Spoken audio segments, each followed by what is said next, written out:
Is this thing on? Hello, hello. Yo, what's up, chat?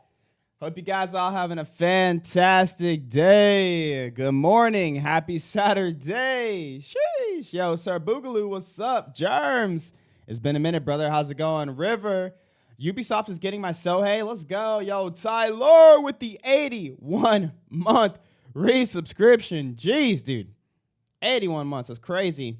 Next time I catch you playing Rivals, I'll flip it on for Trip. Hey, bet. I should be on this afternoon. I'm gonna be doing some stuff on For Honor, and then probably around like 1 o'clock I'll hop on. we gotta get Celestial, even though we went on a 4-game losing streak yesterday. It's gonna happen. Yo, Joe Mother, what's up? Abiant, what's up? How's it going, bro? Yo, thank you. I'm glad you like the intro. Yo, Pootang, what's up, Pootang? How's it going? Yo, Wazah, what's up, bro? Red, Young Blood, what's up? Ninja, what's up? Yo, Green Army, what's up, dude? How's it going? It's been a minute. Yo, Steven, what's up? Hello. Nico, good morning. How you guys doing? Good morning, good morning. What do you think is the most recent good hero? Highlander, you're welcome. You're welcome. Look at me, saving people's lives. Saving people's lives, one person at a time. You are welcome. So, chat, here's what the plan was for the day. The obvious answer, exactly. This is the plan. This was the plan for the day. Yo, what's up, Kevin? We're gonna hop on For Honor. We're gonna play. We were supposed to be duo queuing. With our boy Myrmidon, but I haven't heard from him. But I've messaged him, and whenever he hops on, whenever he's ready to go, he said this is the day that he'll be able to hop on, and we will be doing a Q&A sesh later. He was interested in my journey with Christ and like the reasoning I got into it and like what kind of turned me that way a couple years ago. For those of you who don't know, he kind of knew me on stream before I became like an open, like, you know, faith-professing Christian. And so I think at the very least, it's just I don't know exactly, but he's just interested kind of like on that journey, what it looked like, because he's seen the changes in real time, you know. My guy's been here for like 7 years, so, and I've only been a Christian for like 3 or 4, so it's like half and half. Hey, bro, if you still want to hop on, let me know. I have work today, but I'll be watching. Hey, appreciate you. Excited for the Q&A? Me too. What's up, Jarby? What do you play on? I play on PC. But here's the thing. Since he's not here, I'm actually okay. Yo, Cruz Infusion, thanks for the W. I'm actually okay with other people who might have questions for me or questions about Christianity or like questions that they just want answered about. Yeah, it's like it's a Q&A. You guys could ask me about my life, my story, my name, anything. So if anyone, you know, wants to, you know, hop on, join the Discord, let me know. I'm going to be in a Discord voice channel, and I'll just be gaming.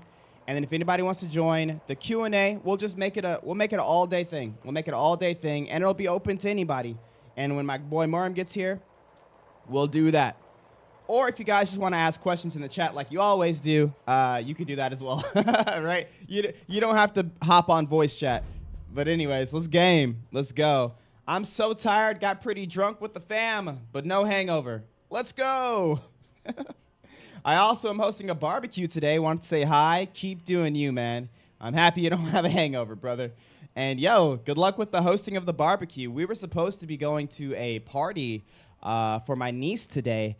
But my niece is, my son got sick randomly last night. After stream, my son, he was like, we were playing soccer. We were about to go outside and play some more. I kid you not. He looked at his mom, he looked at my wife, and he said, I'm not hungry, Mom. And she said, he's sick. He sat on the couch and just like laid down for like an hour. He got up and we were like, hey, if you don't feel good, go to the bathroom and, you know, burp in the toilet. That's what we call growing up, you know, because he calls it big burps. Yeah. Yep. From that point on, my boy was throwing up all night long. He's fine, though. I don't know anybody who takes stomach bugs as well as my son. Like, the dude's a G, bro. You would think in between, I don't know if you guys know stomach bugs, but essentially what happens is like, oh, you have a stomach bug? Oh, that sucks. I don't feel good. But, you know, there's not really many symptoms besides like aches, pains, and then like it's either coming out one way or the other. But him, you always think it's over because like he has like a session, and then the next second he's like ready to play, he's ready to eat. My boy's chilling. We have to like tell him like, hey buddy, like, why don't you sit down for a bit? We're just gonna chill. We're just gonna chill. Like and then of course, you know, a couple hours later it happens. That Highlander drip is cool. Yeah, so many people have asked me about my Highlander drip. Hey, what's up, by the way, Jessica? I don't know if I said hi. What's up, Tezzacopia? Do I drink? I don't drink anymore. I used to drink. I don't think there's a problem with drinking, but I personally don't drink. The reason I don't drink, though some might assume it's for religious reasons, not necessarily, no. I don't drink because every time I drink now, because I don't drink often, I feel like crap. It doesn't matter how little or how much I drink, I feel like crap. And so it's literally just not worth it for me.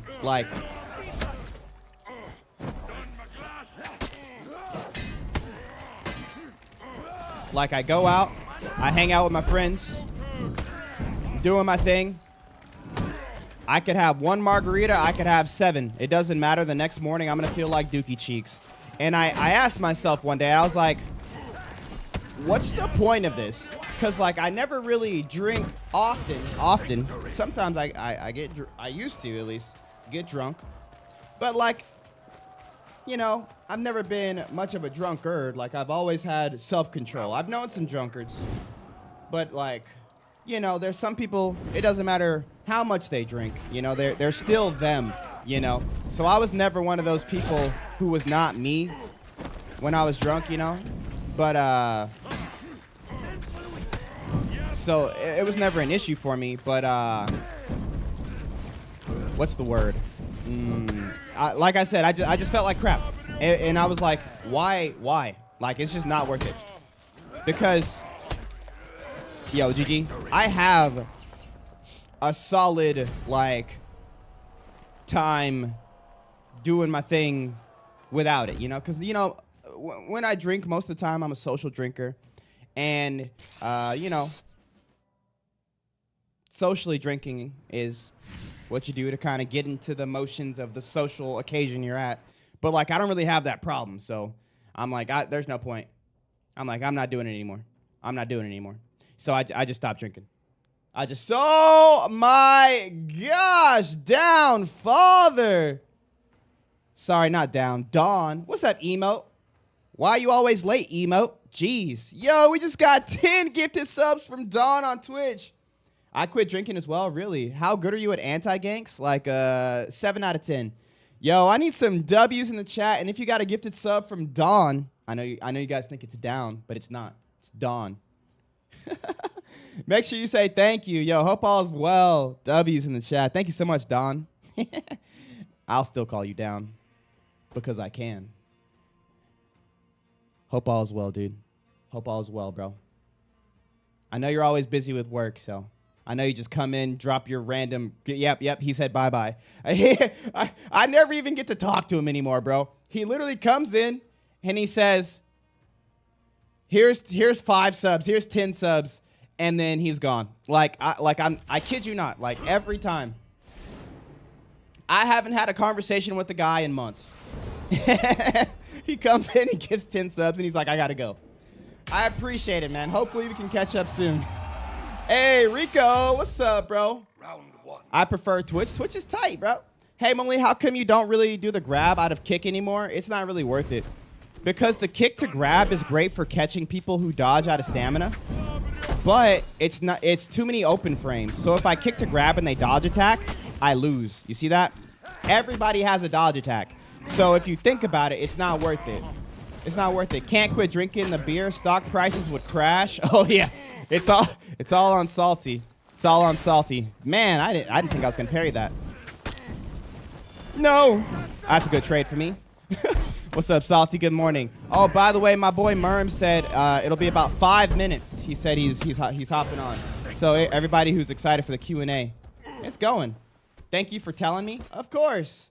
I quit drinking too, Muli. It's kind of hard, though, being in the trade. All my foremen and coworkers drink. Yeah. I don't do a lot of social gathering. The only time I really hang out with my friends, yo, what's up, For Honor Freak, is when I'm playing soccer. So, like, I don't, you know, I don't find myself at the restaurants, you know, hanging out, the bars, hanging out. Nothing wrong with that. Not trying to shame anybody. It's just, I just, you know, I'm not working in that trade where it's like, hey guys, you want to go grab a drink after work or anything like that? Obviously, I'm a streamer, and none of you guys hang out with me because I don't know if y'all really like me. Y'all just like me on stream. And then I'll be like, hey guys, y'all want to hang out? And they're like, Mully, the stream's over. And I'm like, oh. And I just go to my corner. they're like, you've already entertained me for the day. We don't have to hang out. And I'm like, oh. Well, I guess I'll see y'all next Wednesday. And they're like, yep, next Thursday. Don't be late. We'll call you out if you're late. What position do you play? In football, I play striker. But I'm a pretty good midfielder. The only reason I'm a good midfielder now, though, is because I'm much more fit than my my average counterpart people. You know what I mean? If I don't know if you guys know, but I'm a pretty old guy in the standard of today's day and age. You know. No! No, why would I do that? I'm 33, and other 33-year-olds, even though they won't admit it a lot of the times, they get tired very quickly when they're running. Now, I also get tired, what's up, Jarby, by the way, when I'm running, but, like, I could run a little bit longer than the average, you know, 33-year-old. You know what I mean? So, midfield is good for me because, like, I could run up and help, and then I can run back and help. Boom. You know, I'm everywhere. They're like, oh, look, he's up, he's in the front. Now we can attack. And I say, nope. Now I'm in the back. Boom, I'm everywhere. Good fight. Yo, Hamid, thanks for the GG. Bro looks 22. You look like you're in your 20s. Well, I appreciate that, guys. I take care of my skin. And also, I don't have to work outside, so that's probably a plus. You're good, bro.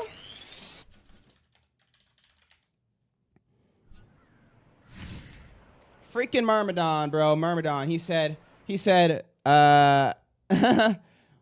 wait, what's he hopping on for honor? Yeah, he's hopping on for honor.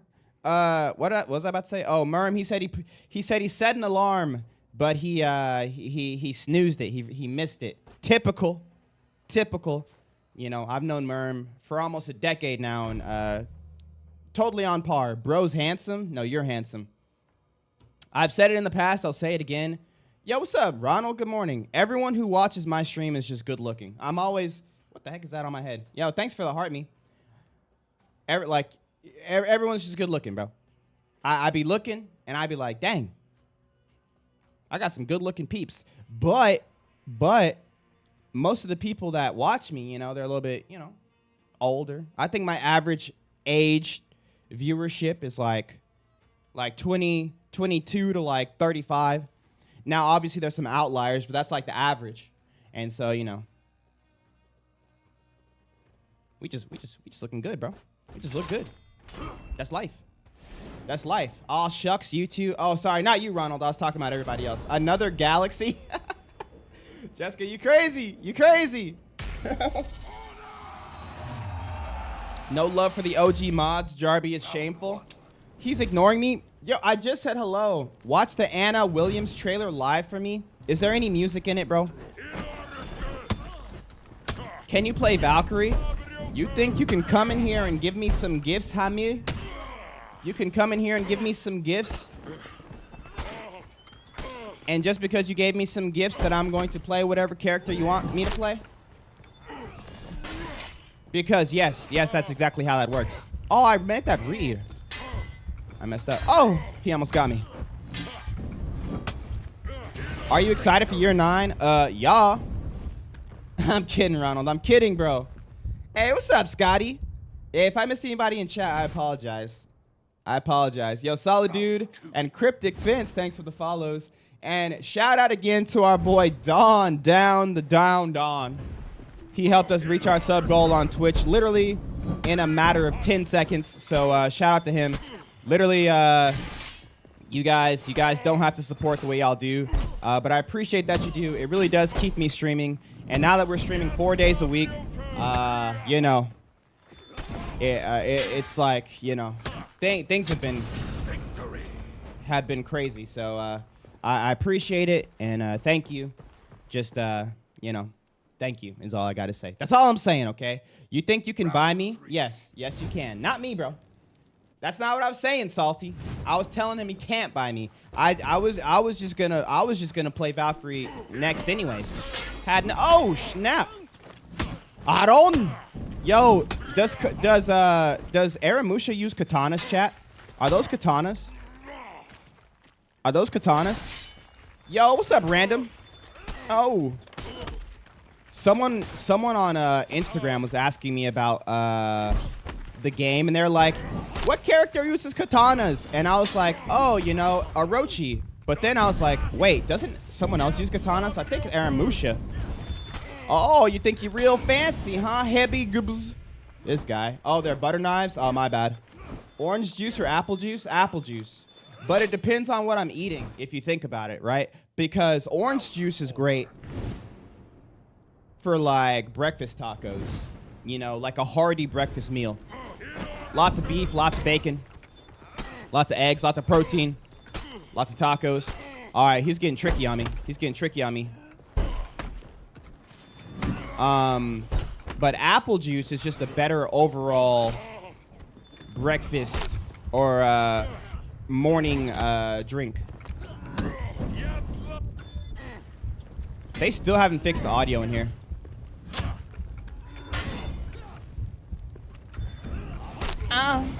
So strange. They must have any idea how to revamp the game.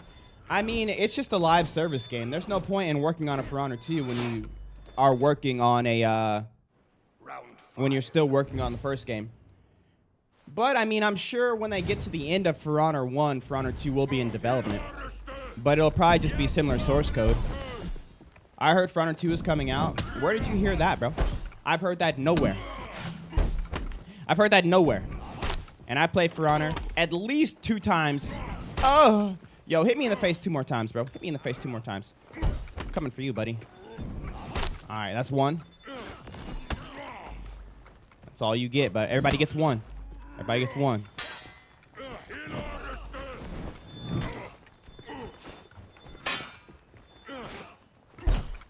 I've been outside. I can see Mully's pretty face. Hello? You're outside of my house? Can you bring in my recording for audio clips later? What? What? Yo, Gankus, what's up, bro? Doing good. Allergic to parrying him. He was playing too weird, bro. I couldn't parry him. Sometimes I get bored of For Honor, so I play Shift 2, then Mordau, then Kingdom Come 2, and then you always come back to For Honor. It's okay. Maybe after this Ubisoft reform, Tencent or whatever people they are sold to will do better with For Honor. I think the devs right now are doing great with For Honor. Do I think For Honor deserves a little bit more funding so they could do some crazier stuff? Yeah.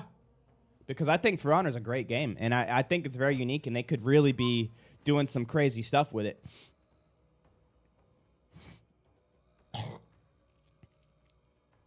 Like, for stop making all these weird new games, Ubisoft, and just put all your money into For Honor, put all your money into Rainbow, put all your money into Brawlhalla, and just start making money back, bro. Calm down. You don't need an Assassin's Creed every year. You just don't. I'm sorry, bro. There's fatigue. You're not Call of Duty. I know it feels like you're Call of Duty, but like Call of Duty isn't even Call of Duty anymore if you think about it. Think about it. If it wasn't for Battle Royales, bro, Call of Duty would have, you know, it's just not even. heard Ubisoft's getting bought out. The only thing I've seen about Ubisoft is that they're probably going to slow down on making games, depending on how well Shadows does. Bro secretly works for Ubisoft? Hey, you caught me. Get out. I agree. You agree. I love all those games. I love you. What about that, Rygo? Favorite character from each faction? Highlander. Next question. Based idea and very unique. Yes, hardest fighting game I've played. You're the hardest fighting game I've ever played. Got him. Got him. Got you, heavy GBs. Look at him. Look at him. Look at him. It's like, how do you expect me to parry this? Uh-oh. Don't forget about the third one. Good fight. After making a franchise for so long, you can only do so much, which is why they shouldn't have made them so often. I mean, if it's working, it's working. But if it's not working, reassess. And sometimes it takes longer than a year to reassess. I'm sorry. Ubisoft got a huge sale going on Steam. Oh, baby. Oh, baby, a sale. You know the best way to save money? When there's a sale going on, don't spend money. I be hating that, bro. Oh, there's a sale. I should buy it because it's on sale. Think of all the money I'll save. You know the money you're going to save? If you just don't spend any money. You're welcome. Now, I'm not saying be anti-consumerist because, you know, money makes the world go round. And if there's a product that you enjoy, you need to go buy it because that gives them the money to make more content that you enjoy. Bada bing, bada boom. But don't just be buying stuff to buy stuff. Oh, yes, my gaming catalog with over 800 games that I've only played 30 of. You're part of the problem, sir. But it was Steam Next Fest. I'm sorry. I'm sorry. I'm not trying to come at anybody. But seriously. Seriously. Do you play sometimes Rivals with us? Yeah. If you guys want to play some Marvel Rivals with me, I will be playing later. I got you. Nushia? What about Nushia? What about Nushia? Why is that guy saying Nushia? I don't want to have to ban him. Do I have to ban him? Just crack the game. I cracked once. Just once. Can you give me tips on Centurion? Punch. And then light attack. And then punch again. And then light attack. You love her? Who do I love? Who, Valkyrie? Trailer now? No trailer now. I'm going to be honest. I don't care about Annie in Tekken. I'm going to keep it $1. I'm going to keep it $5, okay? I'm going to give you $5 right now, Jarby, to never bring up Annie again, okay? Hi, Kamavinga. What's up, Andre? I don't care. Now, if they're bringing Noctis back to Tekken, oh, I'm in there. Oh, hold on, chat. So, as you guys know, we were doing a little Q&A, and it seems that our boy is ready. Hold on, let's do a little audio check. Hello? Hey, what's up, brother? What's up, bro? How you doing, man? Good, man. It's good to see you. Good to see you, too. How you been? Good, man. It's been busy. Busy with work, busy with life. It's been, typical ups and downs, but Yep. Yeah. I hop on here to talk to you, not about me. Hey, man. A conversation goes both ways. We could talk about me, and we could talk about you. So, chat, for those of you who don't know, and I'm assuming you guys could hear him because I fixed it because I'm a top-tier streamer. This is my boy, Merm. Merm, how long have you been watching the channel? Oh, since the game came out, to be honest. I think game came out, 2017 on Valentine's Day, and I hopped in probably like November, December of that year. Oh, my goodness. Oh, my goodness. I was back when you were a sloppy warlord main. Whoa. Hold on, bro. I still use the Muley strat, just so chat knows. It is the most effective way to win with warlord. The Muley. Thank you. Love you, bud. Salty, Jarby, what's up, fellas? Well, I can't see TikTok or YouTube, but I can see Twitch. Oh, okay. Oh, you can't. That's all right. I'll read out anything anybody might say to you on YouTube. Are you going to hop on For Honor and play? Or are you just going to chill in voice chat? No, I'm hopping on. Okay, Just okay. waiting for the game to load. I don't What know do you why it's play? not You play opening. on PC, don't you? Yes, sir. All right, bet. All right, so what did I miss? So, 2017. What is that? 7 years? 8 years? I can't do math. What's 4 plus 3? Bruh. Yeah.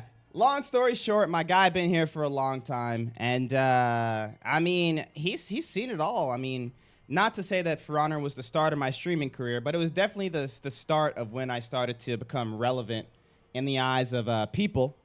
Yeah. Yeah, no, I'd say that's fair. I mean, I can't say. I think you were on like at least a couple years before you started on Mm-hmm. here, but I would say this was kind of like the what would you call it? Like the real start to your online journey as like being as it being a career opportunity rather than a like a a hobby. You were, Yep. I mean, when I met you, you were still working at the time. Yep. Pretty sure it was some retail job that you hated. uh, Yep. and I mean, man basically lived at night. Was Ugh. definitely not a man of God. And I've got a few choice Twitch clips You still have the clips. that would shock new viewers. Hey, I'm not ashamed. I'm not ashamed. I want No, people to see I sometimes. don't I don't say it to put you down. I think uh can I use your name or do you want me to call you Muli? I don't. You can say Ian. Hey, no man. Whatever. Okay. Yeah, whatever's comfortable Uh for you. I It's mean I mean weird. I've known you since before you knew your wife, or at least as a wife, right? I mean, I saw the journey you took to go from where you were as a young man to an adult with a wife to having kids. I got to see you have your kids, not there physically, obviously, but um, and I've been able to see the kind of transition from like where you were then to who you've become now and how that's affected your life and how you've transitioned through that. Like you're still the same guy that I've known all these years, but you carry yourself in a different way. Yeah. And I think it's for the better. I think W. deciding to go like super public with the worshiping God and whatnot. I mean, I would say that you could potentially look at that as a risk to the channel, because if you have a channel that wasn't oriented around it, there's the concern that everyone might just leave because they don't want to watch some quote Bible thumping weirdo, right? And that didn't happen, right? Everybody, pretty close to everybody stuck around Yeah. and hung tight. And I mean, I think it just goes to show, it's a testament to you as a person, Yeah. Wow. as well as your community. But I think that kind of, sorry, did you send me an invite? Oh yeah. I just sent you one.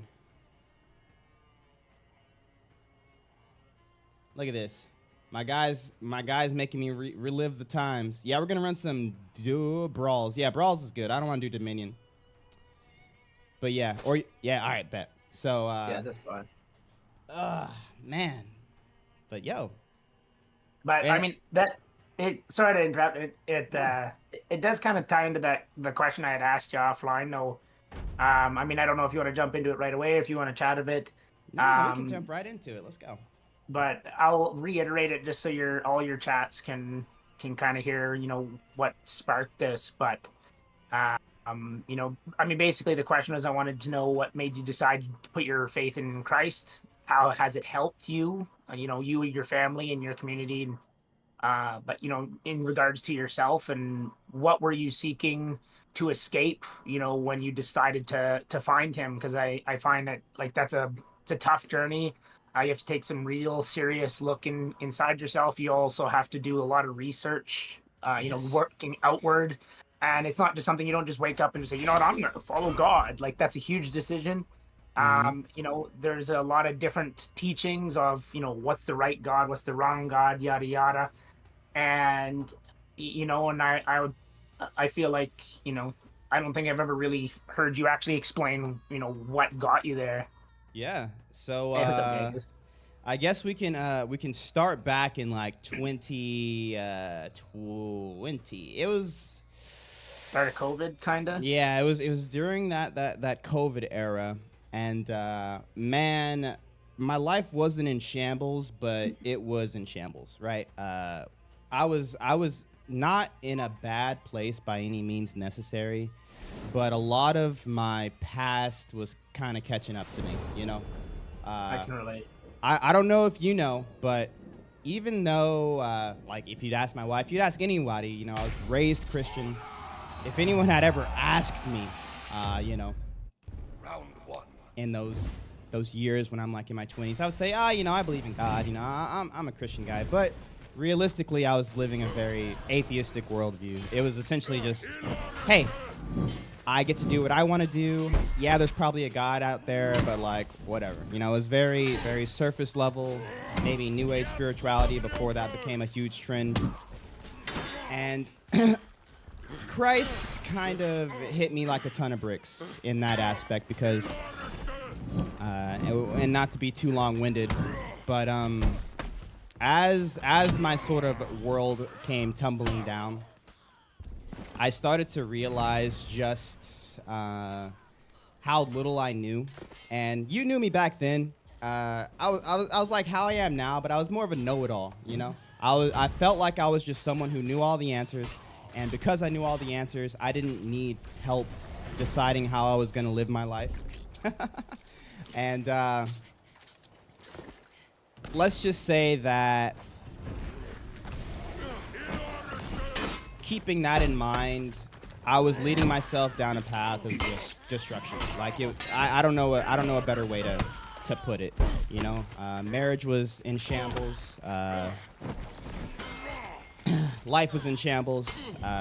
Family was just completely separated, and like I said before, things from my past were starting to creep back up by my own doing. You know, I was bringing it back up because I was just kind of stuck in this cycle of I know what's best for me, and I'm going to do what's best for me, and I'm smart enough to decide all of those things. And I know I said I wouldn't get long-winded, but hey, that's where I was. And when I did this, or when I finally, I don't want to say hit rock bottom, but when I finally kind of came to the realization that, yo, things are not going well here, I had to take kind of a hard look at myself and say, is it me that's like the drama? Is it other people? Because obviously the first thing you're going to do is blame other people. It's like, oh, you know, my wife wants to leave me, like that's her fault. She switched up. I'm the same person. It's like, oh, you know, friends and family don't reach out anymore. Like my life's in shambles. This addiction and that addiction's making its way back up to the forefront. I can't stop going to the adult websites. You know, like what's happening here? And you know, and I don't remember the exact moment, but I will say I remember the feeling of just thinking, man, I don't know the answers, you know? I just don't. And the funny thing about God, you know, to not make it all about me, because I think what a lot of people will think they're doing is making their way, like, to God, like, trying to strengthen relationship. But, like, God has already done everything to strengthen that relationship. And I didn't realize it at the time, but, like, he's always kind of, like, right there outside of your door knocking. And he's just waiting for you to like hear the knock and then go and open the door. So it wasn't like I was doing something profound. Like I didn't need to go on like a spiritual journey. I didn't need to do that much work to sort of find him outside the door. All I had to do was kind of realize, hey, yo, I'm a sucky God. You know, because that's essentially what you are if you're not adhering to an authority, a foundation. You're making yourself your own God in your own eyes, because what is God? God is the person that essentially tells you what's real, what's fake, what's right, what's wrong. And if you're the person doing that, that's it. Like, you're God in your life. And hey, yo, I was a crappy one. I don't know if you guys believe me, but I'm a crappy God. So when I had that humbling moment to where I was just like, all right, maybe I need to look elsewhere. everything just kind of fell into place. And it's funny because the clip I dropped today, I was kind of talking about this. I started to sort of like test, I guess you could say, this sort of theory of, am I trustworthy or is something else trustworthy? So what I would do is I would look at the things that were happening wrong in my life and I would like backtrack. I had to have this self-reflection, and it was a tough time because I don't like emotions, especially back in the day. I don't like feeling like I'm not in control, and I definitely don't like critiquing myself. It's just not, it wasn't something I enjoyed back in the day because, you know, it made me feel like crap. But I started doing it. I started critiquing myself, and I was like, yep, the reason my marriage is in shambles is because of me, because of this decision here, this decision there. The reason my my finances, my everything is in shambles, it's all because of me. And so I stopped having trust in myself, and I started looking to have trust in someone else or something else. And, you know, that's where it all kind of started. Now, being raised Christian, I sort of had this like, all right, I'll just check there first. But I don't know if you know, but I used to think the Bible was a fairy tale. The book was mythology. And that was kind of like where my head was. Why is this guy running from me? Where you going, bro? Come here. Come here. It's fine. Shh. Shh. Yeah, I know. It's fine. Oh my gosh, bro. Just kill him. What is this? Hey! All right, dude. All right, dude. GG. Oh my gosh. Yo, Poppy, thanks for the gifted sub and thanks for the 4-month resub. Bro, W's in the chat for Poppy. I appreciate it, bro.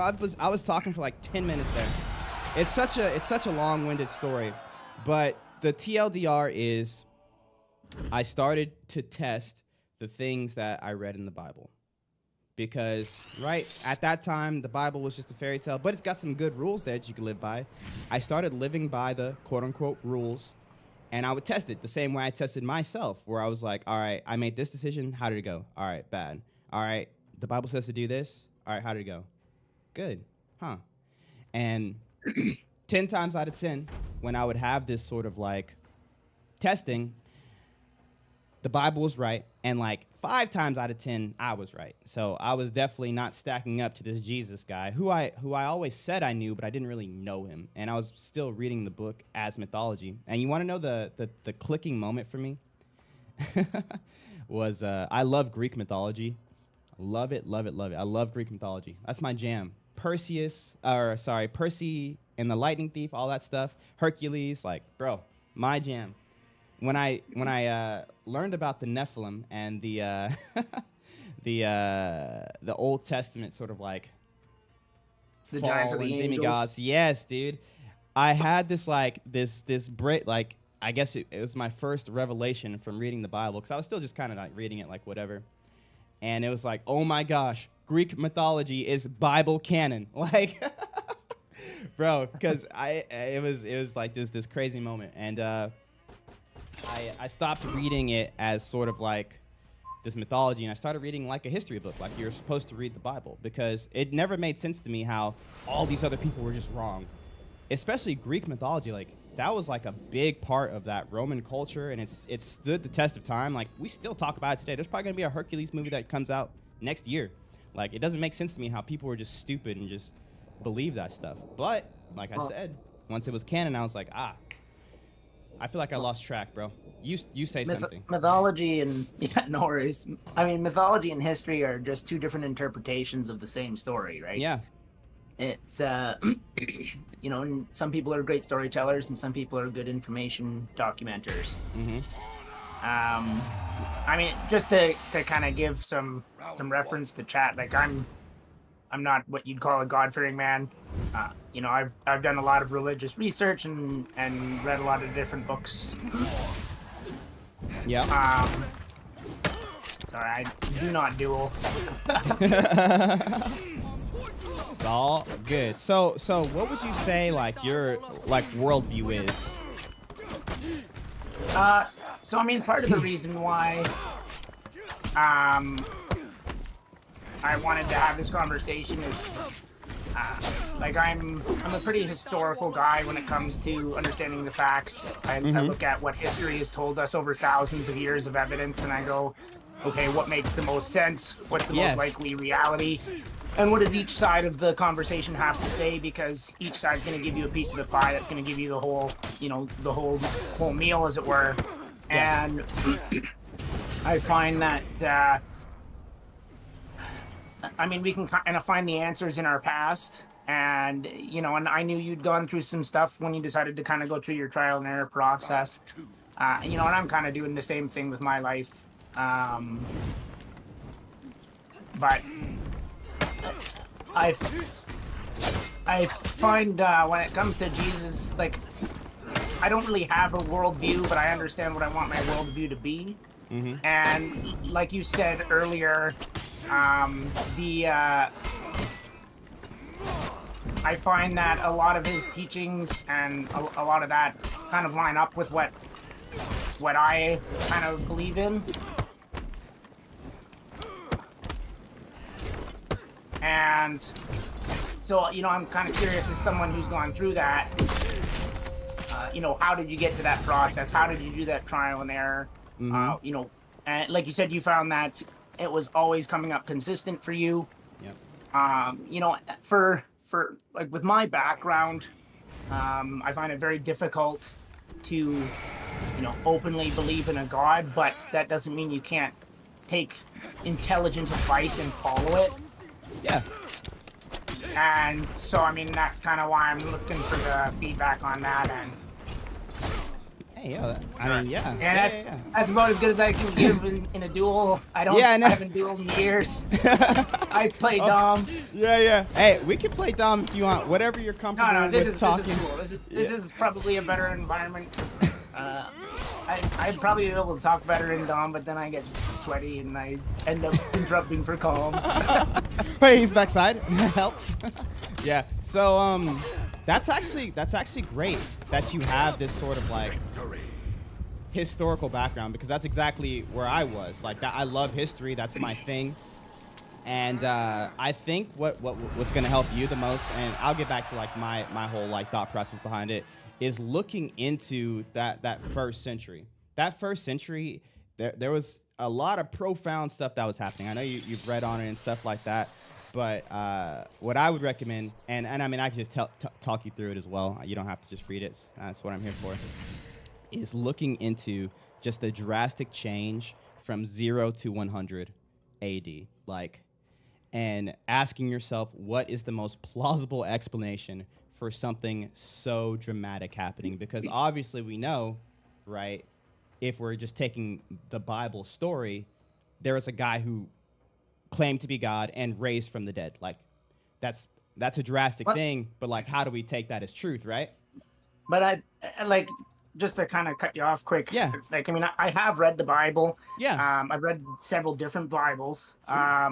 Typically when I was younger, and like you said, kind of same vein as you, you kind of take a lot of it you don't take it at face value. You kind of think a lot of it is not necessarily binding with the truth until you kind of expand upon it. But, try not to like lose my train of thought here. Oh, you're good. You're good. But I found that, like, when you're talking, at least in the first 100 years there, I think or specifically the time of Jesus, a lot of it, if you actually read into it without going in with a bias, because I think that's what I was doing in the past, is you go in with a bias. But if you go in and you just read it at its face value, there's a lot of historical material that backs up at least quite a bit of the Bible, where it's really hard to argue with it. And the singular piece of the entire thing, like the entire story, that forces you to rely on your faith rather than historical evidence, is the coming back from the dead. Now, I mean, obviously, like, there's a ton of like testimonies saying that they all witnessed it, right? But I mean, that is the biggest test of your faith, is, well, he rose from the dead. And you can think, well, that can't happen. It's like, maybe it can't happen because he is real. Right. Maybe it's not, right? But it's, I mean, that's where the test of faith comes from. is you have to be able to believe in that, because if he was real, there would only ever be a singular written moment of history where this happened.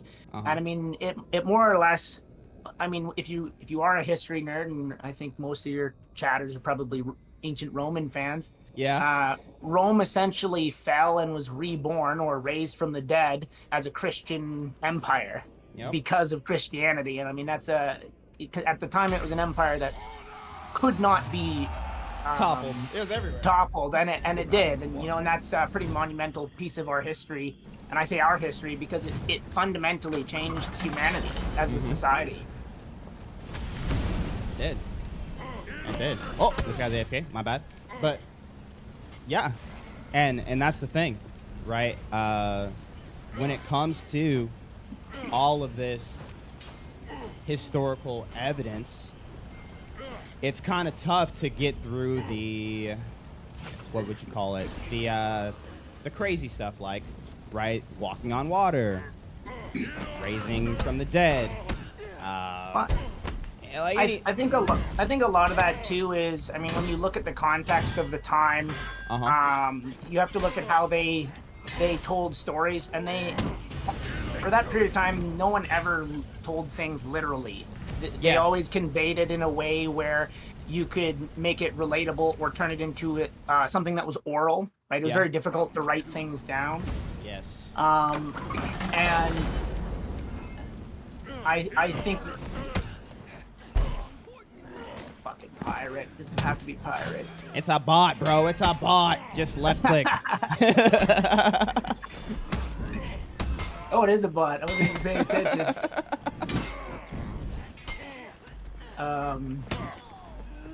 Sorry, what was I saying? Event or like made the stories easily digestible and easily orally transferable. Yeah, thank you. So when you're talking about something like walking on water, I mean, how many tales have you heard? The peasant comes into the throne room and says, "Oh my God, there's a monster attacking my village," and it's not a monster; it's some idiot in a robe, right? And antlers on his helmet. Yeah. And I think that's kind of where you have to take a lot of that from. Mm-hmm. Well, here's the thing. And I'll stop you here, because a lot of this, it is fantastical, and a lot of different people of that time, they sort of had this idea of like all of these different things happening, whether it be a god thing, a magical thing. Like it was common in that time, but it's going to be hard for us today to get to that point unless we have a basis of, is there a god or is there not a god? So if for someone who is like trying to, because this is where this is a place where I started. Like I had that basis of, yeah, I know there's a God, right? Now I didn't know which one was God, but like I knew there was a God. But if you have that notion of, yes, there's a God, then it's like, all right, well, obviously all this other stuff is just like, okay, whatever. A guy walked on water. That's nothing if a God literally created everything. So that would be sort of like, I guess, the starting point that I would recommend. I think that was partly what I was trying to tie myself into when I got distracted is, like, I mean, I'm trying to give it like a bit of light from like a non-secular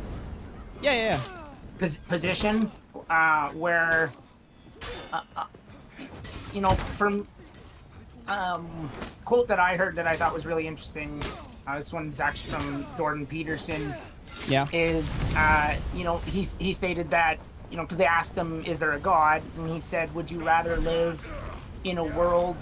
Do you want to live in the world where there is no God, or do you want to live in a world where there is a God? Because from what I've seen in history, is the world with a God is a much better one to live in, right? And you want to create the world that you want to live in. And I think our current, not just yourself, not just me, but I think our society as a whole is kind of going through a crisis. They have, whether it's an identity crisis or a societal crisis. There's a lot of problems going on, and I think it's because people don't really have anything to stand for other than themselves, and you become selfish hedonists, and you don't have to be secular to understand that. Like the world's Right. tearing itself apart. Yeah. And I think a good footing for it to stand on, in my personal opinion, based on the readings that I've read, I think Christianity, at the very least, got it pretty damn close. Yeah. Right? You know, I've got several Orthodox friends that I'm able to speak to regularly about this type of thing, and Nice. you know, and I've had some interesting insight. Like, you know, one of my non-secular beliefs against, you know, the Bible argument, because I love to argue with people to test their, you know, their faith, Yeah. Yeah. Yeah. and because I think it's healthy to grow and to either strengthen or reposition your belief system. Mm-hmm. And the one fellow, I asked them, you know, I said, well, part of my belief is that I think you should be able to trust in people to do the right thing. Like, you shouldn't have to tell man not to murder everybody in sight just because they, you know, stole his loaf of bread. And he said, well, we have like several thousand years of human history to prove that we were barbaric and murdered each other nonstop until Jesus stepped in and said no. I was like, all right, you know what? If you look at history, we were ripping ourselves apart until somebody said to stop. So, I mean, it was an interesting kind of talking point that I found was kind of very hard to refute. Mm-hmm.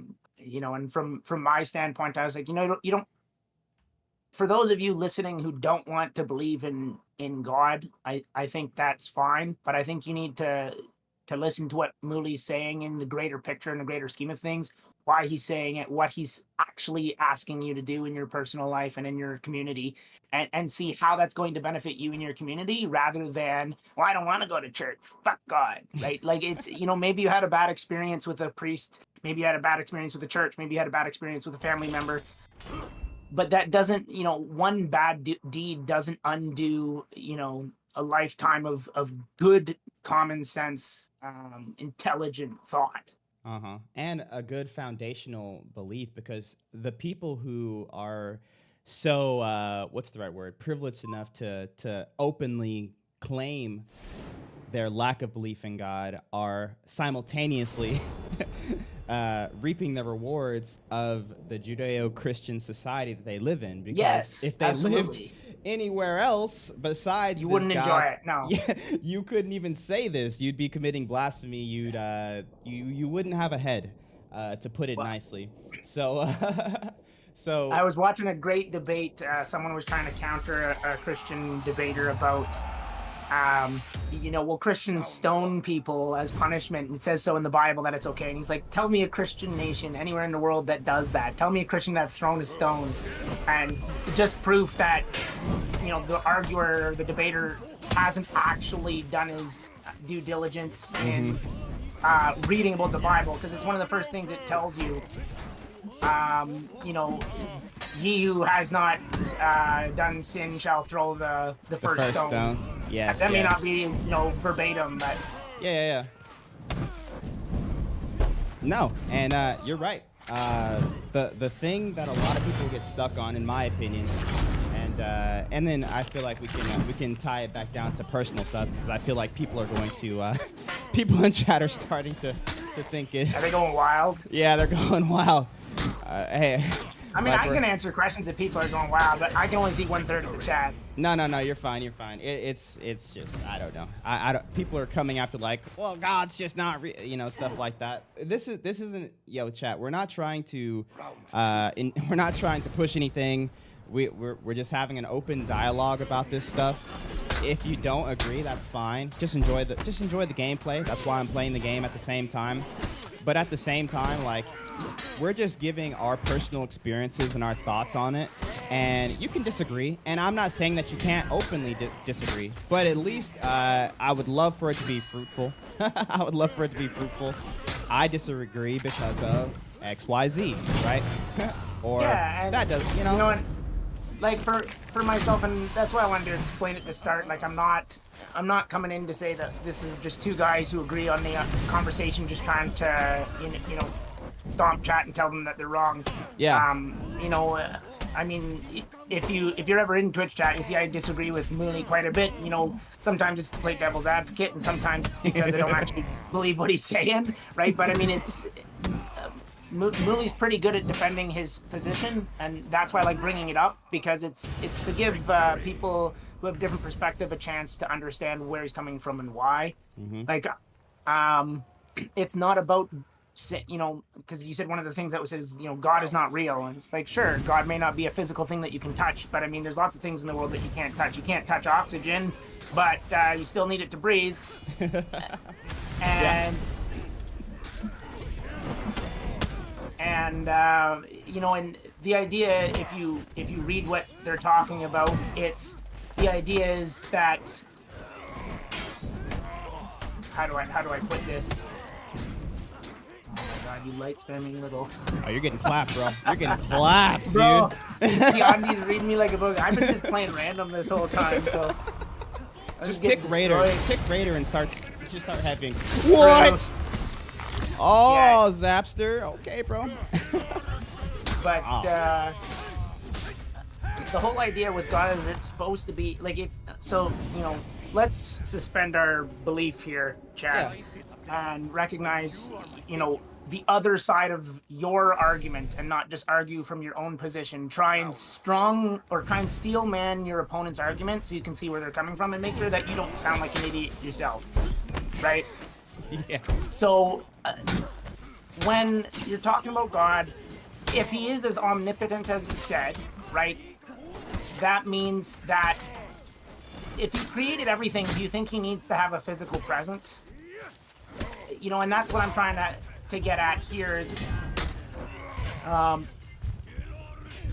if a God is real, he doesn't have to exist as a thing, right? And the other argument that the Christians are also going to make isn't the whole point of Jesus that that was God, you know, trying to show you that he is real and that he can create himself as a physical form, and that he's, you know, because the thing is, especially in our current society, and again, this is on the suspension of belief, I would say there's probably at least half of you that don't believe that if God walked out of the heavens, down from the clouds in a white robe, and he had a glowing aura and a halo above his head, and with a great Monty Python-esque voice said, "I am God." After you go, nah, fam, that's bullshit. Project Bluebeam. Right? So, you know, and if you don't believe in the Bible and whatnot, that's fine. But stop and think about, what do you believe in? Why do you believe in it? And how does it better your life and the lives of those around you? Because I guarantee you, most of you out there, you aren't happy. You're depressed. You don't enjoy your life. There's shit going on. And, you know, and I hate to be like really dark with it, but, you know, look at why your life is the way it is. You know, a lot of people will be out there and say, I'm struggling because X, Y, Z. I'm struggling because of the government and taxes, and my neighbor is a dickhead, and my dog hates me, and whatever, right? The reality is your life is your fault. And what Muli's trying to say is God is that one thing in your life that is always going to be there for you, even when you don't believe it, right? Maybe that's not for you, but find out what that thing is for you. Because if you want society to change, it starts with the decision to make that change. I agree. Because it is heart posture. It is heart posture. I mean, even during the times of the Bible, people literally had God right in front of them. People doing miracles right in front of them. And half of the people were like, dude, God's real, I believe. And half the people were like, we're actually going to kill you because we don't want to believe. I mean, that's what it comes down to. It's a heart posture. It's a heart posture. And for me personally, that heart posture was forced. And I feel like for a lot of people it's forced because when you're living separate from God, you're making your own decisions. You're most likely living in sin, and sin leads to destruction. And that destruction is going to lead you to a rock bottom, and that rock bottom will lead you to God. And I hate that that's the case for so many people. You know, where do most people find God, right? In the prison cell, you know, on the hospital bed, you know, at the end of their life, when everything is going wrong. I had someone the other day who was like, yeah, I found God on the floor of a trap house, you know, high out of my mind, you know, I had hit rock bottom. That's because that's what it takes for some people to actually humble themselves and be like, man,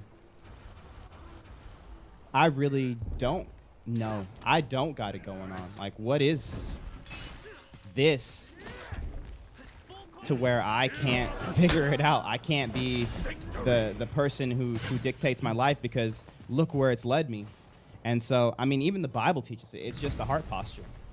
And so to further on Merm's point, before we move on, it's just what I do with this stream. It's just I want people to be okay having these conversations, because so often a lot of these conversations, they just fall into the background of people's thoughts. You know, you get stuck with life, you know, oh, you got bills to pay, you know, you got to work, you have to you know, take care of your loved ones, your family. You got stuff going on, stressors. You don't have time to like sit there and reflect about stuff like this. I mean, life is busy.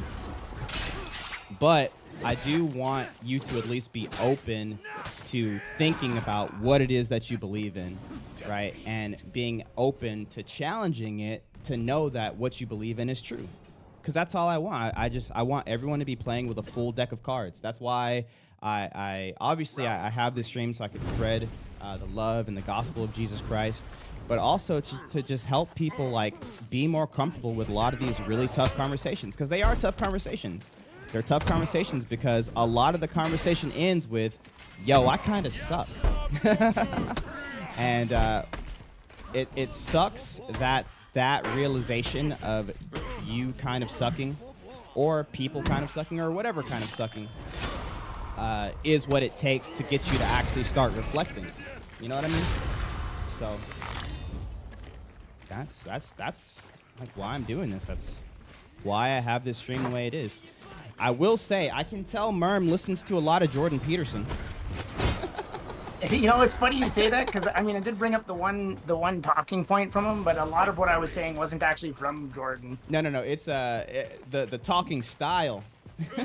Oh. No, I mean, I did spend a lot of like Later, Bobby. Again, from my background, I know you're just busting my balls, but Yeah. I mean, I went to university to learn how to study ancient history and how to debate. Like that. That's what I'm good at. Okay. You know, I know that some would argue that because my train of thought, my dialogue are half broken, but that's because I spent my entire 20s permafrying my brain. So. Well, I love it, bro. Anything new in Ferrari yet, bro? Getting clapped by this fucking monkey man. Just don't get clapped. Hope that helps. Oh. Dodge light. You were doing it so much last time. Now you're not doing it at all. That's me. He's learning. I know. But,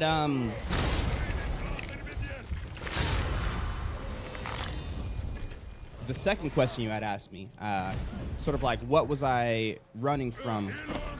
Yeah. I think that's kind of the most important part, because I find I got a lot of friends our age in my social group who, over the last year or so, have decided to convert.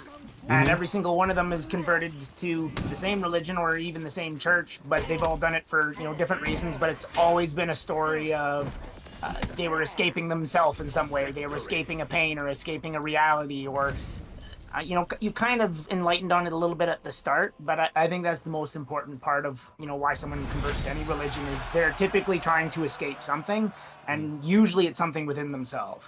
Okay. Yeah. And I can get down with that, because I feel like it sort of ties into what I was saying, you know, having that humbling of a heart of like, man, I can't do this. Like, I can't figure this out, or like I'm lost.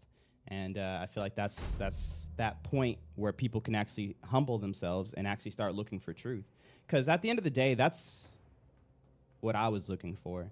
You know, I was just looking for truth, because there had to be truth out there. So when I finally had, or when I looked back into why I even thought there was a God, like, why is there a God? Well, then you have like the normal talking points, you know, objective morality, everything not just being matter and energy, like real not transcendent, but real intangible values like love, like actual love, not just like infatuation, but like choosing to love someone, justice, creation pointing to a creator, like all of these things. I was like, if all of this stuff holds like true when I put the mirror up to reality, like where is the line to where the truth stops and like then just whatever people believe and they just claim to be real is there? Because everyone believes something. Everyone has faith in something. A lot of people won't say what that is. But is it actually in line with truth, or does it cross over to that point of like not being truth anymore and just being people's beliefs? And I wanted to find truth. Like I was tired of just kind of like being swayed with the wind. I would believe things people said, you know, the Bible's just a fairy tale, and I would just believe stuff because people said it, and it you know, it aligned with the way I was thinking, and it was comfortable for me. And I was like, you know what, I'm done being like fooled. No one's gonna lie to me anymore, bro. Like I have to figure it out. So I'm not just gonna be one of those people who's just, oh yeah, you know, such and such said Jesus wasn't even a real historical person. Yep. Makes sense to me. You know what I mean? Like I had to know for myself. And so getting into that nitty gritty of just like, all right, if there is a truth, like where do I find it? And you know, luckily I'm one of those guys that loves history, and that's where I started. I love it. It's my jam. No, I mean, I appreciate you kind of giving the feedback on it and why you made the decision, because I mean, I've known you longer as a non-secular individual than I have a secular one. Mm-hmm.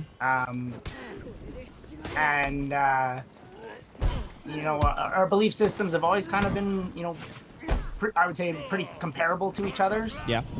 And it was, I wouldn't say it was a surprise that you converted. But obviously from like an internet perspective, from what I could see on, you know, this side of the environment, it kind of just looked like you were, you know, all night mooly to praise Jesus. And it like from that internet perspective, it looked like it happened overnight. I'm like, okay, that's not something that just happens. Yeah. Yeah. And it kind of did, but at the same time it didn't, because those early days of, you know what, I'm testing out this Jesus thing. I'm seeing if he's reliable, and I'm testing how it works for my life, and I'm done making decisions when it's based off morality or truth, or you know, how I'm going to be moving, how I'm going to be treating people. Like all Jesus, right? He's going to be sort of like the arbiter of all of these things. It took a while to kind of get that down, because there's a guy, and he's fairly popular on YouTube, but not popular in like enough for like every person on Twitch to know him. His name is Young Dawn Reborn, and without getting too like crazy with the story, he became a Christian about 2 or 3 years ago, and I mean, he just wanted to dive right in, know the truth, and like similar to me, you know, hey man, life is life in me right now. I know there's truth out there. Let me find it. And my guy went to the absolute deep end of Christianity because he was in just such a hurry to know the truth, and he was very, very eager to get to that point to where, hey, you know, I got this figured out. So he tried that. He tried that to the point of trying out many different churches, and he actually just released a video about this not too long ago. He ended up doing a follower of Christ church that were essentially keepers of the law, and he got circumcised as an adult.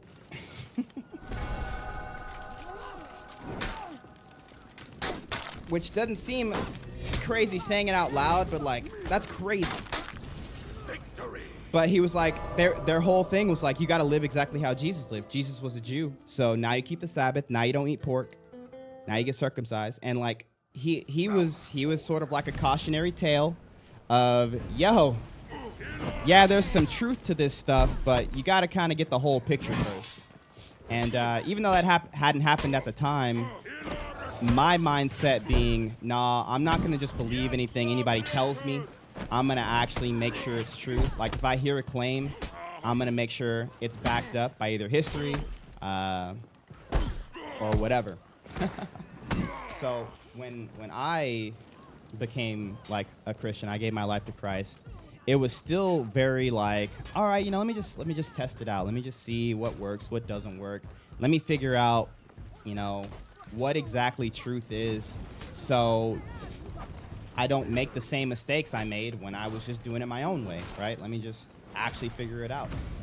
And so I don't know if you were there for the early days of my Christian journey. A lot of people weren't, rightfully so, but it wasn't always this pretty. It wasn't always this pretty.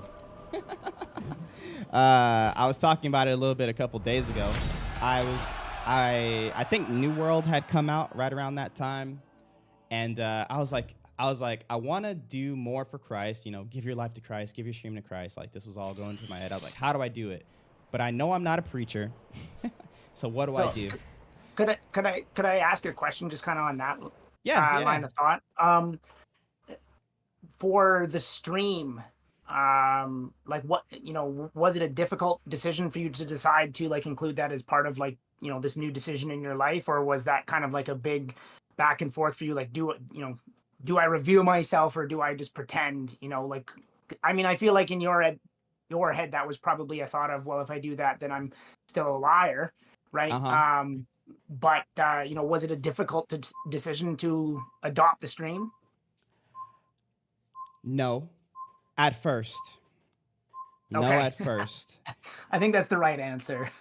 It was, I did dive in a little hard, and like I was saying, the early streams were rough, and my stream died. I mean, it just not only was I not playing For Honor at that time, but I switched over to you were there. I switched over to the Christian content, and I mean, my Christian content was literally rare. Thanks for the $20 super, by the way, bro. Much love. Was literally, I'm gonna open up the Bible app and we're gonna read some scripture.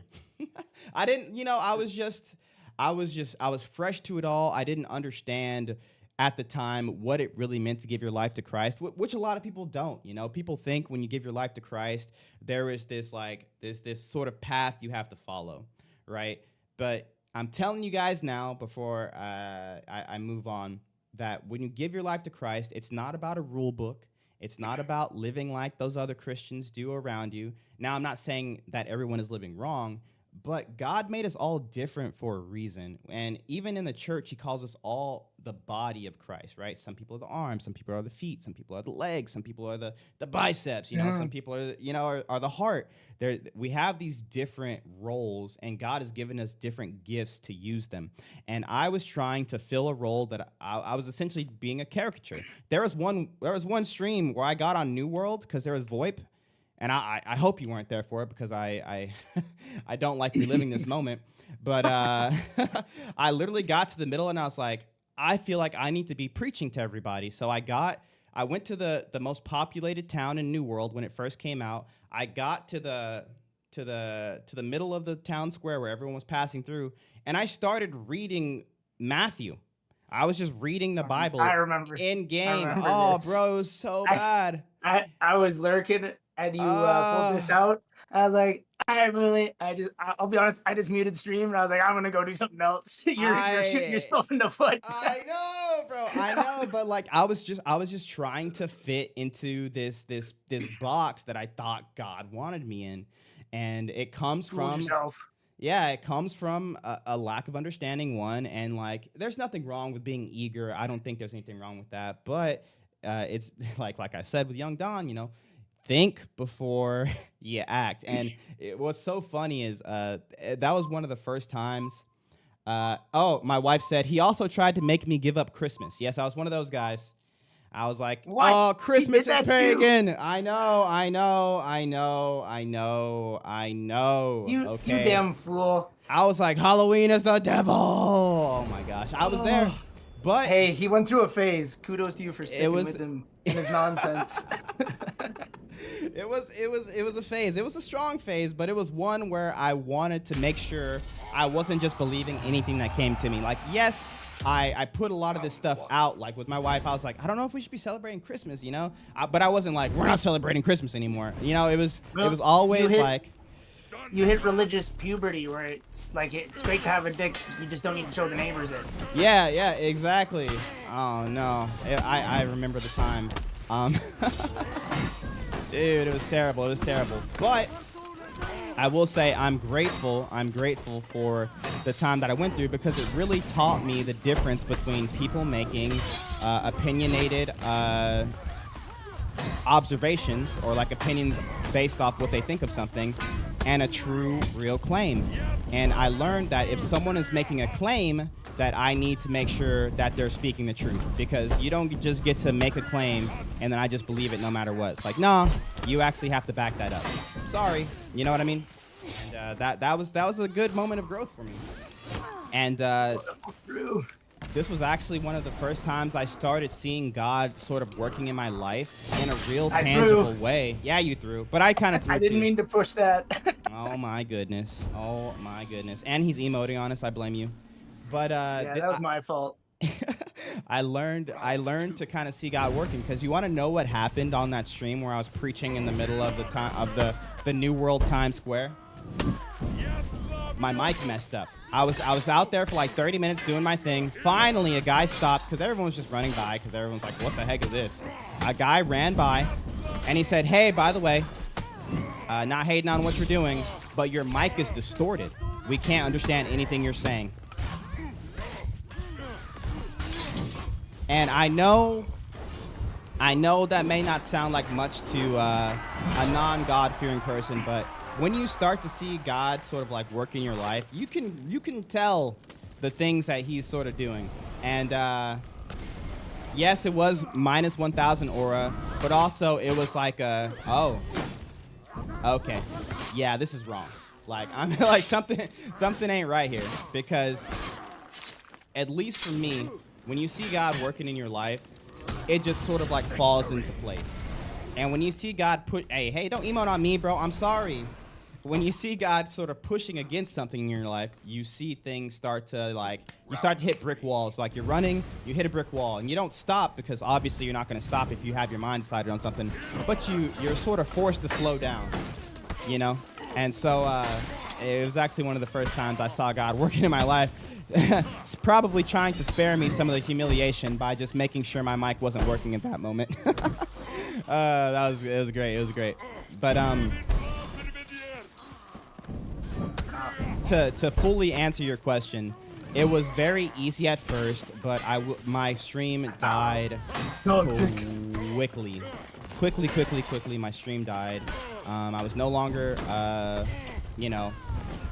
doing much to help my family in the ways of providing, because rightfully so, I was just trying to be someone I wasn't, and that's not ever what God calls anyone to be. They don't want you to be. He doesn't want you to be someone you're not. And Round 4. I wanted to quit. He wants you to be yourself. Yeah, he wants you to be yourself. And I was like, man, maybe this whole God thing, like, I don't know.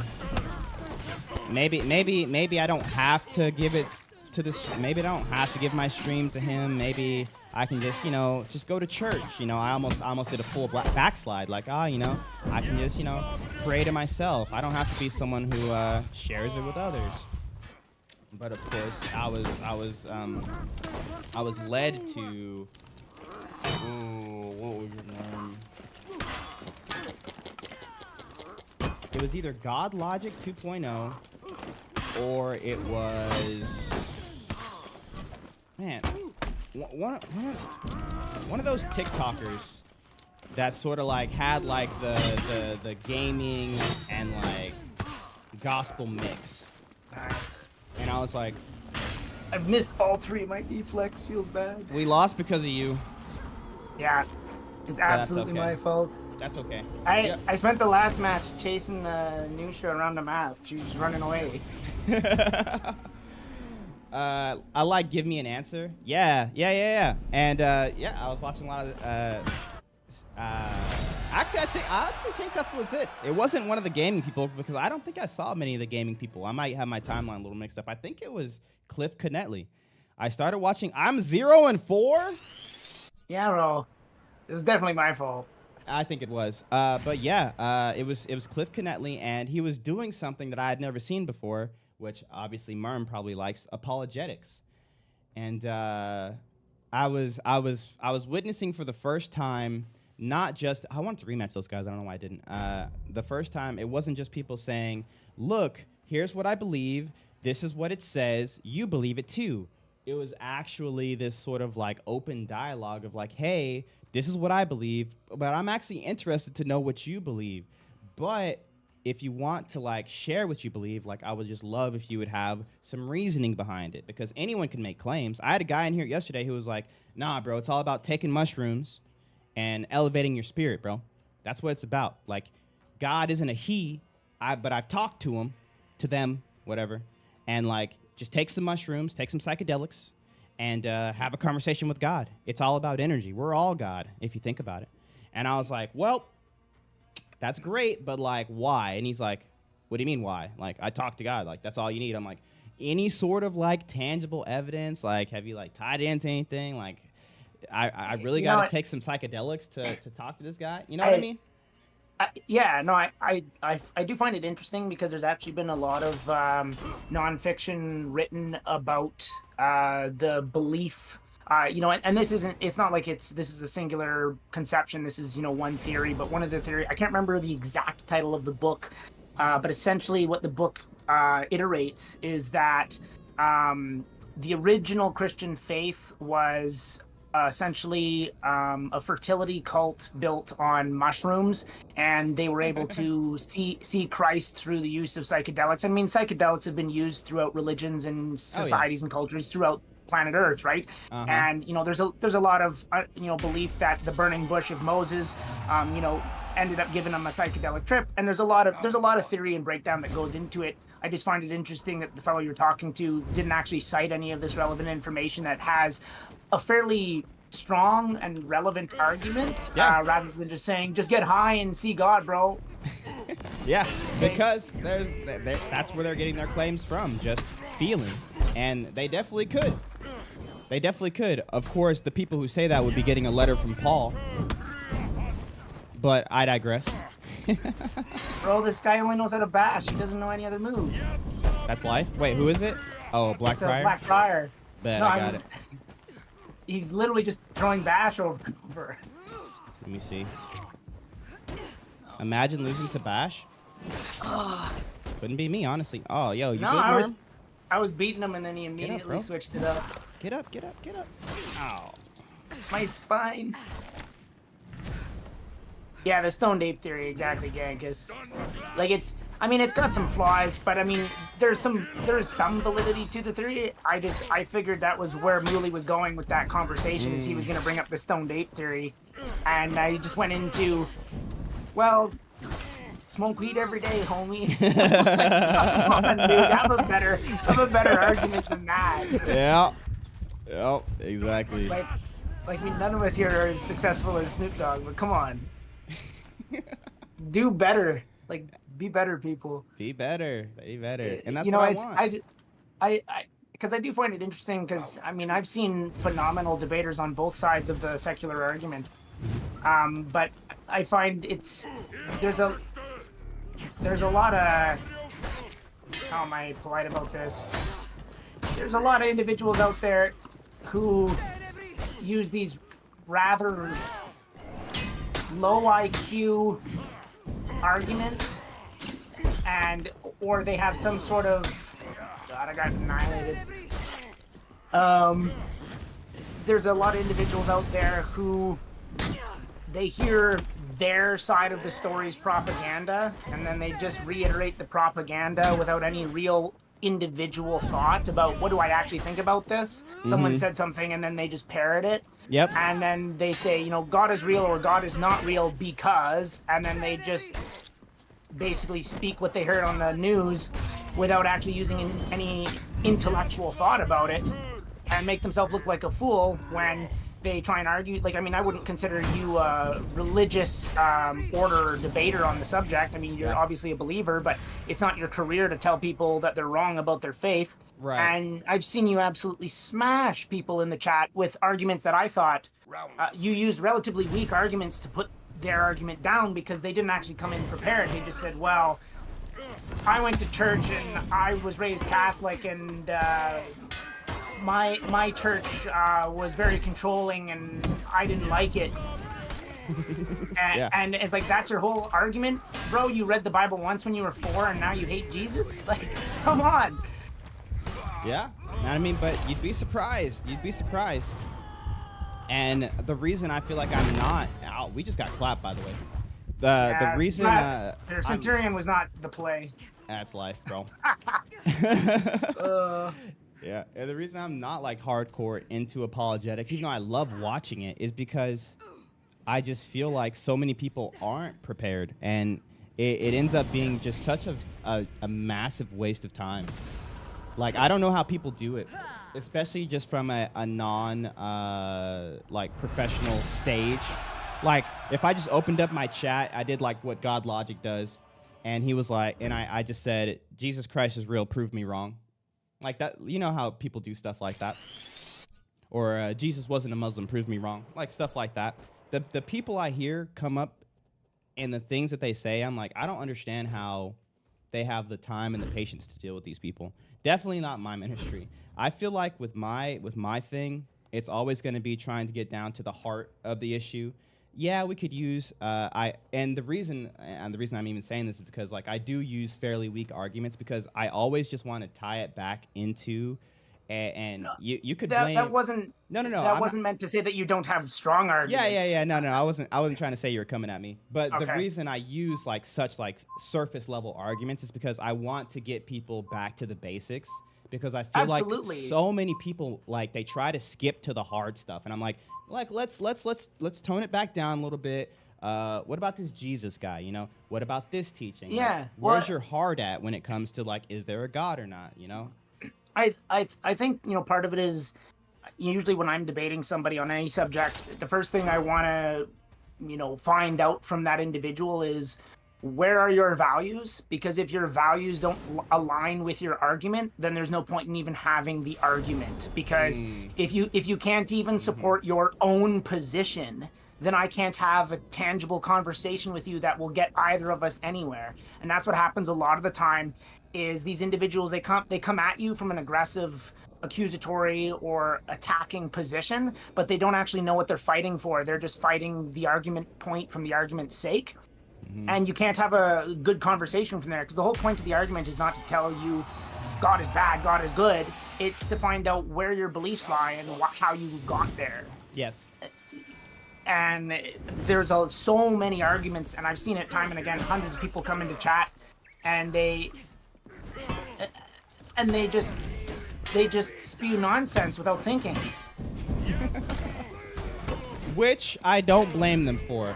I will say that because I too was a nonsense spewer, which I feel like that's what makes me such a good fit for this sort of like thing, because I too was a parrot, and that being a parrot is what led me to being so harsh to other people's claims and such a stickler for finding truth. Because I don't know if you guys have ever been lied to before, but it doesn't feel good. And especially if you base your worldview around it. So when I say worldview, I mean how you choose to live your life, how you choose to treat people, how you decide what's good and wrong, or good and bad. That's your worldview. And if someone has lied to you about one of the bases of it, and you have believed it, and then you later figure out that the thing that they told you was in fact a lie, that doesn't feel good. Like it gives me a righteous indignation, and I get like angry not only at them but mostly myself, because I just believed stuff, and so I just want to make sure other people don't just believe stuff. Like, challenge your own thoughts. That's that's one of my big things. I mean, I think that's actually part of Christianity is it asks you to challenge yourself in your belief. It doesn't ask you to just believe blindly. And I think what's happened to a lot of folks is, I'm not going to target any one specific church or group, but what's happened to a lot of poor folks is, like you said, is they've been lied to or betrayed by whatever church they're a part of. And they take it very, very deeply and very, very personally. And they blame God for the fault of man. And that's why they lose their faith is, they expected, you're raised. So if you're raised by, again, I'm not going to use a specific religion because I don't want to badmouth anybody, but, you're raised by a family who's deeply religious, and they take you to church every day, and you feel like a sheep when you're betrayed. You feel like you've been blindly led to slaughter, and suddenly, now your head is in the noose, and you're like, what the hell? This is not what I was promised. Yep. I trust you. And that's what, and what they do, right? Just like you're saying, is instead of attacking somebody maybe's like false theology, or maybe someone getting it wrong and leading you astray because they got it wrong, you just go straight to the Godhead. yeah, and it's so because one fool in a robe at church foul played, you're gonna blame the entire belief system. It's like, just because the man-made construction is wrong doesn't mean that the entire, again, like, it's people make mistakes all the time. I'm trying to remember his name while I'm talking, but there's an excellent order from the States, a Christian guy who debates students outside. I can't remember his Stuart Knetley. name. Yes, thank you. And and so he says, like, he says, I have friends who are racists, and the whole crowd just goes absolutely bonkers on him. And he's like, well, what kind of neighbor and what kind of man am I to just condemn them for one mistake? He's like, I should love them despite their failings and help them learn from it and grow from it and improve from it. And that's what a real Christian is in my eyes. Whether you are a Christian or not, is if you stop looking at the pandering and you look at the real people, people are a lot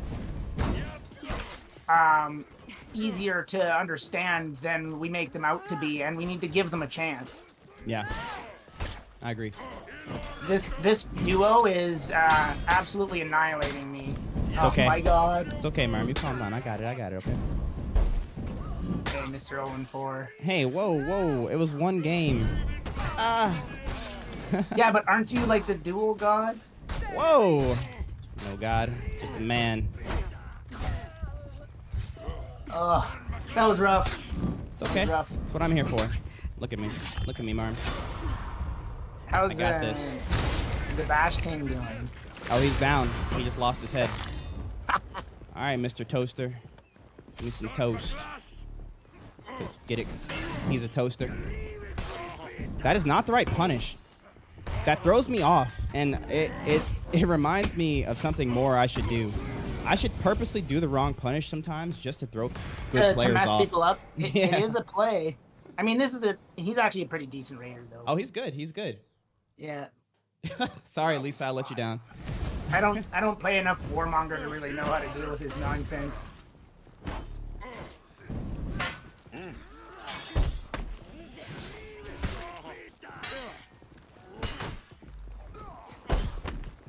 Oh no. Oh no.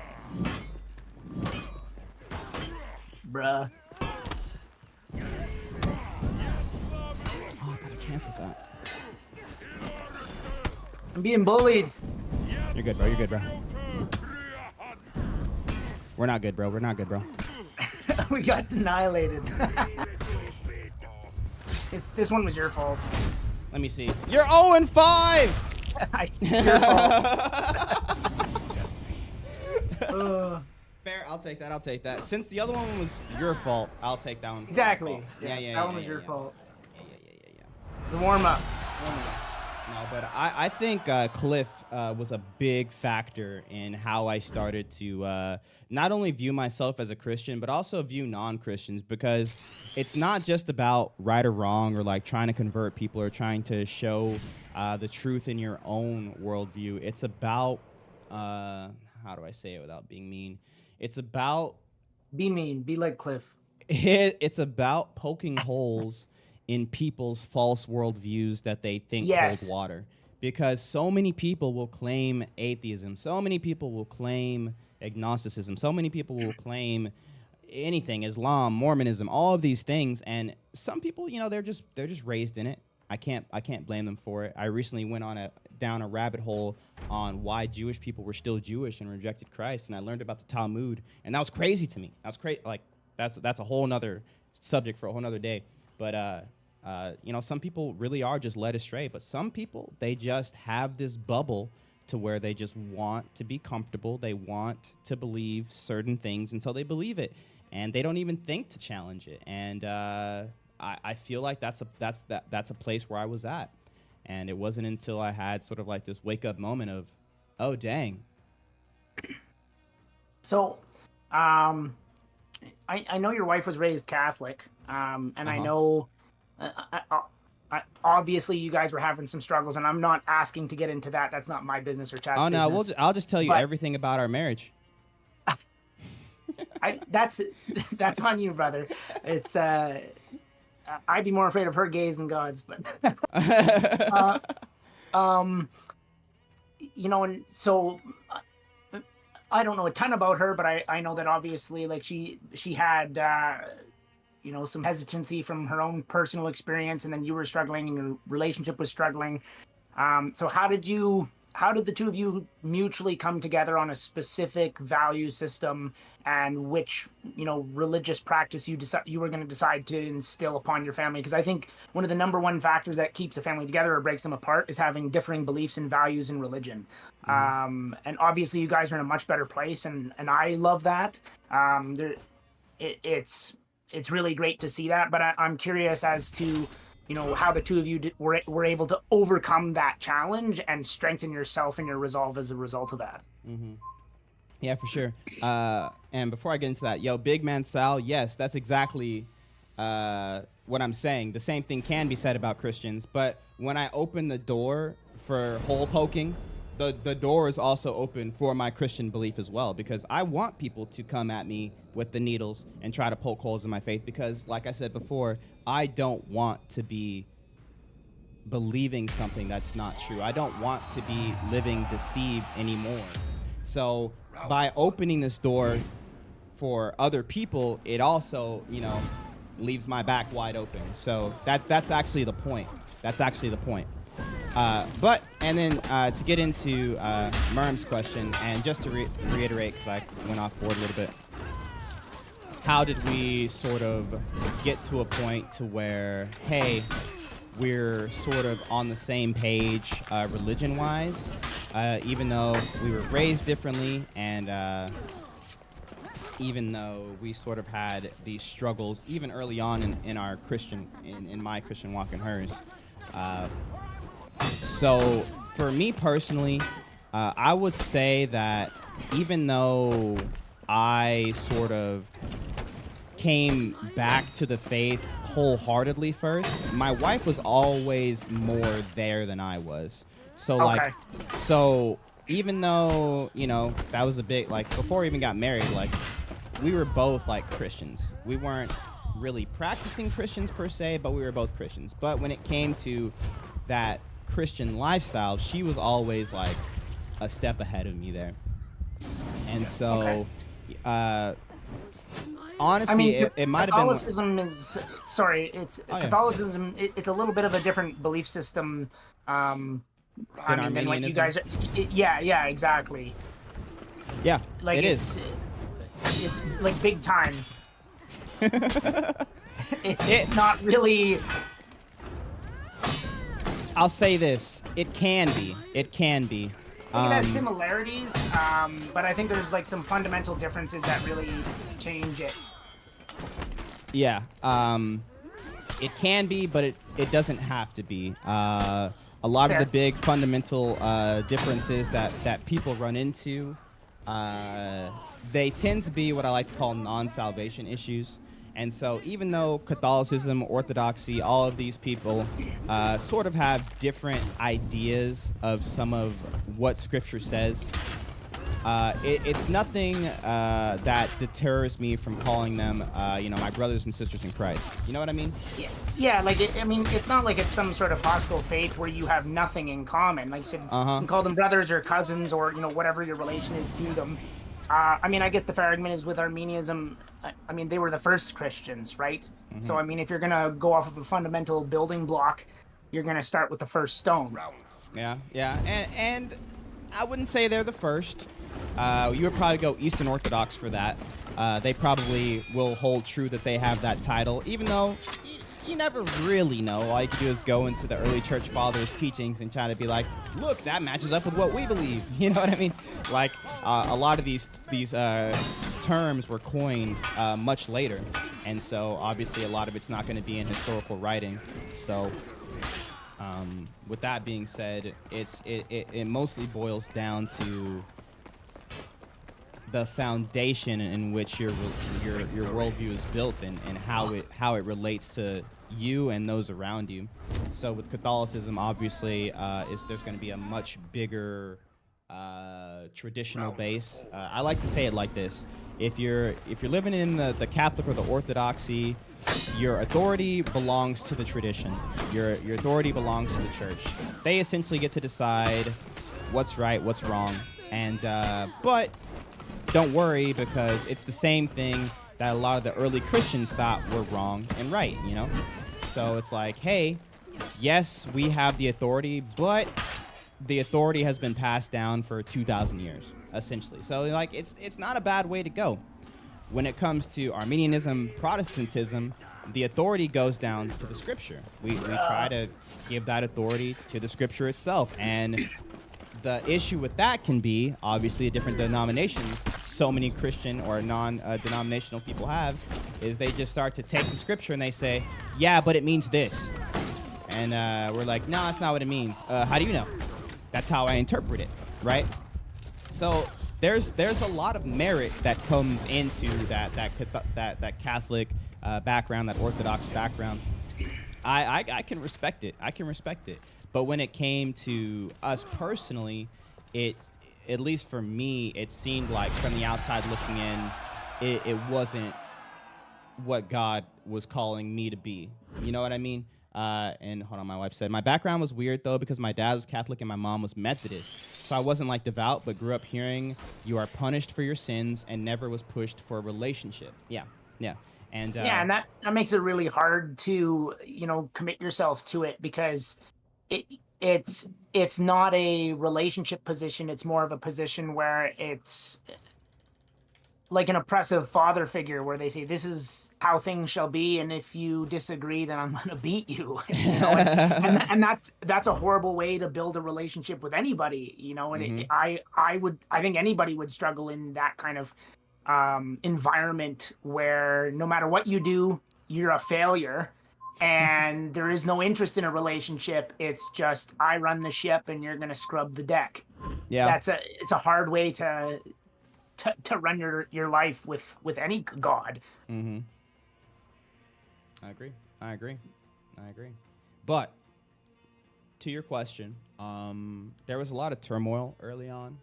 Like my wife said, I was even though she had the better relationship, I was getting more headstrong in biblical canon and trying to understand, the history of the church and what Jesus was talking about when he said these things. And, maybe everything in the Bible isn't just open for interpretation.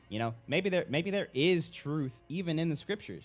And because of that, I got a little hard-headed here and there about certain things, but I was always open to being corrected, which I feel like is super important for any worldview. Like, if you should never be so stubborn as to think that you have the whole truth and nothing but the truth. Like, there should always be some skepticism with whatever you believe, because if you have that, then you always have this sort of like checks and balances of, okay, I'm not just going to blindly believe. And because I'm not blindly believing, I'm actually being proven right on my belief, because now, even with these tests, it's still holding strong, which I feel like is an amazing place to be, honestly. But when I started my walk with Christ, we had lots of long conversations, because obviously we both grew up in Christian households. And I was very just ready to spread the gospel, to get out there, to do my thing. And she was more so like, hey, maybe you should learn a little bit more first. Maybe there are better ways to spread the gospel than just throwing Bible verses at people. Maybe, you'll do more harm than good. You know what I mean? You'll do more harm than good by just, being one of the people that you just explained. Like, hey, God said this, so you have to do this. Or you're going, that's exactly the person she was trying to refrain me from being. And I didn't understand it at the time, because to me, it all, like, everything seems very extreme early on in your walk with Christ. And hopefully I can help somebody who might, who when they turn to Christ, because everything will seem extreme. You're going to hear things, you're going to believe them as truth, and you're just going to want to act, right? We call it being on fire for the Lord. The Lord said, go out and make disciples. The Lord said the time to repent is now. The end is near. Like, you're always going to have these sort of extremes, and it's super, super important to even though you're on fire, to not let it dictate how you treat people, and change that number one understanding that your whole purpose here is to love God with your whole mind, body, soul, and spirit and strength, and to love your neighbor as yourself. Because all of the laws, right, they circumvent under that. Now, you can start to get into ideas of what is loving. Like, isn't it more loving to tell my guy Myrmidon that he needs to put his faith in Christ right now? Because what if he dies tomorrow?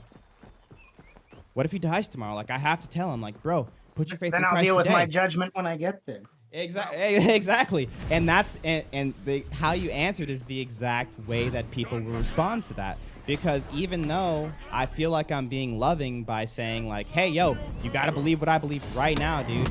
You're in trouble. You're going to hell, yada, yada, yada. And not to say that there's not any merit to people who have that sort of ministry, but for the most part, it's just going to be met with a little bit of cynicism and a little bit of, just straight rejection. That's just how it goes. And I by having this conversation with her, I was able to just sort of like learn how to meet people where they're at. And it's funny, everything she was telling me, I would later find true in the Bible. Because sometimes you have these ideas of like correcting others and like telling people, but 9 times out of 10, this is Christians coming at other Christians. So if I had a Christian brother or sister who was struggling with something very hardcore, we could be a little bit more straight to the point. We could be a little bit more scathing about their actions. But if we have a non-believer, which is most of the time what I run into, either people who haven't fully put their faith in Christ, or people who maybe had a relationship with Christ, but they've decided to, backtrack a little bit in lieu of other things. Those people, you kind of want to meet them where they're at and just sort of plant the seed. And that's keeping it biblically accurate. And I feel like once I burned out a little bit and was able to find these biblical truths, me and her were really able to find this common ground of like, okay, we know we want to live for Christ. We don't really know what it looks like. And so we're just deciding to live for Christ. And as we get the information, like we're trusting him to give it to us as we need it. And as we get it, we will follow it. Like we're not going to be someone who says, yeah, I live for Christ, but Christ said don't do this. And now we're not following that one. No, like, but we waited for understanding. And in doing that, we kind of put Christ in the center of our relationship. You know what I mean?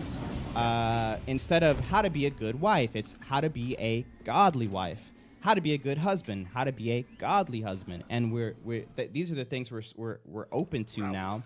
And by putting that in the center, we really did get this deep understanding of what it means to serve each other, what it means to love each other.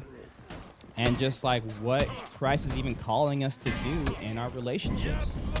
Because it's very easy to, like I said, get caught up in what other people are doing. And, if you're going to be a Christian husband, you need to work with your hands. You need to be doing this. You need to make all the decisions. You need to make sure you're the only one making money. Your wife needs to stay. Like, there's all this stuff that is the caricature of Christianity that comes to the forefront, which is what most people believe about Christianity, right? I start talking about Christianity, the first thing I hear people say is, I don't need a book to tell me how to be a good person, right? That comes from...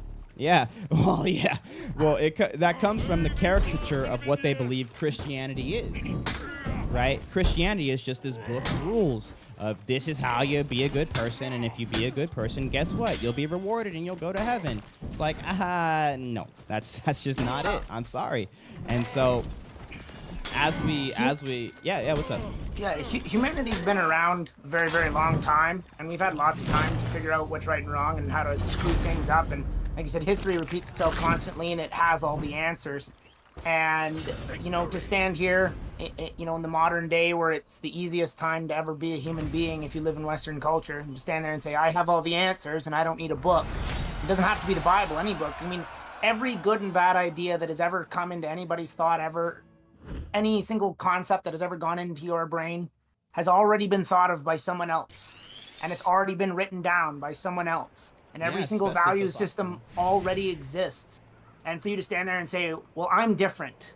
Okay, well, everyone's been saying, well, I'm different, I'm better, I'm smarter since the dawn of time. Okay, did you build the pyramids? Shut up.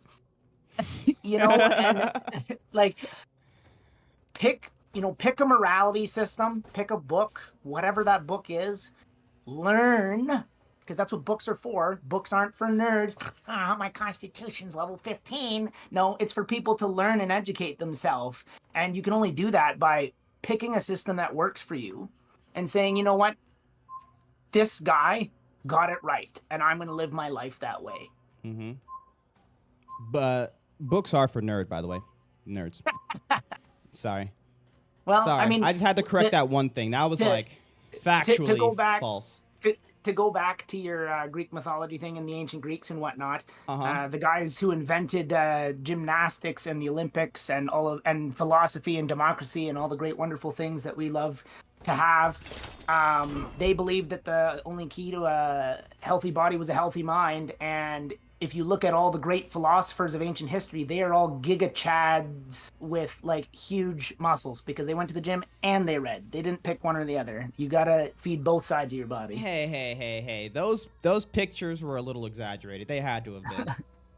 I'm just saying. Could they be though? Because they all had tiny wieners. So I mean, he can't be. He's got to be humble to some degree. That was to show the artistic leisure that was taken. Like there was some artistic freedom to be had there.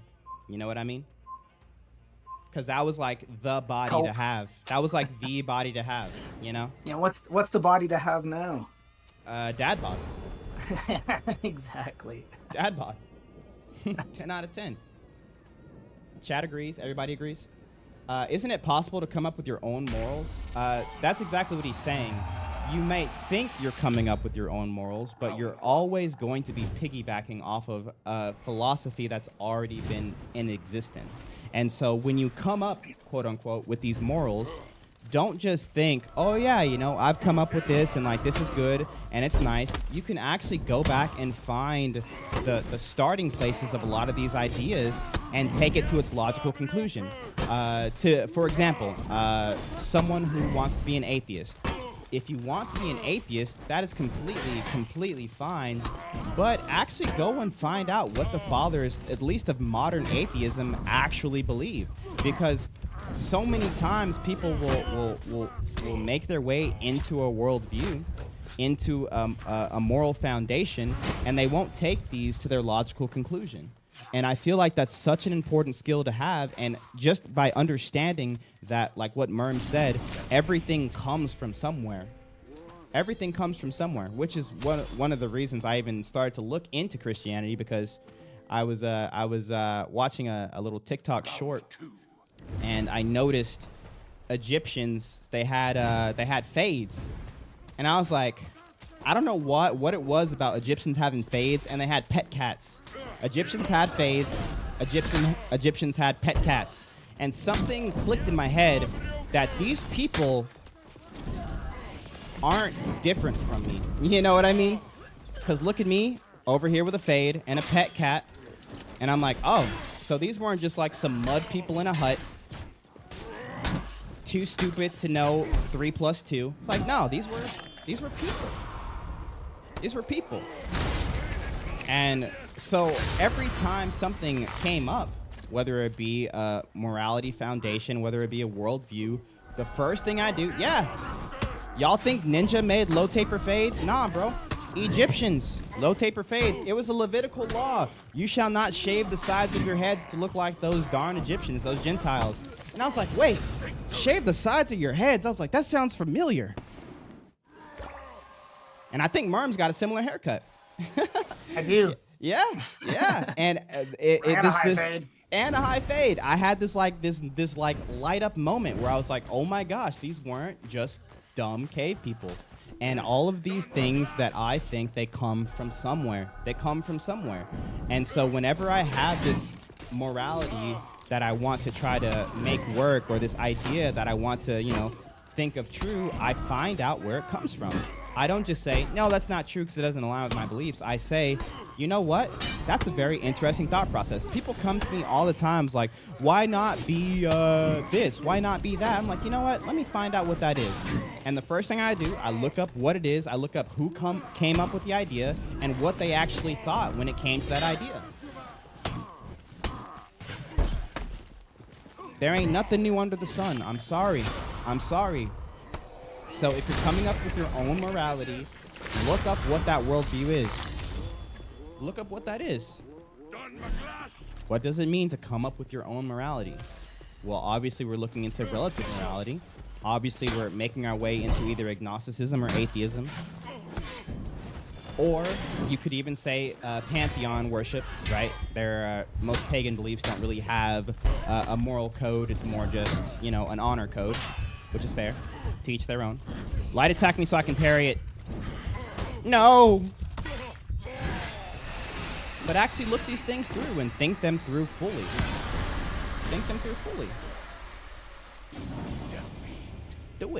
Do it. Because everything comes from somewhere. And as you find the origins of these things, you can find the life, generally, most of the time, of the people where these origins come through. Why do you think, so many people, come for Joseph Smith when it comes to Mormonism? It's like, didn't Joseph Smith have like a child bride and like 8 wives? Should we really be listening to this guy? Now, not to say that someone doing wrong is instantly what do you call it?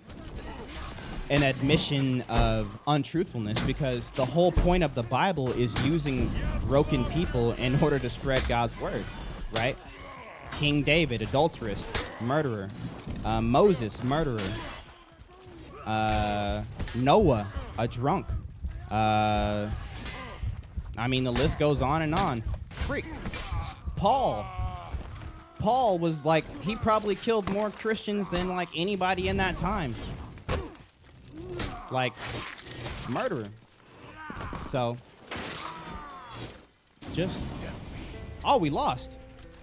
Merm, how many times gonna have 0 kills, bro? Only the second time.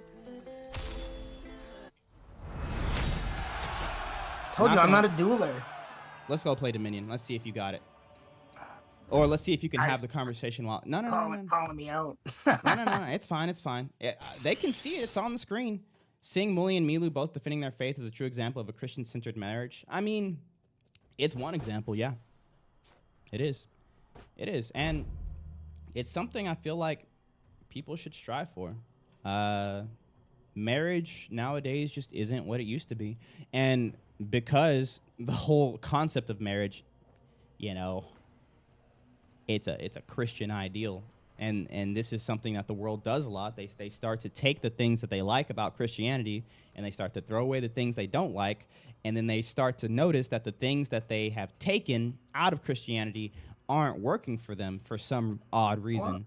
It's not worth getting married. Huh? What's up? Yeah, well, unfortunately, marriage in its current state has lost all of its intended purpose on both spectrums. Like pre-Christianity, like before the Abrahamic faiths, marriage was exclusively a political tool.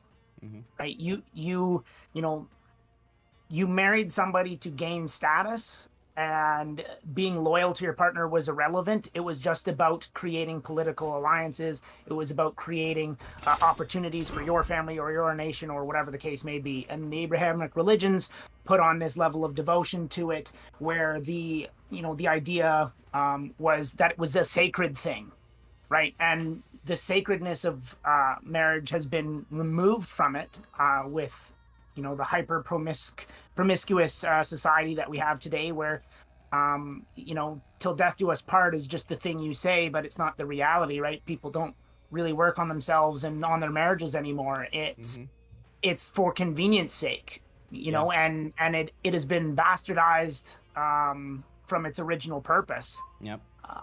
And you can look at the evidence today, like there's no morality behind it. There's no, it's just words. Nobody holds themselves accountable in their relationships, and it's why the divorce rate's so high. Yeah.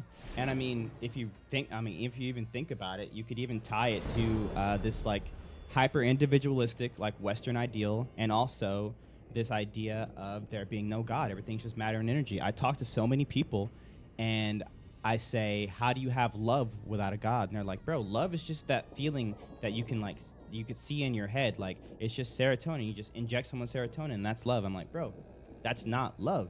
Infatuation. Lust. Yes. Infatuation, lust. Yes. But love is a choice. And of course, if people in the world think that love is just a feeling in your head, what do you think people do when that feeling stops feeling, 1, 2, 3, 4, 5, 10 years down the road? Well, of course they say, what's the common thing that people say when they're leaving marriages? I fell out of love with you. No, right? It just became inconvenient emotionally. Like, I mean, I don't always, quote, feel love for my fiance, but that doesn't mean I do not love her. And I'm it's telling her you said that. You go right ahead.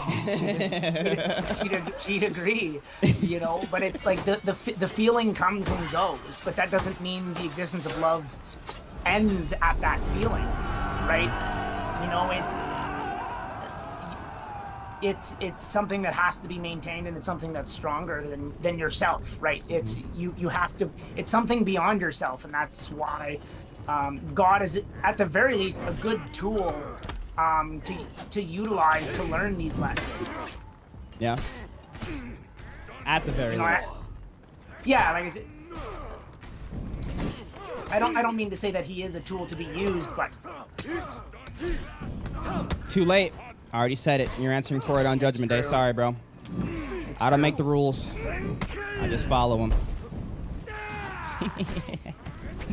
But yeah, it's in my opinion, I just feel very sad for a lot of people today, because you see so many people struggling with so many different either mental illnesses, so many different struggles and issues, and they really don't know where to turn. The world seems like it's in turmoil, and it just says you should just be happy. And if you're not happy, just go get some stuff, or go get some money, or go get some girls, or whatever. Right? Surface level. It's all very surface level, and then no one really knows why everyone is just sad. And I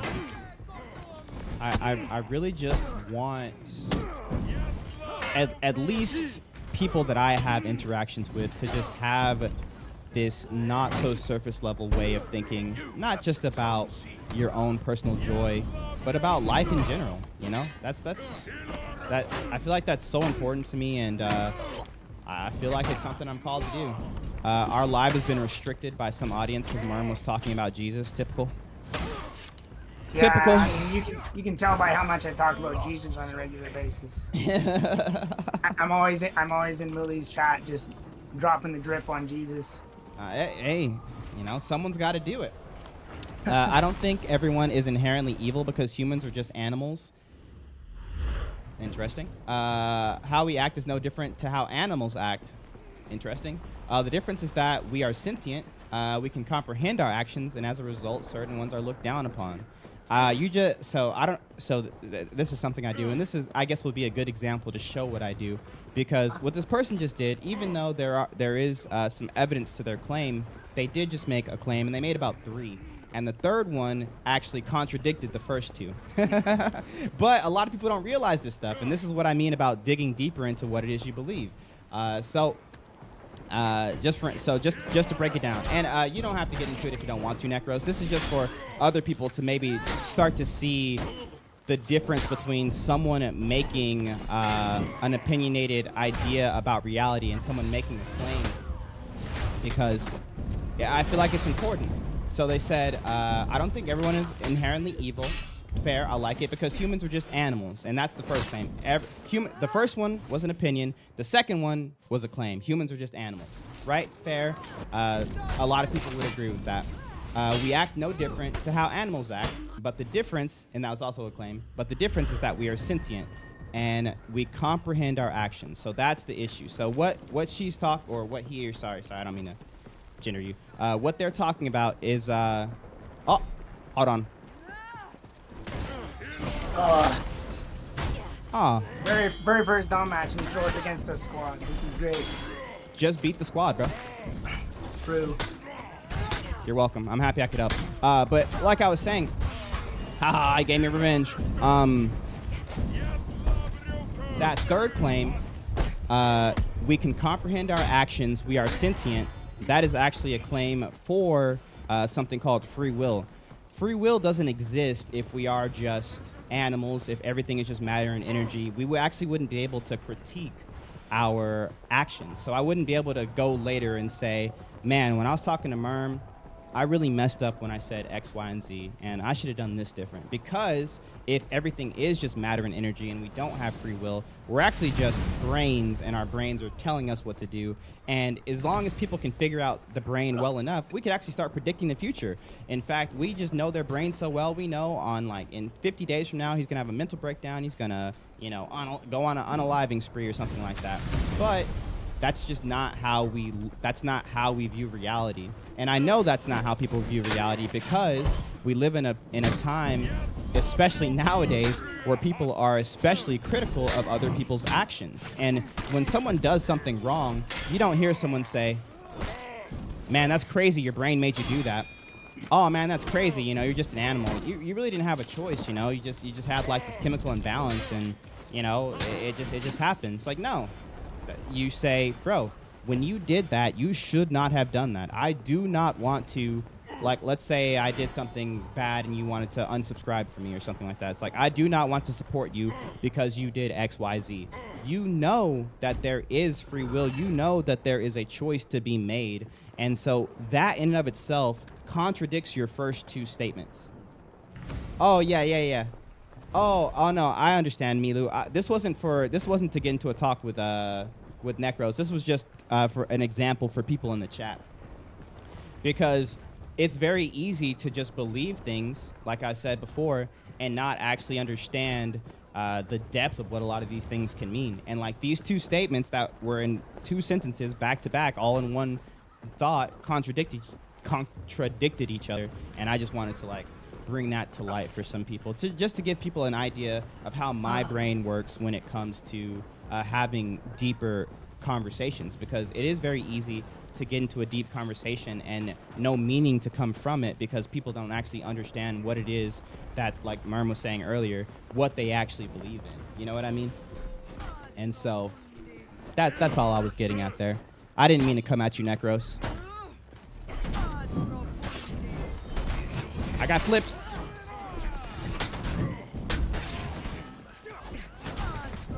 My guy just flippity dipping. All right, buddy, calm down. I just want this guy to get revenge, so I'm gonna back off.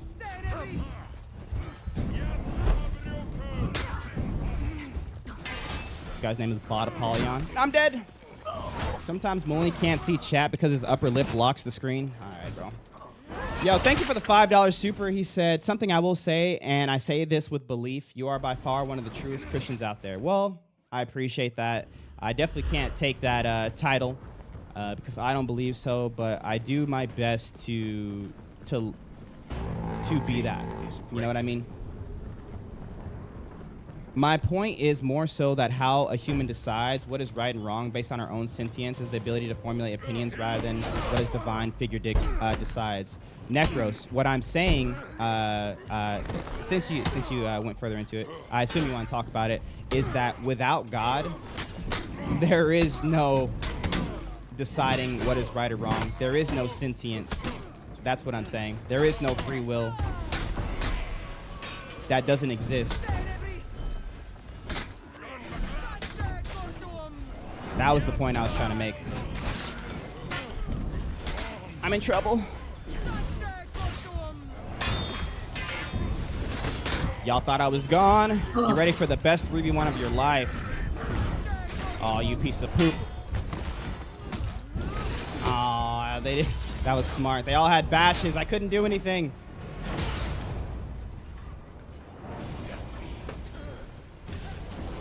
There is no free will without God. That was the point I was making.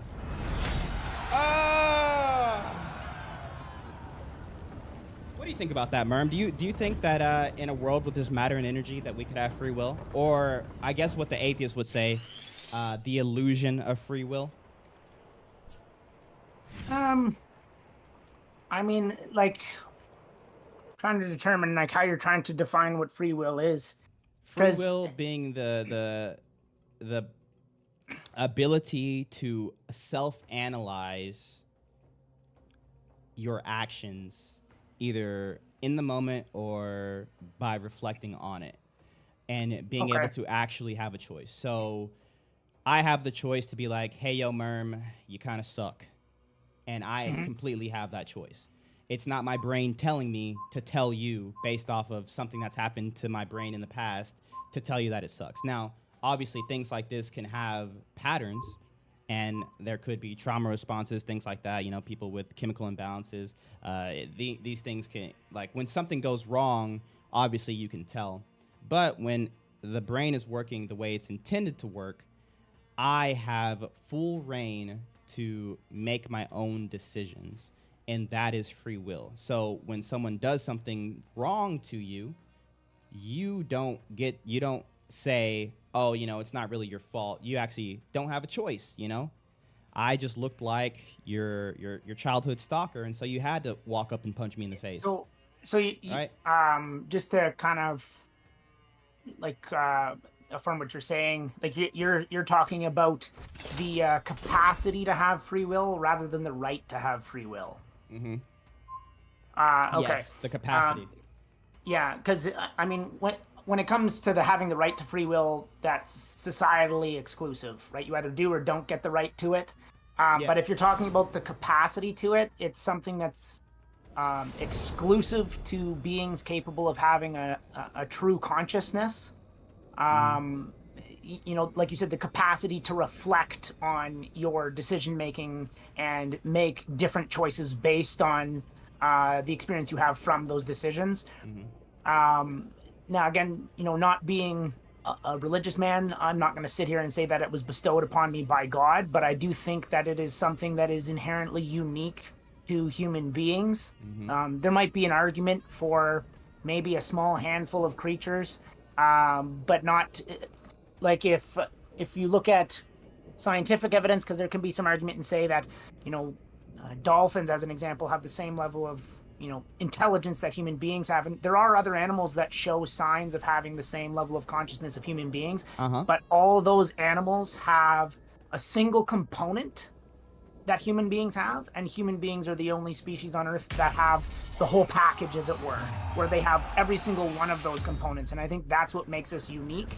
Now, whether it's God or some, you know, space rock or some divine justice or just pure luck that has given us that trait, yeah, whatever you want to guide yourself on, it can't really be disputed that humanity has a very, very unique position in its ability to have the capacity to have free will, because we don't function like other animals where we just stick to an effective system and we just live by, you know, a biological set of standards and rules, right? Like our sole I mean, obviously as a species we want to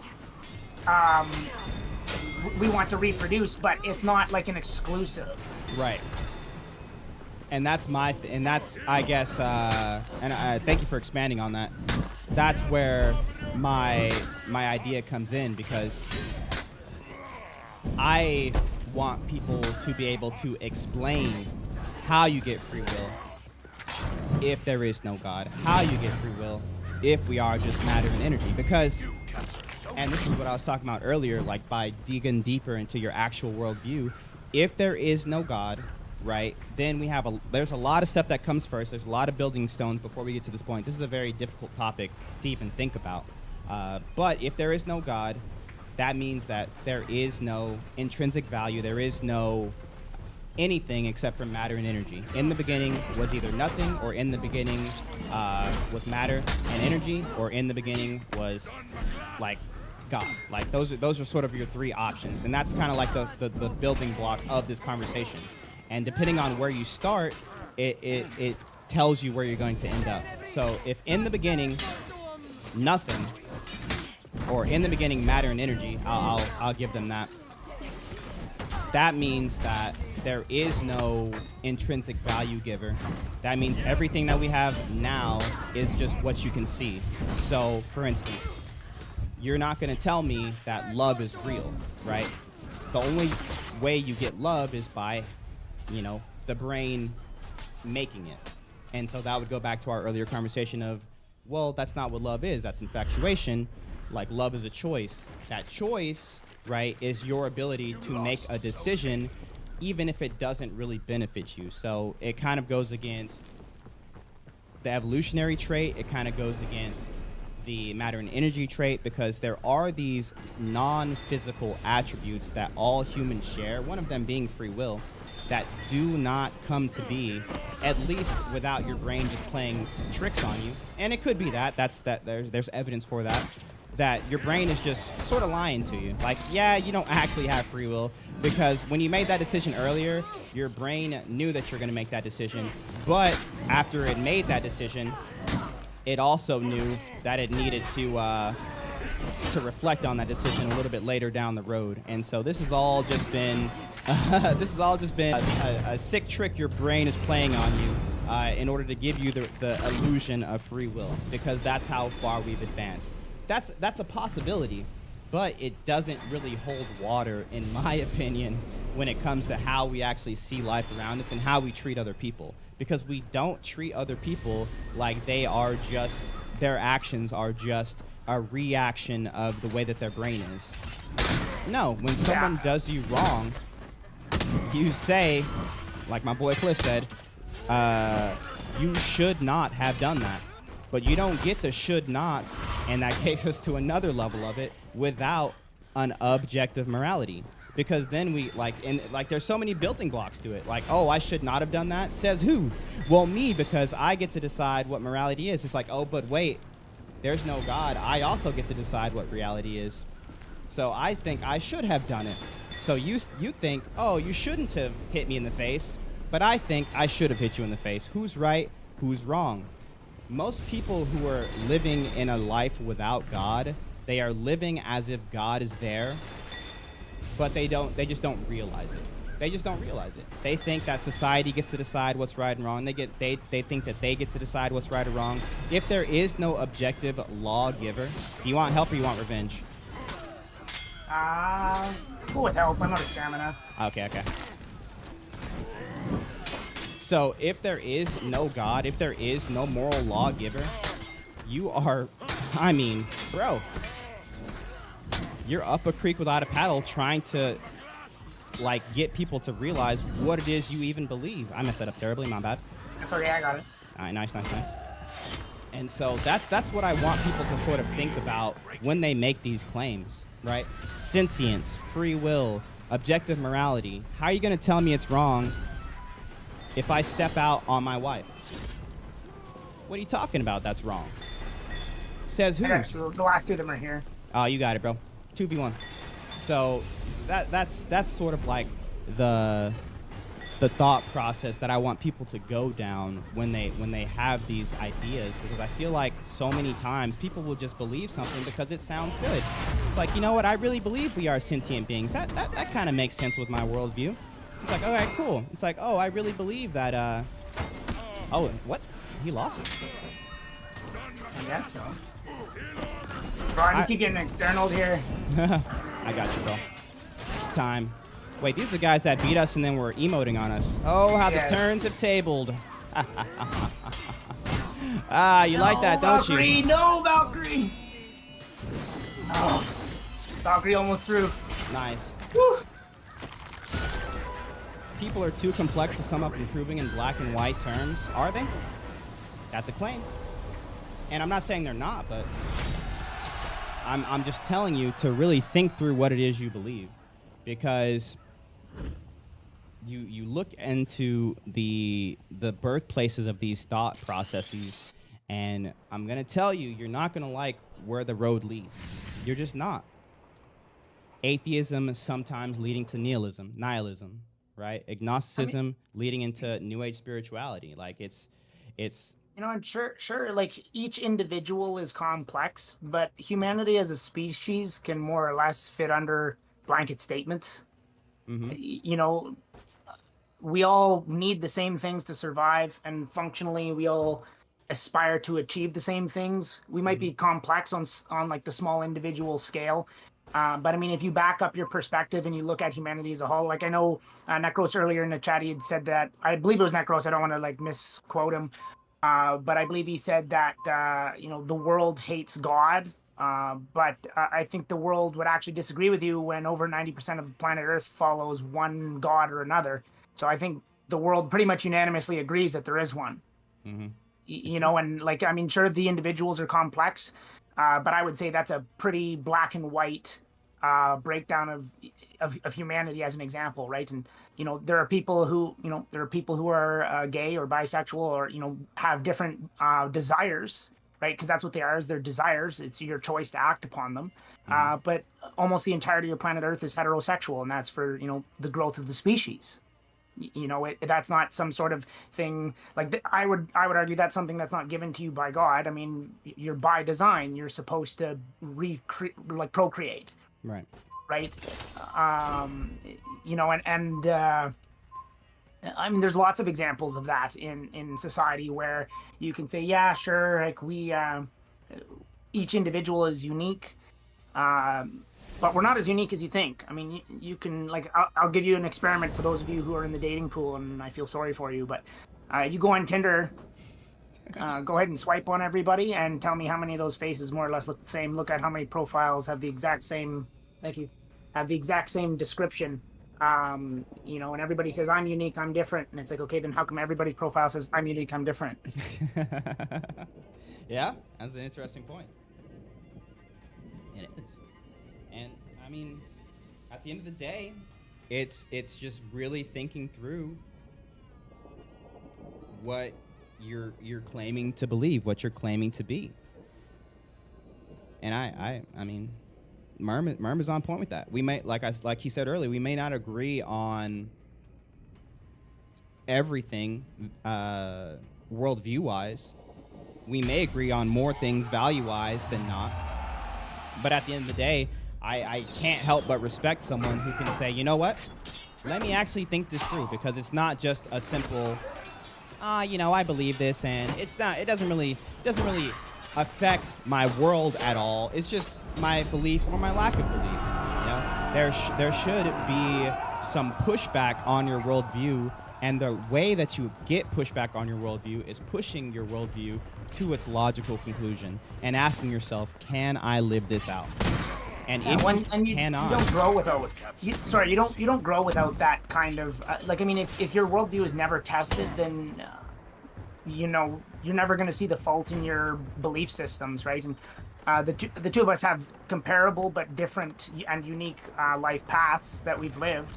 But I found, as I get older, my beliefs, some of my beliefs change, but my values have more or less stayed the same. And it's just a matter of how I come to terms with understanding those value systems has changed over time, right? I mean, when I first met you, Millie, I think we were both on the same page. Religion was a lot of hocus pocus, and I'm definitely at a point in my life now where I'm like, okay, if I take it at its face value, there's a lot of constructive and really powerful stuff here that people are overlooking, including myself. And I'm not afraid to admit that there's been a lot of times where I'm just completely wrong, and my systems and values are evolving with that knowledge as I learn it. And that's why I want to hear your perspective. I can't say that I'll never believe. There might be some day where I do, but we share a lot of very similar values, but we've come to the same place with the same conclusion, but with different reasoning to get there. And so I'm curious how we managed to find the same ground, but we found different avenues to get there. And that's mostly what stemmed this conversation, right? I want to at least explore and understand God to a deeper level that I can't personally understand because I haven't reached that position, right? And that's whether that's going to steal my own current perspectives or if it changes them remains to be seen at this time. But like you've mentioned, I've gone through several rough patches in my life, and I'm trying to seek a greater purpose than myself. And I think everybody's on that trail, and I'd like to kind of continue to evolve that. Now that I'm kind of just prattling and not really saying anything. No. You're saying a whole lot of nothing. Not kidding. But no. I can confidently say that the path that you're on, you will find Christ. Like, I have no doubt about it, because if you're looking for truth and you're okay with being wrong, that means your heart is in a posture to where you are going to be finding the thing that's right. Okay. I'm telling you. No. Oh, something happened to you? I was listening. Yeah, the guy left the game, and my game froze, and then it fixed itself, and I was dead. Don't blame For Honor, okay? For Honor's perfect. But anyways, it didn't mean to cut you off. No. No, I've never had a problem with this game. This game's perfect. Since season 1, it's been perfect. Exactly. 0 issues. Anyone who said there were issues, they were just haters. But I'm fully confident. I mean, that's where the road leads.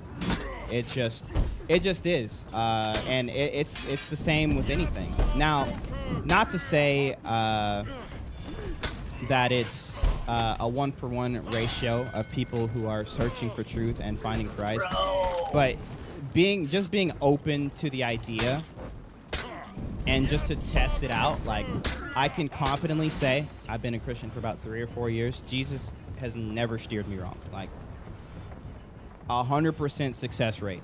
Like, well, it's crazy. So it's crazy. In a previous relationship, I was dating a woman who was very, very deep in her Christian faith. And at the time, I tried to explore it for her sake, and I mean, ultimately that got me nowhere, because my the desire to learn wasn't from personal perspective, it was from hers. Right? And then I and when I was little, my parents tried to introduce me to God to see if there was an interest there, and I didn't see it because I didn't understand, and it came from like a church perspective and not a spiritual perspective. And then I tried to find it on my own, but again, I was in a bad place. Like, I mean, this has nothing to do with God, but I mean, I'm a completely sober individual. I had them for several years, and that was a personal choice because I was being destructive to myself. And I'm constantly on the path to seeking ways to kind of lead a better life, right? And through my constant research, I found that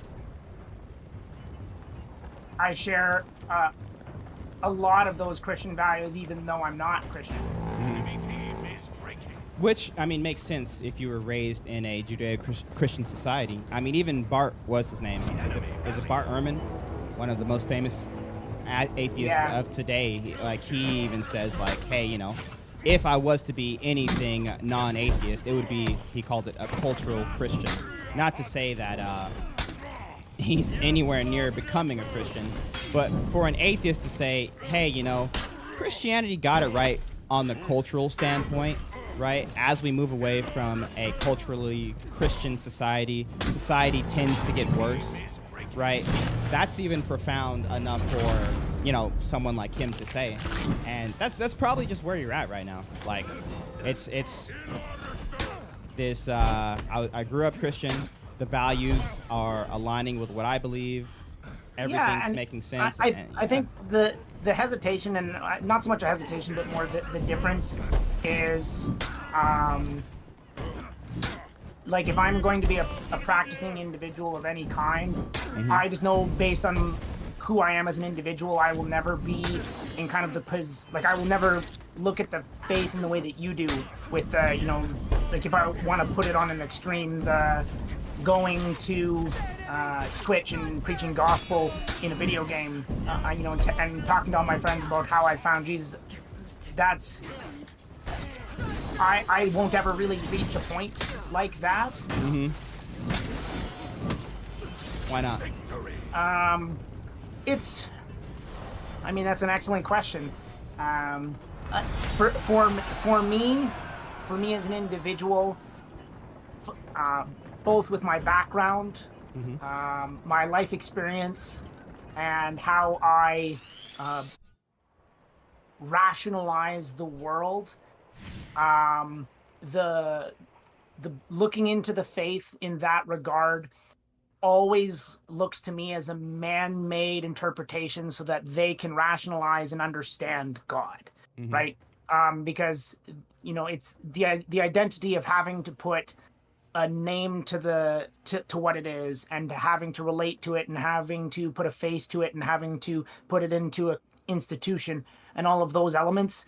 I believe that I think God is real in the sense that it is something that is incomprehensible by humanity, and we give it the name God because we don't know what the fuck it is, and it's beyond our understanding. And whatever energy it is that holds everything together, that creates existence, that creates everything, that created space, that created us, you can put any name you want onto it, but I'm not going to identify it as a being because or as something that I can worship, because it's something beyond that level of comprehension.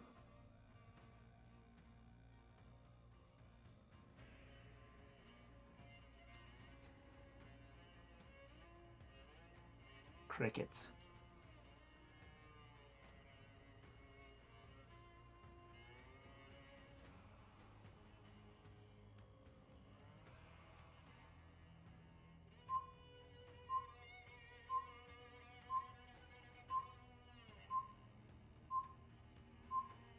I wouldn't say if aliens exist. I think extraterrestrial life absolutely lives. If you look at the magnitude and the size of space and the existence of the universe, it's statistically impossible for us to be the only living creatures in existence. I was listening. I had to go to the bathroom. It was the longest pee of my life, dude. I was holding that in for like an hour. But to answer your question, and then we'll go to Necros, because I see you asking that question, Necros. We'll go into it. And I'll let Merm answer if he wants to. You're at a very particular part of what I would say is agnosticism. Would you say you're agnostic? I mean, that's what I'm hearing. No, because when it comes to, I mean, first of all, I'm definitely not an atheist. Right. I don't really like identifying. I don't want to put you in a box. And that's why, is because you have this expectation of being in a box or upholding certain pillars and whatnot, and. Like I said, like if I had to break it down, I think a lot of the Christian values align with kind of where my mindset is. But there's certain things on how we understand Christianity that, whether it's a readiness or an understanding or whatever, I don't really have a word for it. But I'm not practicing of any faith, even if that's agnosticism, because I would consider even agnosticism to be something that I consider. I just fucked up this Orochi. Agnosticism is it's a cult of its own. Yeah. Okay. So, do you believe in an objective truth? Absolutely. You know, and I mean that's a really good talking point. You know, from the Christian standpoint, is the idea is how do you have an objective truth, and if you don't have like a God or something like that to believe in, and that's why I said I can't give you an answer on how I came to it, but that I would say that my objective truth is very, very close or near exact to that of what the Christian values are. I think there absolutely is a morality. I think the idea that people say that you can just live life in an absolute total incoherent chaos and you know, and that morality is subjective to each individual situation is nonsense. I think there needs to be a good and an evil, as it were. Yes, sure, there's a gray area at times, but I mean, it more or less comes down to there is a right and a wrong. Okay. But I mean, I'll be honest, and this is why I'm having this conversation, is partly wanting to, you know, find it and search for it. But I don't have an answer as to why. All right, so here's what I am sort of like being led to talk about right now, because everything you've told me is, I mean, it's spot on, and it's showing me sort of like a heart posture of searching, not really for any deity per se, but just for some sort of, not guidance, just resemblance of a way forward. You know what I mean? If you had to bottle it into a word, you could describe it as looking for purpose, right? Okay. Because I think every individual needs purpose, and I think that's what I could most closely align it to, is that I'm seeking for, you know, a greater purpose other than just existence. Not that I'm worried about, you know, what am I going to do after I'm dead, right, you know, right. Anything like that. But the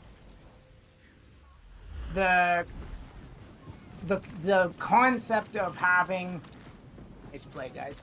Sorry, the concept of my personal understanding of what God is fundamentally wrong from what a lot of practicing religions consider it. A lot of practicing religions more or less look at God as a deity, like some spiritual understanding that, you know, and I know that this isn't always the case, it's likely not the case for you, but a lot of religion really puts it into a box, like they're trying to humanize God to understand God. And the reality of what God is so if you know, if I could see the argument and say God is real, God by his literal definition is incomprehensible. We cannot understand the, you know, the magnanimity of what is that word, magnanimity, of what he is. The magnitude, yeah.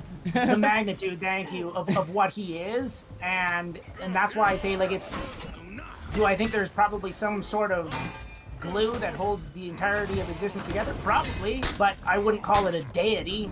I think that's a very human way of thinking, and in order to understand it, you need to look at it from a non-human perspective. Yeah, I actually agree. To an extent, obviously, but I agree. So this would be my line of thinking for you to sort of to move forward. If you are sort of looking for that purpose,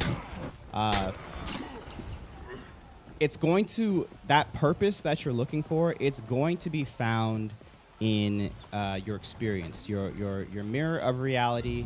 That experience Absolutely. is where you're going to find that purpose. So, and that's why I said, like, if you had to put it into a box, that was the word I would probably use. Yeah, I'm not seeking a purpose. Yeah, like, not like a tangible, this is what you need to do. Like, no, not like that. But like purpose in more of a grand scale. I get what you're saying. And like, what's it all for? I like understanding things. Yeah. For the sake of understanding it better, not for any other reason other than the seeking greater knowledge. I enjoy learning things. I enjoy finding out things, and I think this is kind of one of the greatest human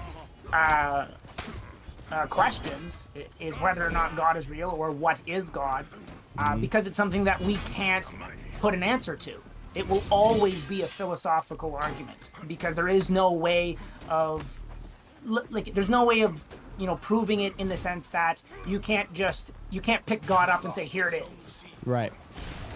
You'll never be able to do that. It's not like you can pick up an apple and say, this is an apple, right? And that's why it's such a fascinating topic for me to discuss. I like that. This is where I'm sort of I guess being led to lay it Sure. on. And let me collect my thoughts real quick because it's kind of like the start of something. So give me just a second. Yeah, I'm in a rough 1v3. Oh yeah, you're good. No. You finished that 1v3. Oh no. Okay, go ahead. Or are you still I'm still collecting. I had it, and it's not that I lost it. It's just I've interrupted you a couple times too. Oh, no. You're completely fine. Because I do want to have a really good idea of where you're coming from. So I'm not just spewing nonsense. You know what I mean? I'd love for the things that I tell you to be fruitful, for you to actually be able to get some substance from it. And I think that's more where the hesitation to start is coming from. It's okay, I'm dead. Oh, wait, we are not breaking. Let's go. So. I can revive you if you want. No, I'm good. Oh,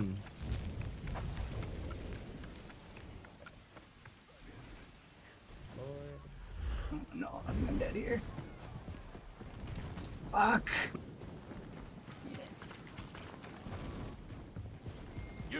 Man, I would absolutely love to dunk on this Kyoshin, but I just can't because he just sits there with constant protection.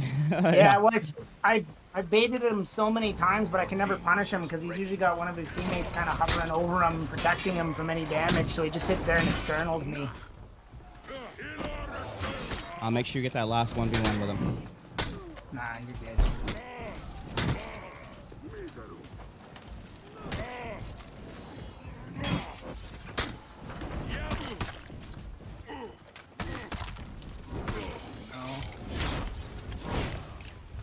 I just lost that. All good. All good. Let me collect my thoughts one more time, and then we're digging deep. Are you ready to dig deep, Merm? Sure, let me focus here. Oh, you do your thing. I'm still collecting.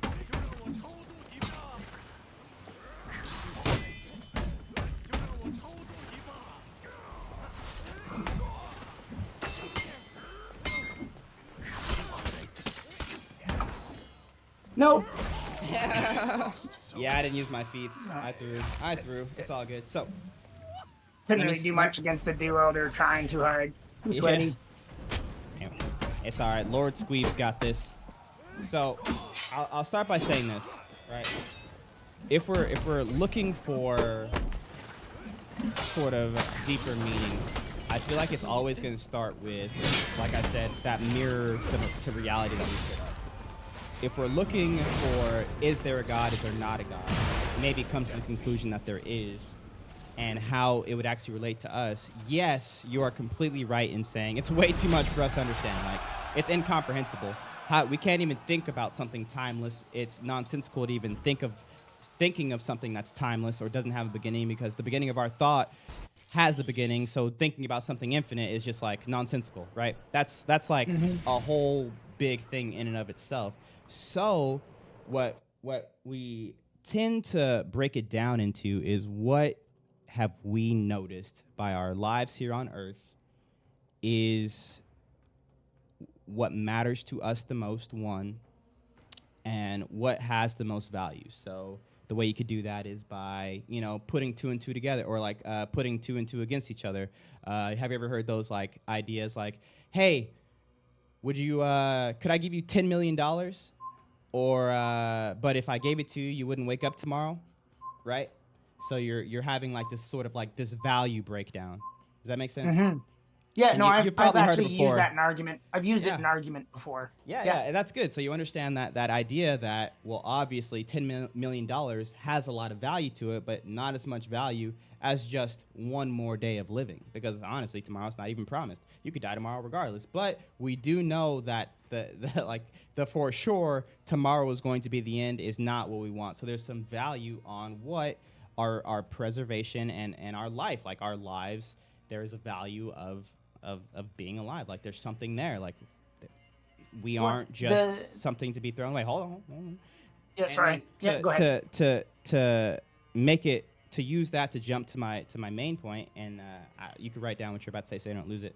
But we go into what is the most important thing, and that I would say, and I don't want to just give you the answer. Sometimes it's nice having that light bulb moment. Is that the most important thing to all of us is our relationships, right? I agree. And the mirror that I'm talking about isn't so we can understand God to his fullest, but at least if there is a God, we can use that mirror to understand God in the way that he's chosen to reveal himself to us. Because if we are incapable of comprehending this being or deity or whatever you want to call it, the only way that we will even know that it exists is if it decides to reach out to us. And it's not for us to dictate how it should reach out to it. That would be like you reaching out to your girlfriend, or you and your fiance being like, oh yeah, I'll give you the ring, but you got to do some special stuff in the bed for me first. Like, right? Yeah. You wouldn't do that, because we know deep down like that's like coercion. It's wrong. So we obviously wouldn't do that with the creator of everything, if there is one. Obviously, let's just say in this hypothetical there is one. I mean, you don't have to hypothetical. I know your belief system. You don't have to say if there is. I mean, you believe, so just speak it as you would. I got you. So this God, right, that I do believe in, and that obviously so many have for the majority of existence, has given us sort of like this blueprint of what is important. It is probably safe to assume that this blueprint, to an extent at least, has something to do with God, right?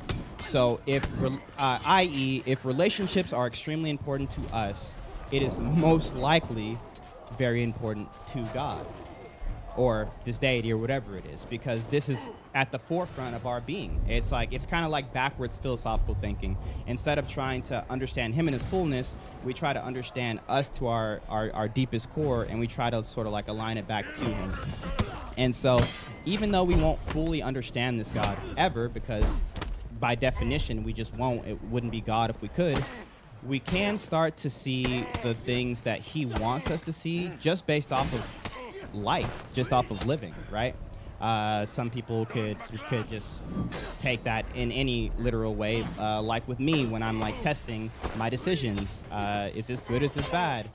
Right? Or hey, you know, what happens if I stick this knife in this person? Oh man, doesn't feel that. You know, little things like that. And so we take it the relational route, and it makes us think that, man, there should be this relational aspect to this life giver.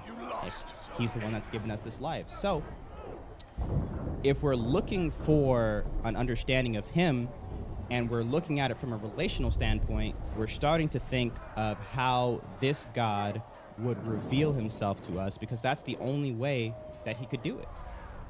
That's the only way that we could understand him. Like, we're not going to try to coerce God to say, you know what, God, I'll really believe as soon as these pieces fall together. You know what, God, I'll really believe as soon as I hear your voice. You know what, God, I'll really believe as soon as, you know, XYZ happens in my life, and, you know, I finally have, like, enough proof to know that you're real. It's like, no, there's not going to be coercion in love, because we know from our own experience, right, that mirror, that coercion is not really good. It's not something that we want to push onto others, and so it's not something that God's going to do to us, and it's not something that we're going to do to God.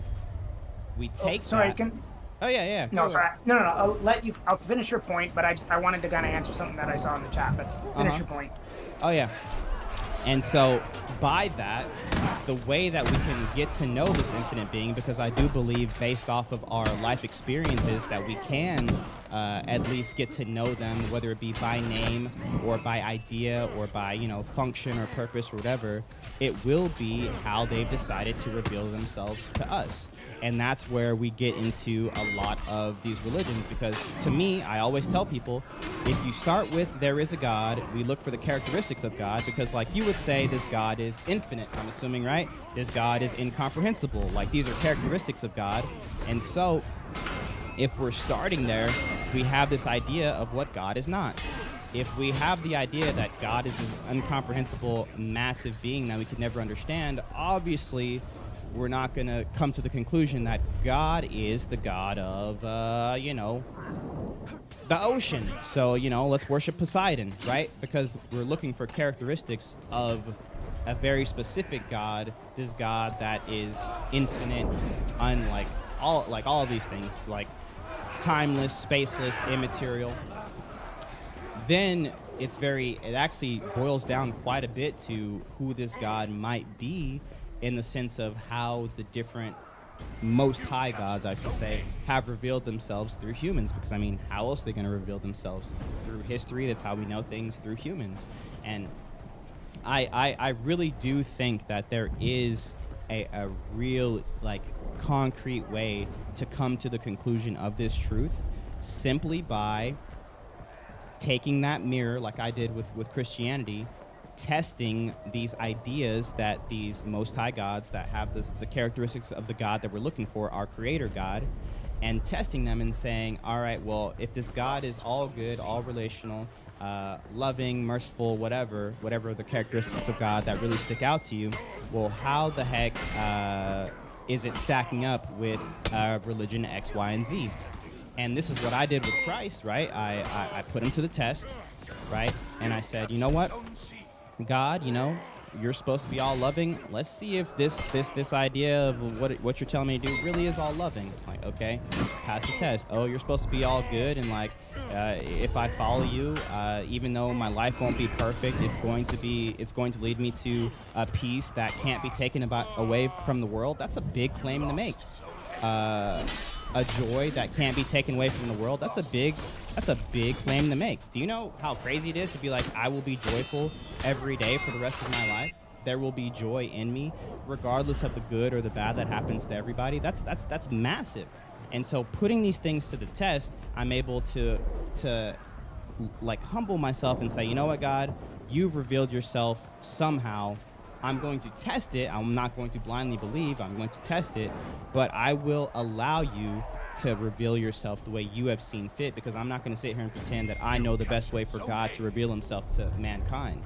And so that's where I think you're at right now, is you're at that point where, I know you said you've read the Bible, you've read the Quran, but I think when you read it, there might have been not a cynicism, but maybe too harsh of a heart posture towards it. I think when you have this separate understanding of what you're looking for, I think it's going to be a whole lot different of a read, because I too was someone who had read a lot of the Bible. I spent my whole life in church up to my 16th year. And I knew all the stories, I knew all the characters, I knew all the morals, I knew all that stuff. But when I actually started to read it from the perspective of, I'm looking for truth, I want to know this God, because I know there is one, but if he is there, there's going to be some resemblance of him there, because he has to be a relational being to make us the most important, to make relationships the most important things in our life. So by reading back through it, and I would say just reading through the Gospels, you can just pick one, whatever one kind of your heart calls to, and then reading through Romans or Acts, I think it'll be hugely beneficial, and just letting God introduce himself to you the way that he has, because that is how God has introduced himself to us. It is through the person of Jesus Christ. And so we read about his characteristics, we learn about how he lived, what he taught, all of these things. And this, I feel really does allow us to be you know what? Maybe this is this God of the universe, because there's always going to be that leap of faith that you have to take later. Even today as a Christian, like, I just now got to the point where I feel like I can fully surrender to God, and I've been a Christian for 3-4 years. It's not going to be an overnight thing, but it's a process that lasts your entire life, you know. And I feel like you're really right there at the spot to be like, all right, you know what? Let's just give this one more go. What's that? What is it? Into the Spider-Verse? It's like, all right, let's try this one more time. I am the one and only, you know, I am the one and only Spider-Man, right? And so I think as you grow and you have this new perspective of what you're looking for, you really will find it by putting that mirror up to reality, because you're smart enough to do it, and really testing out this God and how he supposedly revealed himself. I mean, for me, it sounds like it seems like a no-brainer, but I know for you there might be some hesitation there. I say, like, if you really are looking for truth, there is a guy who you probably know said, "I am the truth." And I mean, that was enough for me to just be like, you know what, I'll read about it. Not just to blindly believe, but just to say, you know what, I'm looking for it. He said he's him. Let's go. And that's where I feel like you're at. Captured Zone C. Hey, sorry, that was a lot to digest. Oh, it's a lot. I know. It's a good thing we're being carried by these things. I agree. Okay, so first, I just wanted to touch on something that Necros had said in the Twitch chat.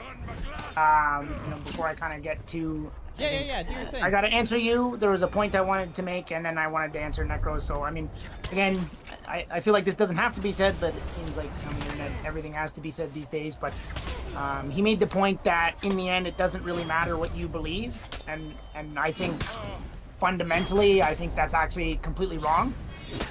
I think it's absolutely imperative that you understand that what you believe in is important and crucial to your success and to everyone else's success. I think, seeing that I believe he said he was atheist, I understand that he's likely coming from a perspective that, like, in the grand scheme of things, you know, the concept, if I can steel man him first, is that he believes that you can believe whatever you want, but in the end, we're all gonna end up in the same place. Like, it doesn't matter what you eat; it all comes out of shit, right? Right. And I think that's kind of where he's coming from, and I think that it does matter what you believe in, because it dramatically affects the outcomes within your life. And having a strong understanding of what your morals are is so important to your, not only your growth, but your ability to live a meaningful life. Because if you live life on the idea that, well, it doesn't matter, who cares? You believe whatever you want, we're all gonna end up in the same place. And if I'm right, I'm right. If I'm wrong, I'm wrong. It leads into the current mindset of society that we have right now, which is, well, if there is no point to life, then who cares if I'm good or bad? And everybody devolves into hedonistic practices because, well, my values don't mean anything, so I'm going to do whatever I want because there are no consequences. And I think that's fundamentally a flawed way to think. And, you know, as an individual, you might be able to be a good person. And I think Necros is kind of in a comparable spot to where I was a few years ago, where it's like everyone should just be able to worship whatever they want and we'll all come to the same conclusion. But we don't. We don't. And, you know, and I don't want to take away from your point of view, because I don't know you. This is the first time I've ever seen you in my entire life, and it's in an online chat, right? So you got to take what I say with a grain of salt. But I think that if you like you just said that it's you don't need a religious point of view to know your morals, and it's good that you understand what your morals are, but why did you come to that conclusion, and why is it not important to you to showcase that those morals and values are important? Why are you saying my own values are not important? Like that, you're arguing with yourself, right? To say that I know my morals and I'm smart enough to make the right decision, but when it comes down to actually making the decision, nobody cares. Well, why aren't your morals important? They should be. They should be something that you want. don't necessarily want to preach them to everybody, right? But you should want your good, well-founded morals to spread to everyone else, because ideas are infectious, both good and evil mindsets, right? And to tie this into one of my other points that I wanted to make is one of the questions that Muli asks is, would you take $10 million if you knew you were going to die tomorrow, or live beyond that but not take the $10 million? And it's a value question, right? And it's one of the devil's questions, right? Because it's the question of temptation, right? How important and how grounded are your morals and your values as an individual, and how strong are you internally? Because if you would take the $10 million for a day, that's the devil's deal, right? And the devil's deal is that, it will wash you of, because God is designed to be hard to understand, and the devil is not, because the devil wants to manipulate you. And whether you call him the literal devil or, whatever your interpretation of that is, his moral high ground above you is that he wants to manipulate you. And so he's going to offer you the $10 million, and you're going to take that $10 million. And it doesn't have to be $10 million. Maybe you have cancer and you're going to die. And what happens is, so if you've seen the movie Ghost Rider, you can say what you will about the quality of the film, but at the start, he sells his soul to the devil, so that his father can survive an illness. And then he immediately, the next day, after feeling great, he dies in a motorcycle accident. And that's the morality question that Muli's trying to make. Is your life and your experiences worth a quick fix, or are you willing to do the hard work to actually fix the issues you have in your life? And that's why your value system and your morals are so important, right? And if you're willing to take the $10 million, but you're going to die tomorrow as a result, then you don't have a moral system. You don't have a morality. You don't have a value system. You are living within your hedonism, where it's, I'm just going to do whatever I want because, as you said, 10 million is 10 million. But 10 million, it's not about the $10 million. It's about what the 10 million represents. And that's what a lot of people miss with it. And don't throw your life away for, a pittance. And then in order to answer Muli, I'd have to ask him to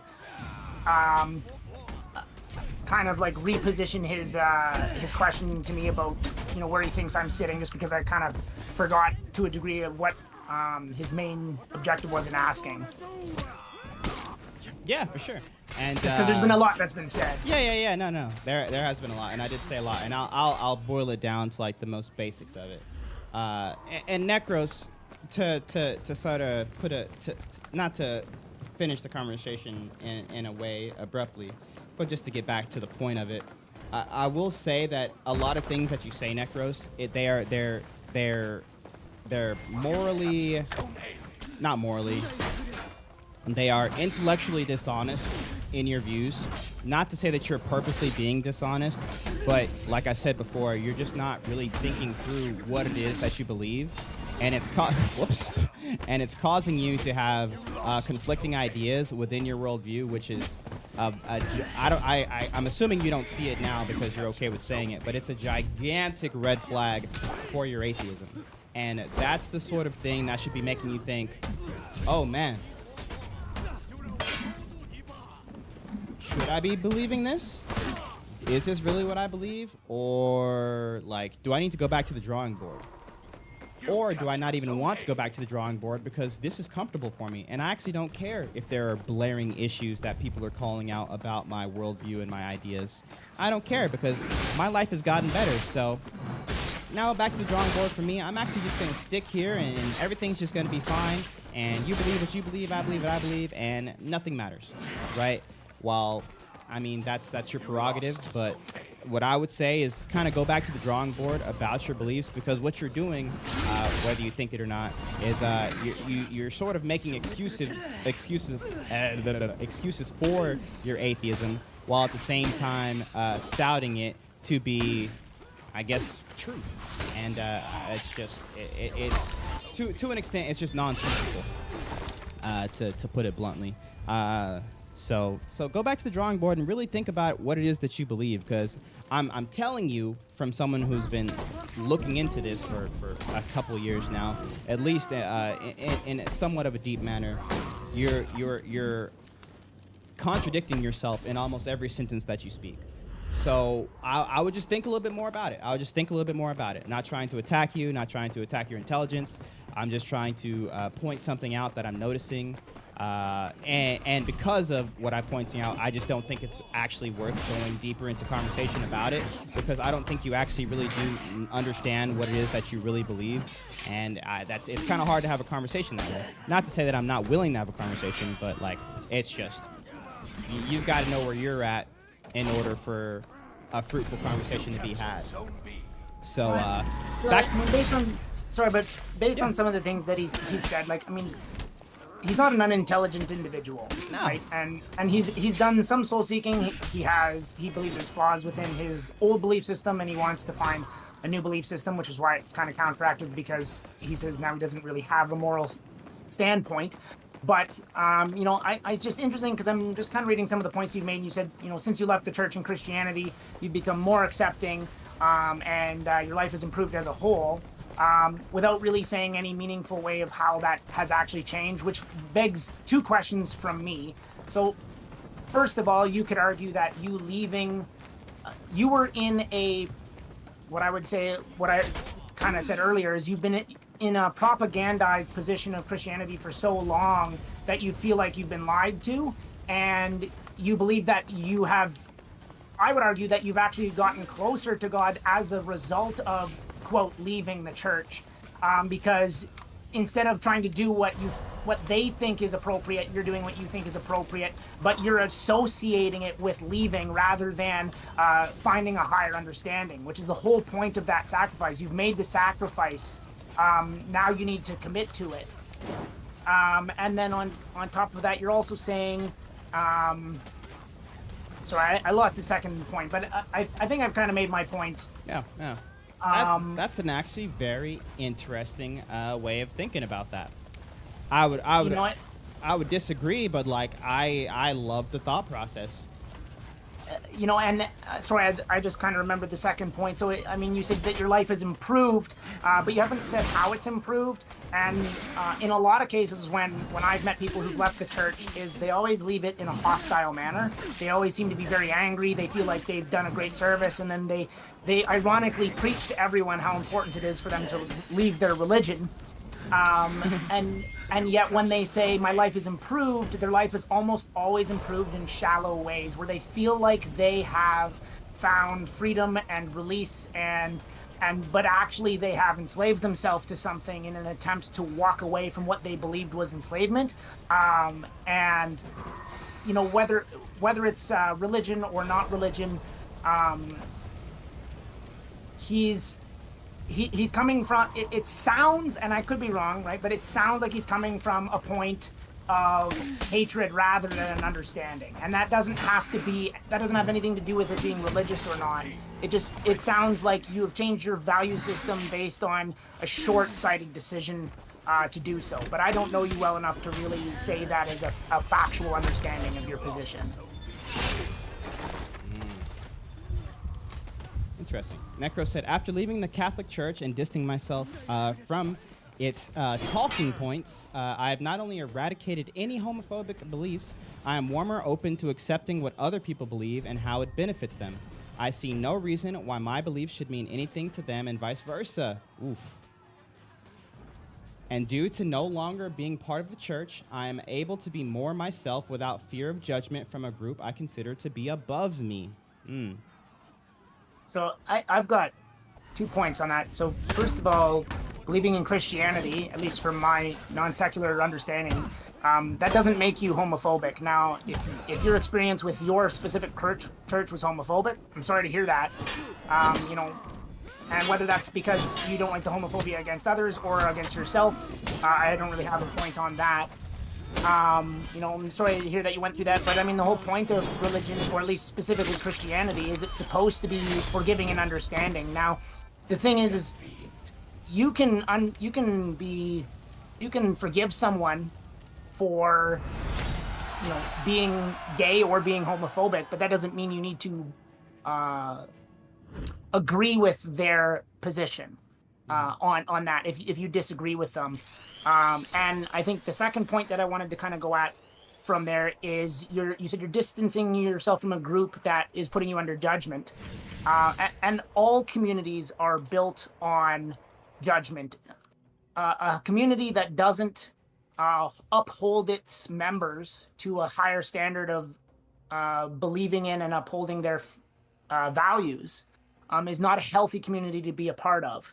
Now, I personally believe that communities should, trying to think of the word, I've lost the word for some reason, but not shame them, but you know, like, so I'll just give you like a flat example. If a wife decides that she wants to cheat on her husband, her community should shame her and tell her that that is wrong, regardless of the motivations for it. Now, I mean, she could say, okay, my husband is abusive, okay, but thank you for the raid. Is not a good mentality to go through. You should go to your community and ask them for support with the abusive husband, and not justify your wrong actions with more wrong actions. Right. Don't put the sins of the father upon the child. Yeah. Don't meet evil with evil. Man, if there's only a book that taught that, man. Yeah. But yeah, and I agree. I will say this, Necros. You're still Catholic. Okay. Yeah, that he grew up Catholic. The Catholic background explains a lot of the reasons why he got angry and left. Very similar story that I've heard a lot of times. Yeah, and to be fair, and Damina, thank you so much for that raid. I really do appreciate it. I hope you had a good stream. I will say this. You're doing it again. I don't know if you realize you're doing it, but you're having conflicting ideas because you're having an atheistic worldview, but you're stouting to an objective morality for you, but also stouting to a relative morality for others. I'm assuming as long as it doesn't hinder you, because if you were truly a relativist, you actually wouldn't have a problem with what the church was doing. So like I said, you're contradicting yourself in sentence, like in literally sentence after sentence. It's like you're flipping and flopping, and you're just kind of like you're doing the worldview buffet, I'd like to call it, where it's like, oh yeah, that kind of sounds nice, that kind of sounds nice, that kind of sounds nice. Which is why what I think a lot of people do, but you're also claiming atheism, and I'm saying to you, and the reason I'm doing it is because I believe it will push you away from atheism, is that you need to understand what being an atheist means. Like, what does it mean to be an atheist, right? Why does Merm say, you know what, I'm not sure, but like, I know I'm not an atheist. Like, he's not putting himself in that box, because when you have that worldview, you are kind of putting yourself in a box, right? You are. And not to say that I completely agree with Merm's conclusion of just kind of like not picking one, because I do feel like it's so important with how you treat others and how the community around you resides, that a lot of that has to do with the worldview that you do pick, and it makes it easier to find like-minded people. But it just does not match up with what you're saying, right? And so really think about that, because you're taking a lot of very, very, very good and harsh stances. Like, most people would probably agree with you, but understand the logical conclusions of those stances that you're making, and ask yourself if it's really what you're living out, or if you're just kind of making excuses for it because you don't want to go a different way. Which that's the only thing I think is intellectually dishonest when it comes to a lot of the things that you're saying. Not you yourself being dishonest or a lack of intelligence, just that you may not fully understand what it is that you believe. And I think that if you did start to fully understand what you believe, it will lead you to truth and God willing, back to Christ, because that's such a big thing. That's such a big thing. Obviously, that's why I'm here. Like, yeah. I wanted you to question my beliefs so that I could, maybe find a better understanding. Yeah, and I'm happy. I'm super happy to do stuff like this, and it's obviously not what I usually do on stream. A lot of times it's more one-sided, but I will say I enjoy having the second voice, and pleasure having you here, man.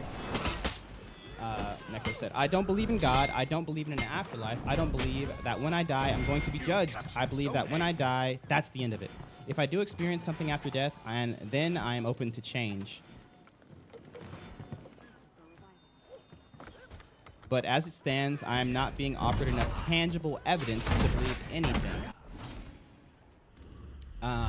So you kind of shifted the goalpost on me, and I want to get back to Merm because I'm not saying that we couldn't have a fruitful conversation, Necros, but maybe we'd save it for another time. But as the goal, like we kind of shifted the goalpost a little bit there because first you were saying it was more so of that Catholic upbringing that sort of like turned you off to it. Now you're saying it's because of a lack of evidence, and that's a whole different area.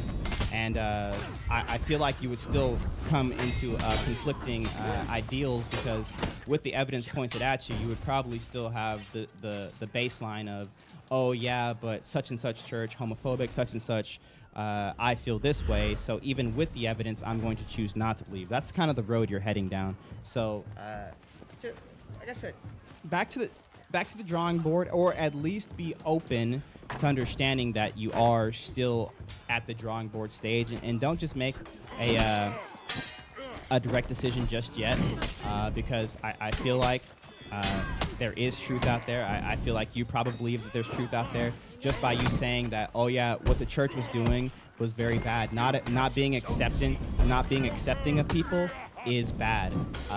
Obviously, like I said before, there is no good or bad without God. There's just relative good or bad. So for you to say that what they were doing was wrong and that's why I left it, but at the same time, people can just believe what they want, and it doesn't really matter. At the end of the day, they're starkly conflicting ideas. I don't know if you can see that or not. So ask yourself what it is that's really holding you back. Because is it the upbringing, the lack of acceptance? Is it the evil in the church? Is it the teachings? Is it the lack of evidence? And then dig into that. You know what I mean? Because that's really where you're going to find growth in your personal belief system and your worldview. And I can promise you, just based off of how you're talking, you are not going to find that in atheism. So get in there. Do the work. I'm always happy to help and answer questions as soon as you're in a position to say, okay, you know what, maybe I didn't have it right. Like, how do we go about doing this, right? That's kind of like the point where I feel like me or anyone else, a friend, a family member, can really start to help you with that walk. You know what I mean? So yeah. Anything you want to add to that, Merm, before we get back to... No, I mean, I think you pretty much nailed it pretty well right there. So, before that, I was sort of challenging Merm, but it was a long-winded challenge to sort of revisit things that he already was aware of. Similar to what I did, I literally had the exact same experience. Revisit the things that you already believe in, but just sort of like with this new, profound, like, way of... being open to it or even thinking about it, right? We have this relational God. How would a relational God reveal himself to us? Well, obviously, so many people have been like, oh yeah, he revealed himself like this. Oh yeah, he revealed himself like this. Well, obviously, it's going to take a little bit of digging, but at least from the sense of, all right, this really is something I'm looking for. Can I find it? And I think that's going to be a big one. And I'm trying to remember exactly, because I know that wasn't just the gist of it. How dare you do that to me, that piece of poop. I'm trying to tie myself back down to what exactly the whole purpose of that, like in one question, so you could really get into it. What would it take? I guess, to get you going, what would it take for you to put your faith in someone like Jesus, who is like claiming to be God, revealing himself to us in human form? What does that look like to you?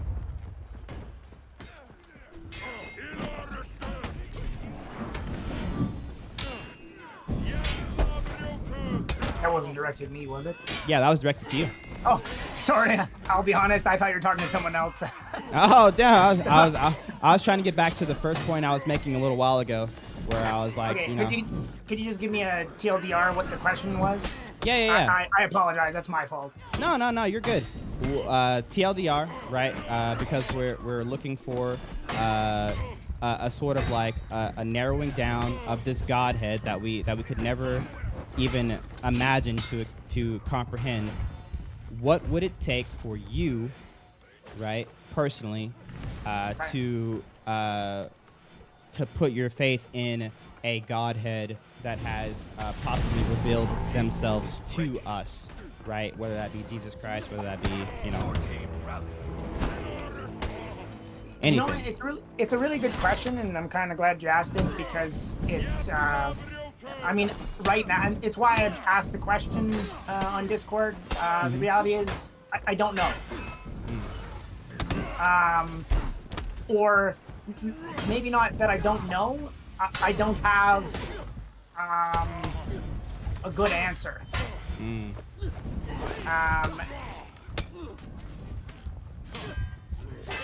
I think the hard part for me is, like, I can't really seem to make up my mind, and I'm not sure why. No, I got you. I'll let you finish this super tough situation you're in. Christ. Yeah, and that's and that's why I feel like, and I know you're not a huge, you're obviously not a believer just yet, but the Holy Spirit has kind of like led me this way. So when you become a believer, the Holy Spirit kind of guides you when you have these talks. Like, go through Acts, and it's a very good depiction of this happening. People having like very intellectual, deep down conversations with others. Most of the time, it was new converts to the Christian faith who were recently Jewish, having these conversations with like Jewish Pharisees, Sadducees, all these people who have been practicing the faith and like know the Torah like the back of their head. Like that's where a lot. I mean, I know I'll never be the type of specific individual who will be able to sit here and recite gospel. That's just not the type of individual I am.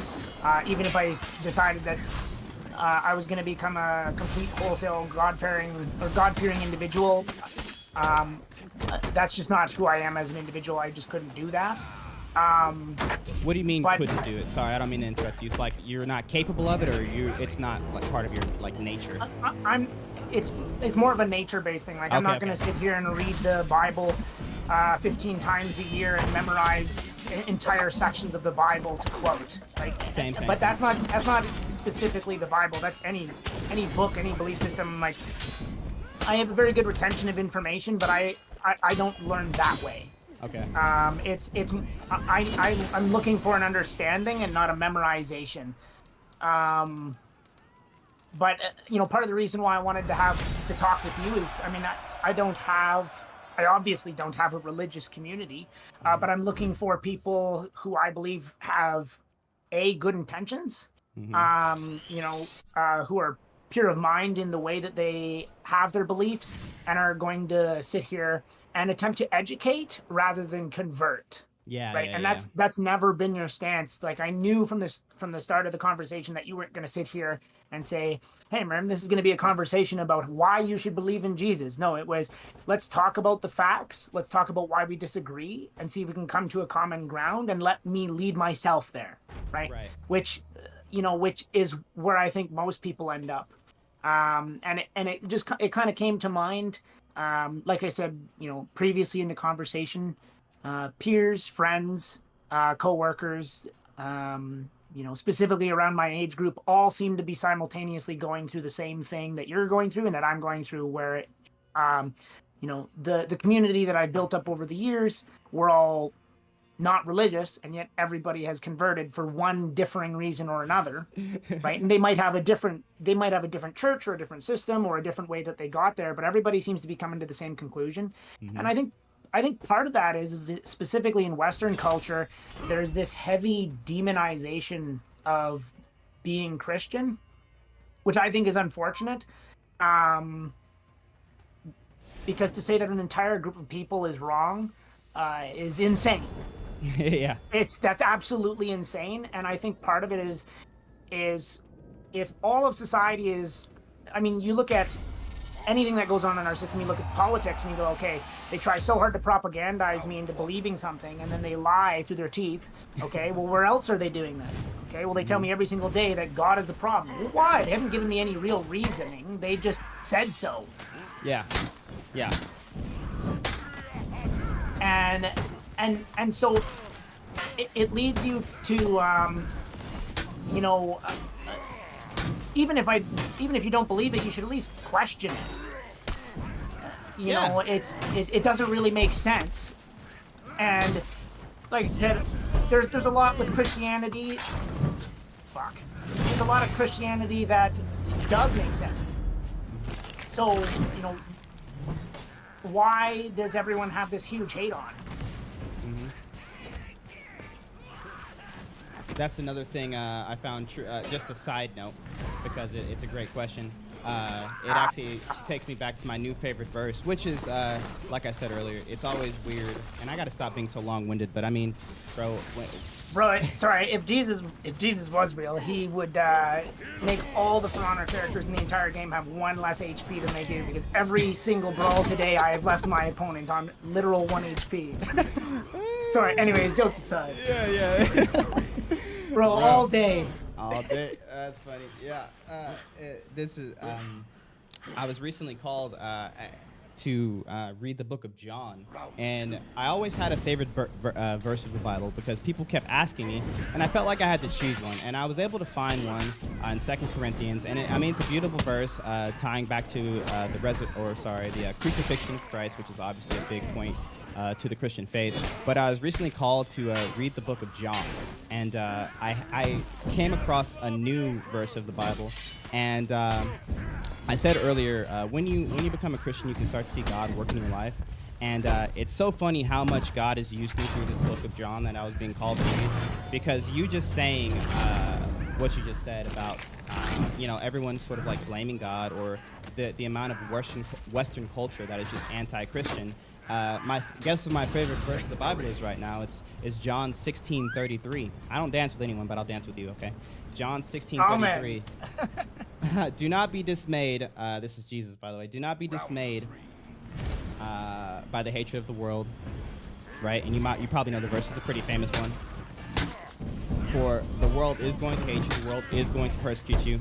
Paraphrasing. But do not be dismayed, because the world hated me first, right? And so we have this, like I was saying earlier, another sort of mirror I've tied back to the gospel, tied back to Christ, because if Jesus is real, then his words will ring true. If Jesus claims to be the truth and his words come back false, then obviously we have an issue there, right? So to me, I know it doesn't have much pertaining to this conversation, but just to give you like maybe a sneak peek, because you haven't quite put your faith in Christ yet, but so you can start seeing him. Dodge. Oh no! I did not want to dodge. Sure you didn't. That's what they all say. No, I'm not a dodger. Anyways.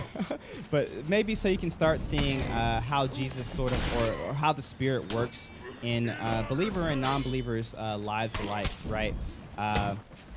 And maybe start to,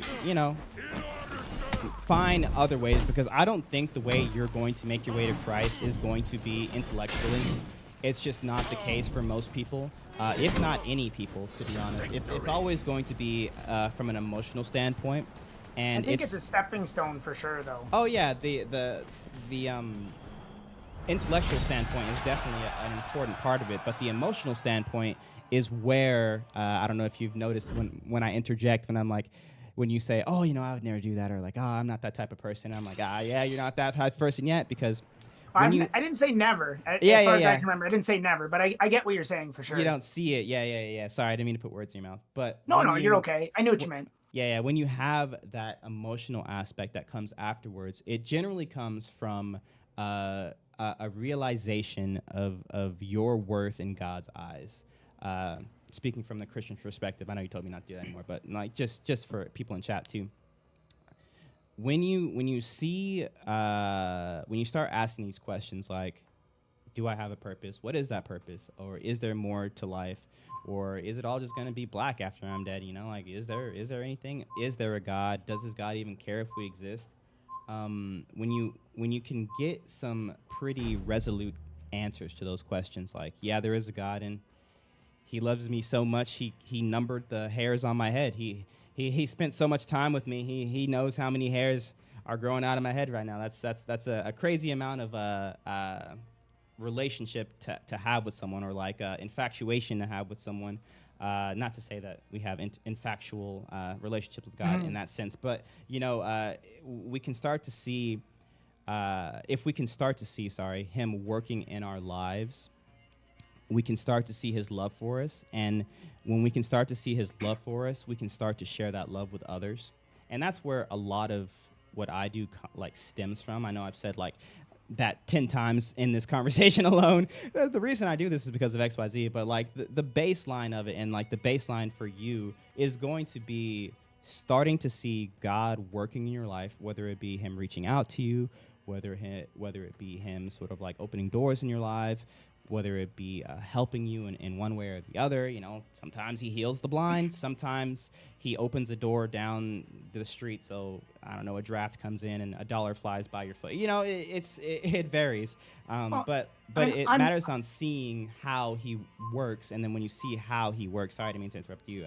No, that's okay. Yeah. Seeing how He works, then you can start to actually conceptualize this feeling of value, purpose, worth, and love emitting from Him, because it's always there. And like, I'll tell you this from personal experience, it's always there.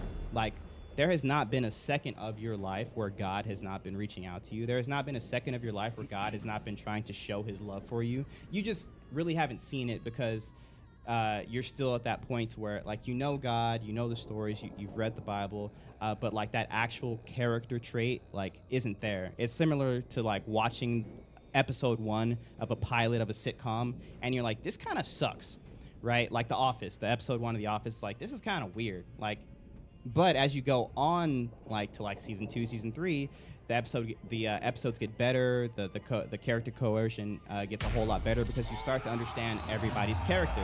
When Jim looks at the camera, episode 1, you're like, why is that guy looking at the camera? But when Jim looks at the camera, episode like 20, you're like, bro, that's so Jim. It's like it's a character sort of like growth thing. And so I feel like that's going to be a big thing for you, is just trying to surrender in a sense and let God show His character to you, because the intellectual point of view, I think, gets lost in translation a lot, because people are trying to find a bit of provability to God's existence, and like a rationality. Yeah, like a rationality, or there's no other possible way. But that's just not how God set it up. It's not in His character. I think I kind of elaborated to that earlier. Yeah. You know, I think so. I was kind of thinking about the question you asked. You know, you kind of asked like, how come you haven't come to that conclusion yet earlier, and I said I don't know. I think. Sorry, let me finish. I don't really know this hero yet. You see that, chat? You see what happens? You take L's to Katoon if you, for one, don't main Highlander. And for two, don't put your faith in really Christ. played her. I just really haven't played her. I don't know what her moveset is yet. I think I've only seen like 2 Katoons. This is probably my 3rd one. I just don't know how to play her yet. I don't even know what her move is. But yeah. So do you want to finish the duel, or? Oh, no. Go ahead. I'm listening. So I completely lost my train of thought. Like I said, this is what happens when you do too much weed in your past. You got no fucking brain. You were saying Yeah, I came up with like a partial answer. Fuck's sake. You were saying, I asked you the question, why haven't you put your faith in Christ while you're looking, what is keeping you from putting your faith in Christ? Yeah, so I think part where like kind of a bot is headed your way. I think part of what it is that, and I don't know if this really answers the question, but I find that, fuck's sake. Okay, I find that I'm just trying to think of like the best way to word it. Yeah. Hey, word vomit it up, and if you say something weird, you can always take it back. Yeah, I guess when it comes to like not believing or accepting Christ is like for me, my focus on quote heavenly earth in my eyes is to just focus on being what I consider to be a morally good person and to do right by me and my community. And I think that if a God or Jesus is like this afterlife or whatever you want to call it is a real thing, I believe that a truly omnipotent individual is not going to be focused on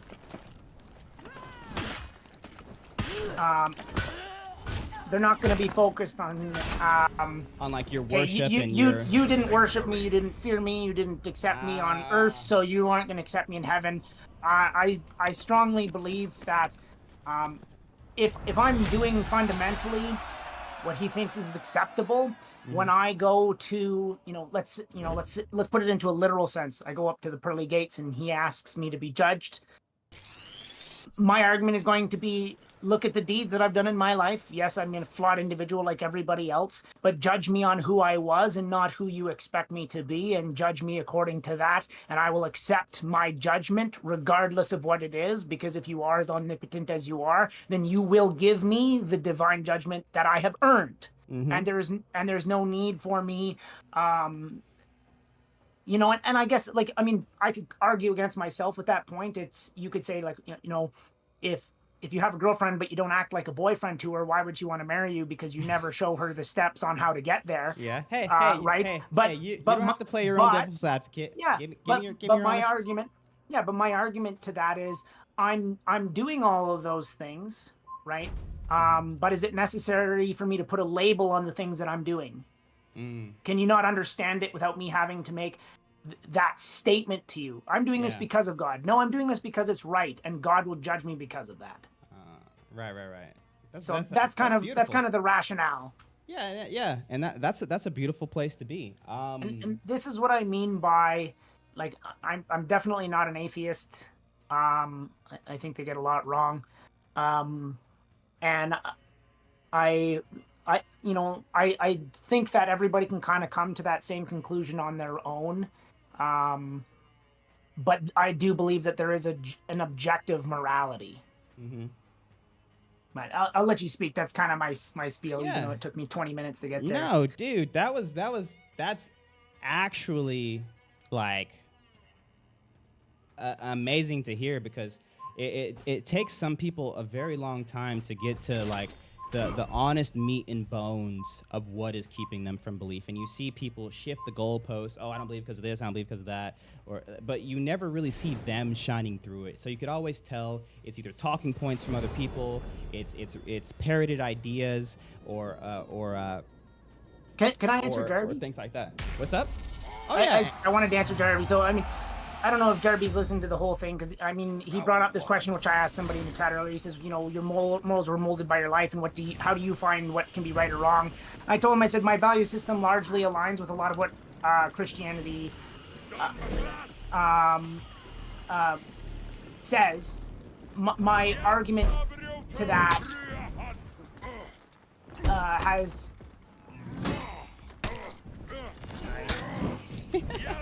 Marm's fighting for his life over there. No, I Dominator. I just kept hitting the fucking wall.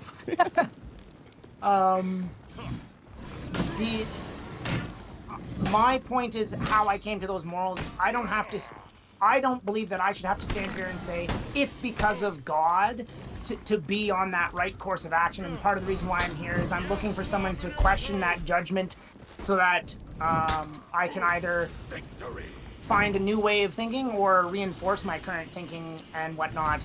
And I said early in the stream that the way people traditionally worship a deity or a god is not something that I really, maybe it's this current moment in my life, but it's something I'm not capable of, right? But I think that I to say that you aren't right and that you can't have an objectively right morals without admitting that it's because of God, I think is a very short-sighted way of explaining it. Because I agree with what you're saying, but the argument you're making is typically used against the atheist perspective, where they believe that there is no objective morality, or that the morals can be picked and chosen based on their life experiences. Because I mean, that can be torn apart relatively easily and relatively quickly, because now it's not an objective morality, it's a subjective morality, where each experience you have, you will, admit a moral right or wrong based on each individual situation. And I did say that God is not a deity. Again, Darby, some of the things you're saying to me kind of sound like you missed part of the earlier conversation, and so you're trying to counter-argue something that I feel like I had already addressed. And I just, if you want to talk about it, I'd love to. I just don't want to say all the same things that I've already said for chat's sake, if that's fair. Yeah, no, it's fair. Yeah. No, but man, I appreciate it.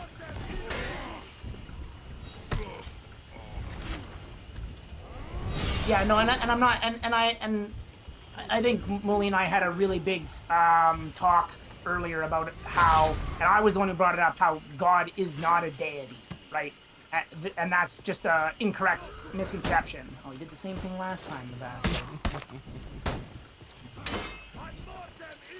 Oh no, I'm a fool. Right, and let's not play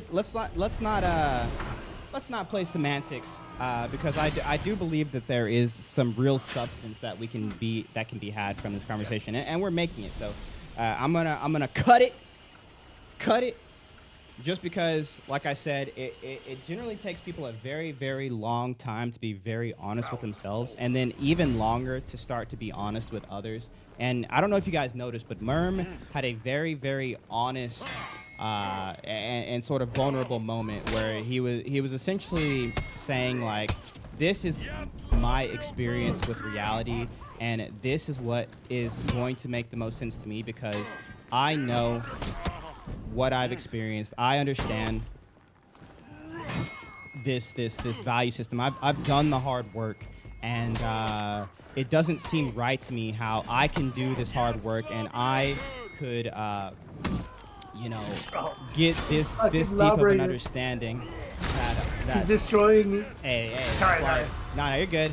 That so many people just straight up ignore, and how that could simultaneously be used against me, because the same way that I got to this point is going to be, according to a lot of the Christians that I talk to, is going to be the exact same thing that God sort of uses against me later on. So I absolutely love that. That was a super cool moment. And it like I said, it takes a lot of time for people to get there. So I really wanted to dig into that, because at the end of the day, and not to put you in a box, Merm, and not to compare you to others, a lot of the times what I tend to see when we get really, really, really deep down into the heart of the issue, it comes down to truth, obviously, reality, obviously, but on the personal level, how does it make sense that I could have gotten to the point to where I'm at and God will not be okay with that? Or, and I'm not trying to put words in your mouth. You correct me if I get anything wrong, Mern. Sure. Or how could this good, loving God that there's really no way of people understanding. The same people who don't really understand him try to tell me how it's going to be when I see him face to face, right? And he made a wonderful illustration of like, you know what, like I've done the work, I've figured out like, or I've done a good job of like trying to figure out like what does work best based off of history, based off of just putting up that mirror to reality, just like I did, like Miriam did the same thing I did. How is that going to be somehow used against me later down the line? God should be able to see these things, and as the righteous judge he is, give me, not to say the benefit of the doubt, but give me a full and righteous trial to where he sees just the work that I've put in, right? Is that like a good TLDR? And you can add anything else before I get to my next point. I mean, more or less, I think that's fair. You know, and I'm okay with putting me in a box in this case because you're in this particular case you're trying to break down. This is what I've gathered from your conversation, yes, and this is where I feel you currently represent, right? And you're not trying to put me in a stereotypical box. You're trying to basically itemize what I've said and put it into a cohesive stance where it's like, this is where I think you're at, and this is where I think you should be, or this is where I think you can grow to be. Exactly. You know, which was the objective of the conversation. Mm-hmm. You know, and I mean, to use your own terminology, I think for me personally, I think if you want to call it a relationship with God, I just think that from my own understanding is that relationship for me will always be a more conservative or more passive position than yours is, right? Where yours is a very open and active part of your personality in your life, and I just don't believe that I will ever express it in the exact same way that you are. And I think for a lot of, not necessarily you, but I think for a lot of Christians that's hard to understand because they believe that their understanding of God is the only way to understand it. And again, because of his the comprehension of what he is if it is beyond our understanding, which it should be, you can't put God in a box like you can put yourself. Mm-hmm. No, I think you landed it on the head. I think we kind of completed the objectives that I came here. Oh, I missed that parry. I'm an idiot. Yo, to stay, I'm heavy. I think it was well put, and I mean, if you want to wrap it up, I'll let you. But I wanted to thank you. I think this was a pretty solid conversation. I learned some things, and I hope I was able to kind of enlighten you with my own kind of position and what I'm, where I'm at. Because I'm sure, based on where you are, if we followed the exact same path, I'm at a step you've already been at. Mm-hmm. Exactly. Because if the goal is to find God and you've already found gold, then fundamentally, by definition, I'm at a step you've already experienced, right? And so I'm looking to get that experience from you. Mm-hmm. And I'm not trying to force you into any like hard decision making, especially not today, because this is. Even though you've done a whole lot of work, the profoundness it takes to take the next step, which I truly believe is a step of faith, it's a lot. It's a lot more soul searching, and it's a lot of a more deeper understanding of what I would call like true Christian theology, right? That sometimes gets lost on the surface level of religions and churches and other Christians, So what I heard you say was. Or to skip past to summarize or understand. Just what I just summed up, or like to sum up what you said. Sorry, I'm stuttering now because this is the good stuff. This is the stuff that gets me out of bed in the morning. You are solid, and as someone who has known you for a long time, also obviously not personally, I can agree with that. Even just listening to you for the past hour or so. Oh, sorry, 4 hours, 3 hours. You're solid. And I'm going to start it off by ripping off the Band-Aid, right? You have a misunderstanding of what exactly the relationship between you and God will be if you do put your faith in Christ, right? And not to demean you or anything, or say you're. I understand what you're saying. Yeah. You don't have to apologize. Just Okay. summarize. Just get to it. Got it. So. I'm not sensitive. Thank you. It's so hard, streaming on TikTok. You got to be sensitive with everybody. I'm asking you to be blunt. I mean, you've known me a long time. You don't need to sit here and sugarcoat it. Okay. Give it to me raw. It is a blatant misunderstanding of just exactly what it is at its core level, and to start with, even calling him Lord or worshiping him or anything like that. None of those things are for him. All of those things are for us. And it's something you can start to understand as you practice it. We don't pray to God to make God feel bigger, right? We don't worship God because God needs our worship. God, like you said, God is massive. We're nothing. Like, this isn't. We aren't fueling God's power gauges every time we sing him a song of worship, right? This is for us. And to go into like the real meat and potatoes of what you've got wrong, that I feel like it should change a lot of your perspective, is when you get to that day of judgment, right? We have someone who is, like you said, outside of time, outside of matter and energy, unbelievably, unfathomably. Look at that. He's dead. Oh, you're right. Oh, no, I'm dead. Unfathomably good. Oh, no. He has no health. Yeah, I should have dodge attacked that. Sorry. Typical Merm, so leaving actually, him with one I mean, health. I kind of know where you were kind of getting where I'm to going. with this. Yeah. So I think the question I have is, I mean, because you say I have a misunderstanding of it.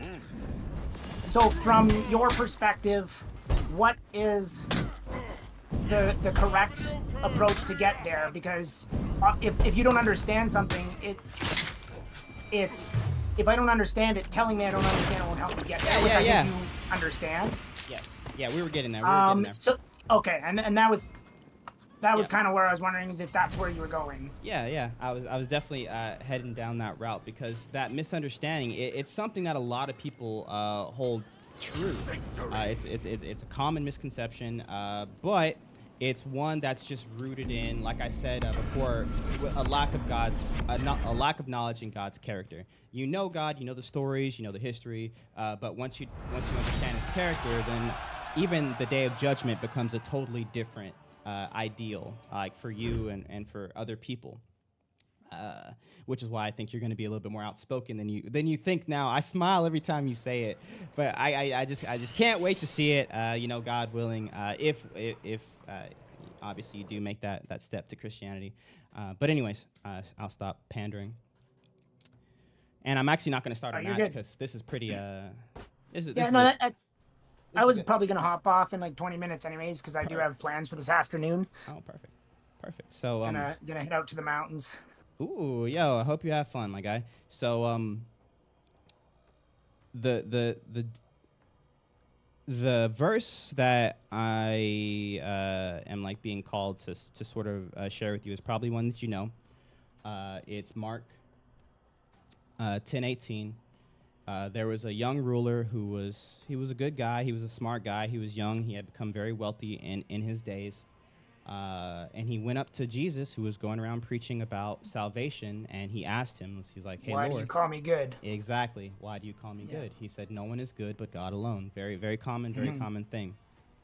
When we apply this to ourselves, because obviously the story isn't about us, it's about the parable of this young ruler, we start to sort of like get this idea of what what Judgment Day is and what it isn't, right? Because if we have this understanding that Jesus has shared with us that no man is good, only God alone, then we start to sort of see a little bit more of the severity of our depravity. And I think that's what gets missed a lot in this conversation, and that's why people sort of miss the point of Judgment Day. It's not this time to weigh out the good and weigh out the bad. It's your day of judgment, similar to how we do judgment.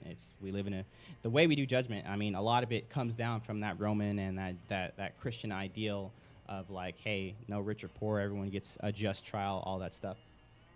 it's not about the good you did, it's about the bad you did.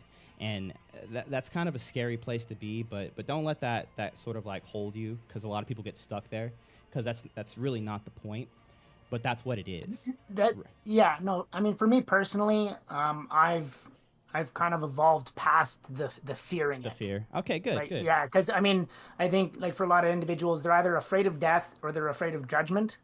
Right. And I mean, obviously, I think for me that was something when I was very youthful. It was Mm-hmm. part of the influence of why I drank so much when I was younger. Right. Is that Ah, fear, right? Of something beyond yourself, and I've evolved past that specific element. good, good, good. There's not a fear there anymore, Yeah, which is why I kind of made the point earlier where I was like, if George gives me a judgment and I fail, then so be it. Like I'm not afraid of that poor judgment. right. And so now we get to the meat and potatoes, and I would be bewildered to think that you hadn't really heard it in its entirety, but maybe not recently. You make your way to the gospel, right? Because on that day of judgment, we will not have the scale of like, oh yes, this is the good you've done, this is the bad you've done. It's similar to going to court for a ticket or for committing a heinous crime. They're not going to sit there and say, you know what, even though it could be put into consideration sometimes when it comes to your sentencing, not in your admission of guilt, right?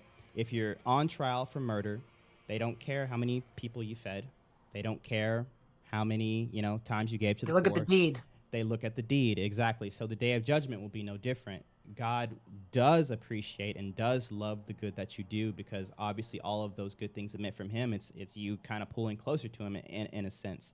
But that's not what that day is about. That day is about answering for the wrong that you've done. So there will be no like attaboys for me, like just to kind of turn it off yourself for a second. There will be no like, hey Jesus, or like, hey Muli, good job, talking to Merm that day about me, like because of that, your scale is tipped in a different direction. It's like, no, he's gonna be like, hey Muli, you remember what you did to that girl behind closed doors?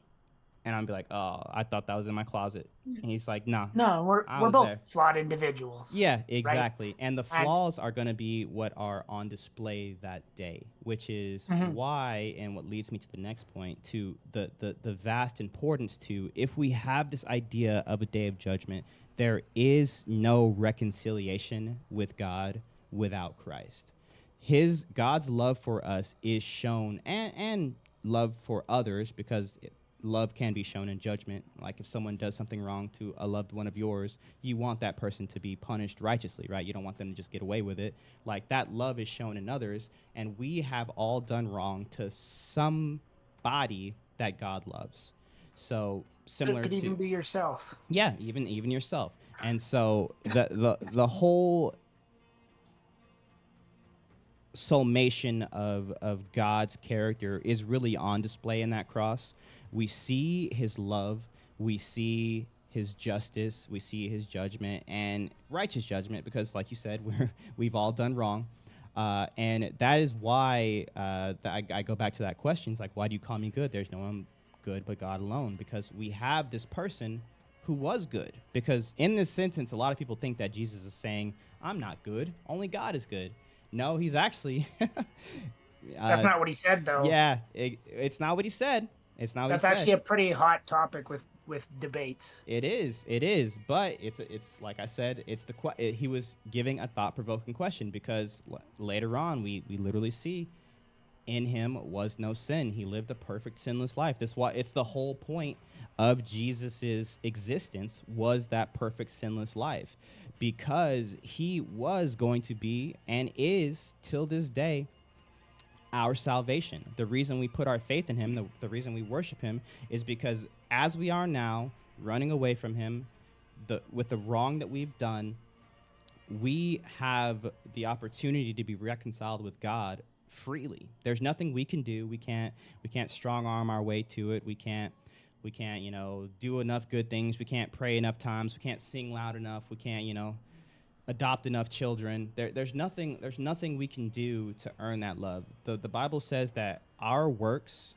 are like filthy rags in the presence of God. So the good that you think you've done, that's going to admit you into heaven, like that's how God sees it. It's filthy rags, because in order to be good, it needs to be blemishless. And the only way that we can become blemishless is by accepting Christ as our Lord and accepting that free gift of salvation that he gives us on the cross. That's the whole next step.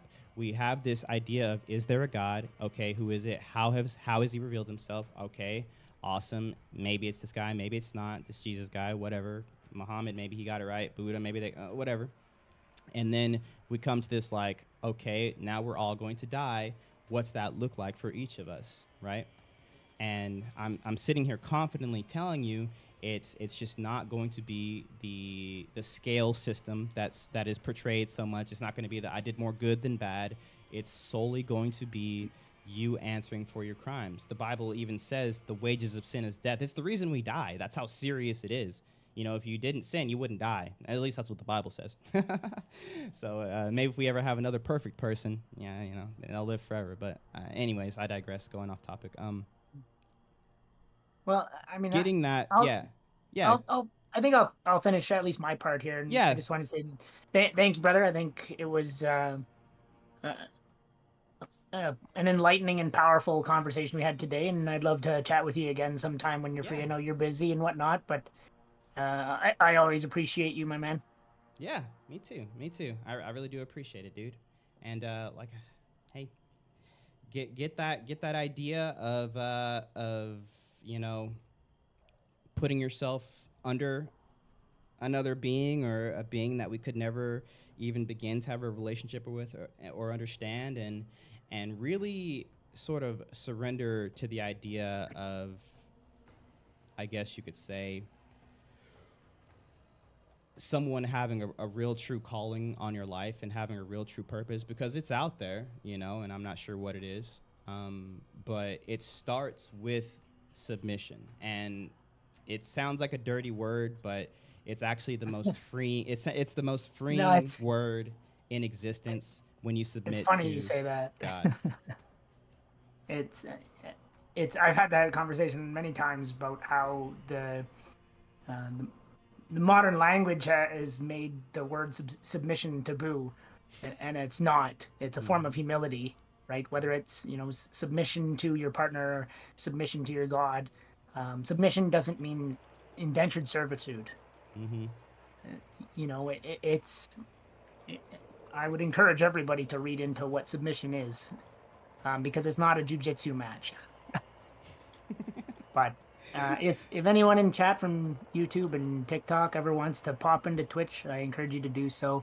I'm not there all the time, but when I am there, I'm more than willing to have a rational debate with you at any time. Mm-hmm. That's Myrmidon, by the way. Time. Yeah, I'm not here to piss on anyone's parade and rain on their day, but I love having conversation, and I'd like to hear some differing opinions on the subject. Mm-hmm. Yeah, of course. And I'm very eager. I want you to, just if you have the time, go back and just reread. I personally just read through John, so that's what I'm calling you to read. But if there's any of the books, I think Luke might be more your style. It's a little bit more historically written for the history buffs. But John really did it for me because it had a lot more intellectual, deep conversations with individuals that were seeking truth through Jesus, so we get a little bit more insight. And then, get back to me, because I'd really love to keep up with you on your journey, because I think. Oh man. I think. Yeah, I'll do that. You're there, you're there. All right, brother. Well, I'm gonna let you go. Enjoy the rest of your stream or your day or whatever you're doing. But much love to you and your community. Yeah, much love to you as well. Hey, can I say a prayer for you before you go?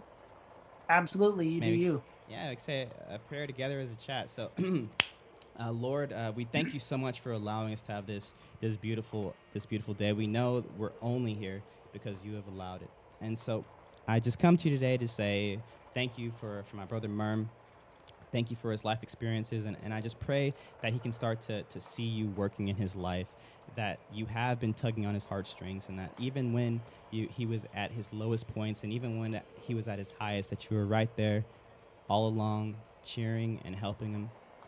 And I just pray that he can experience you, Lord. I pray that whether it be through people around him, through, I don't know, some people have dreams, that you can just continue tugging on his heartstrings, because I love Merm, and I know you do too, and I just want him to feel it and to really be changed by it, because I do believe that he just has such a strong calling in your name, Lord. I mean, even just the way he talks, he could be the actual Christian Jordan Peterson. But I digress, Lord. I thank you for us even being able to have this conversation. I don't believe in coincidences, and hey, if that means that 8 years ago you had me stream for honor and you had him come by the stream just so that we could have this talk today, I give all glory to you, Lord. And as we go on about our day, I just pray that you watch over us and our loved ones, and that you continue to give us peace and love and joy that the world cannot take away. And in Jesus' mighty name I pray. Amen. Amen. Thank you, brother. God bless you. You know, God bless, bro. You have a great day, man. Take care. You too. All right, everybody, let's flame Merm for his plays today, because even though my boy Merm was giving us an awesome talk, my guy was playing like Dookie. No, I'm kidding. We love Merm here. That was good, bro. That was good, man.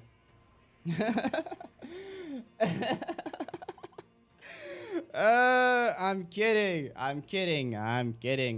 But yeah, man, I love talks like these. I wish I got to do them more often. More times than not, people just really aren't in a position to have really deep conversations, especially with where their worldview might be challenged, or where they're even open to looking for things elsewhere. But I can confidently say that it's literally the smallest of tippings of scales that will tip for my boy Merm. He really is right there, and whether it takes 1 year, whether it takes 10, if that heart posture stays the same, I do not doubt with an ounce of my being that the Spirit won't continue working in his life, and that we'll be able to call him not just a brother and sister, or brother in the worldly term, but also a brother in Christ. Amen. Next time I will hard carry. Got to recover from today. I don't know if it's possible, bro. You're getting old, washed. It's okay, though. You know, it happens to the best of us. Not me. You know, but the best of us, though. Any rivals today? Yeah. Bro, I'm low-key scared to play rivals.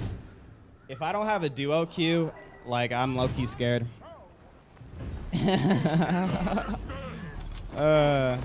But yeah, in all seriousness, just to give people a bit of a TLDR, because there might be other people, and I fully believe that every conversation I have on stream is fruitful for someone, whether it be someone just watching, whether it be for the person I'm having a conversation with, whether it be for someone watching this video, you know, a year from now because it's on YouTube, or this live stream a year from now because it's on YouTube. We have someone who is on the prowl for truth. They've been high, they've been low, they've come to conclusions that they can really, you know, stick their guns to. But, you know, that last little leap, it really does take just so much, not even just submission, but just like jumping off of an airplane, just faith, right? It's not the hardest thing you'll ever do, but man, it's one of the most meaningful. And that's just saying, you know what, Lord, maybe I don't have all the answers right off the front. Maybe I will just be a baby Christian for like a year or two, but I'm willing to take that step and give you a try as my Lord. I'm willing to accept your love that you've freely given me in the form of that work on the cross, Lord. I'm willing to accept it today. And even though I won't be completely sanctified today, I will be justified. Even though I won't have the wisdom that I need to completely understand you or why you even love someone like me, I want to start following you. I want to start following you, and I want to give it my all, not to become the crazy Bible-thumping Christian like Mully was. You can't celebrate Christmas. I need to read the Bible to everybody. But just to actually start giving over parts of my life to you, because you tell us, come to me, this is Jesus, all who are weary, and I will give you rest.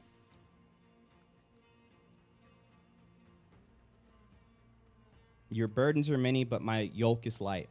He will exchange all of the worry, all of the doubt, all of the frustration, all of the depression, all of the anxiety, all of the sadness. He will exchange it. He will take it from you willingly, lovingly, like the good Father he is, and he will give you joy. He will give you peace. He will give you love. He will give you purpose. And of course, at the end of it all, he will give you salvation. But it's just that first step. It's just that first step. It's just that first step. Nah. Hey, what's up, goon? It's going well. It's going well. How dare you light attack me? This guy's a gamer.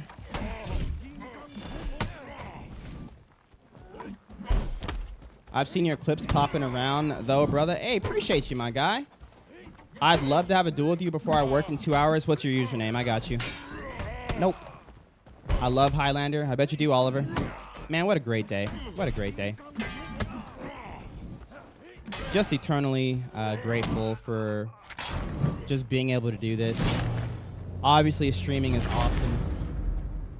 But being able to connect with people that I've known for so long in such a deep and meaningful way, it really, I mean, it's something I couldn't do if I wasn't streaming. So all glory to God that I'm even in this position. The people that he's put in my life to even keep me streaming to this day. There was you know how many times in the past 7 years that I probably should have just had to have called it quits and just been like, hey, bro, go get a real job. Like, you're not doing anything of worth. You're not doing anything of purpose. And, you know, like what's going on here? And I don't know why, but, like, I always had that sort of, like, drive. Not even just to be, like, the streamer, like, because that's never my thing. I'm not trying to be, like, big streamer, next 10, you know. That's not really what's going on. Like, I always wanted people to get value out of my stream. And before, it was just entertainment, I'll be honest. It was just entertainment. But I feel like it's sort of evolved from there. And I see now sort of like why God has allowed me to continue on the way that I have, because the fruits that have been able to come from the stream have just been immaculate. Not only just for my own consumption, but, you know, I also pray the kingdom of heaven, you know. The Bible says whenever someone puts their faith in Christ, the entirety of heaven rejoices together with that person, because that's how momentous of a occasion that is. And just to even be a link in the chain to someone's walk towards Christ, I mean, that's...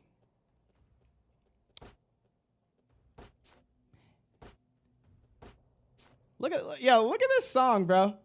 Your way's better. Your way's better. What a fitting way to end that conversation. Your way's better. Ignorance. What about ignorance? I've been playing Wilds nonstop. Has it been fun? My username is Slythe TV, by the way. I got you, bro. Slythe TV. Slythe. Show me your moves. Added. You've been added. All right, where are we at? Cool stuff. Anyways, chat. Thank you, Poo-Tang. Thanks, Jarby. Amen, Red. All right, enough. So as I've been streaming, I apologize. I probably wasn't talking to you guys a whole lot. Obviously, I wanted to make sure the conversation didn't get backtracked, and then it did. That probably could have been like an hour conversation, but thank the Lord we were able to talk for 3. And And you know, I hope you guys can forgive me and appreciate what we were able to talk about, even if it meant I didn't see everybody talking in chat. I apologize. I know that isn't the best feeling. That's why I try to talk to all of you guys. So I promise I wasn't purposely ignoring anybody. I wasn't trying to skip chats, or I didn't, you know, forget about you. It's just I was locked in. I was locked in. Round 2. What denomination are you? I'm just Protestant, non-denominational, closer to Arminianism. I just realized recently, someone brought to my attention. But yeah. If you were to play wild, what weapon would you be using? Greatsword. I tried to hold it down as much as I could, Mully, but Jarby was wildin'. That's literally Jarby. That's the Jarby in a nutshell. Jarby in a nutshell. I appreciate it. Preposterous. Yeah, sure, Jarby. You know you ain't escaping those allegations ever. Ever.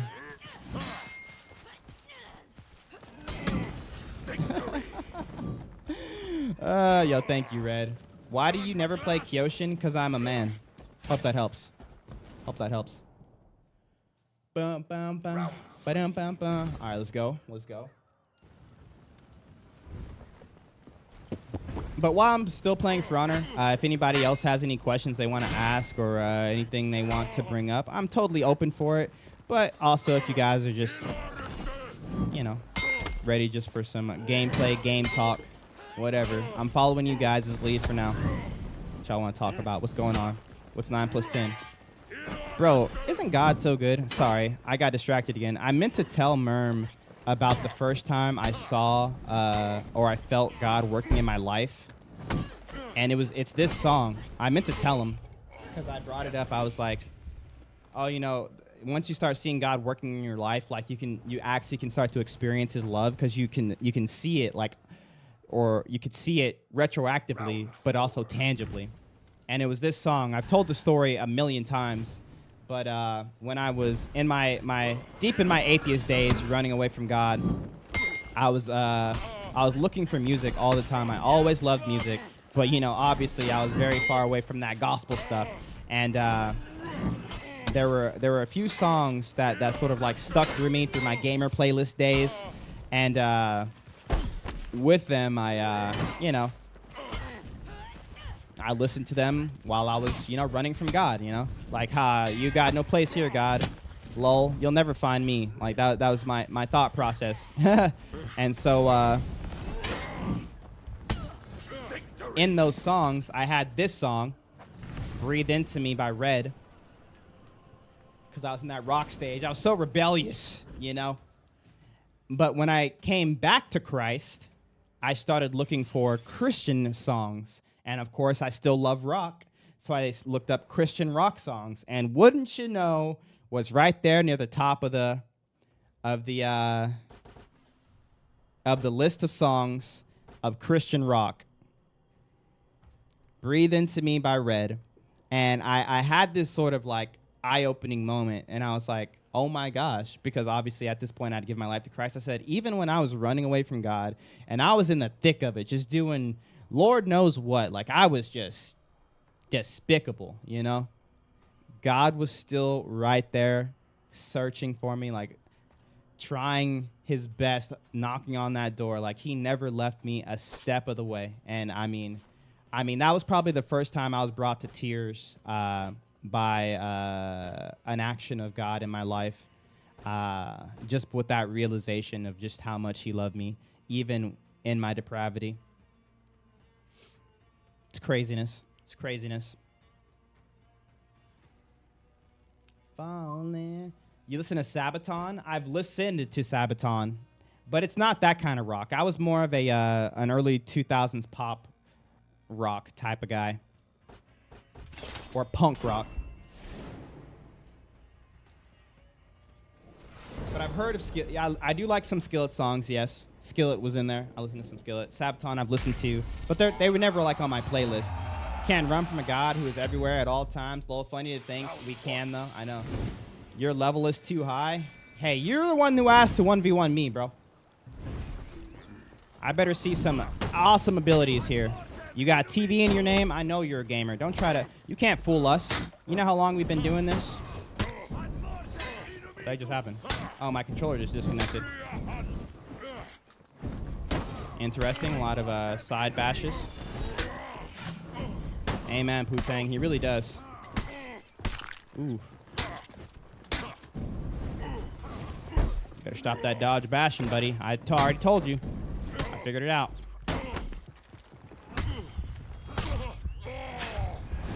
He did it light, heavy. Bro, he was doing light, light every other time.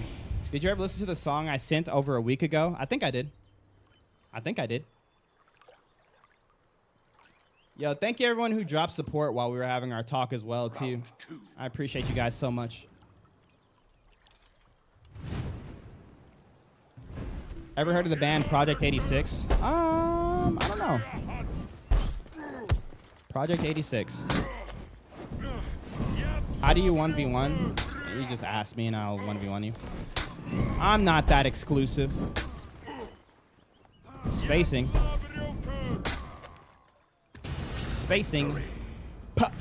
Perfect. It's okay, bro. It happens to the best of us. Sweet. You're sweet. Round 3.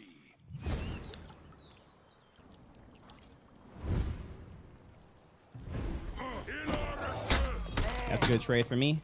Caught you dodging. Oh, man. He starts that,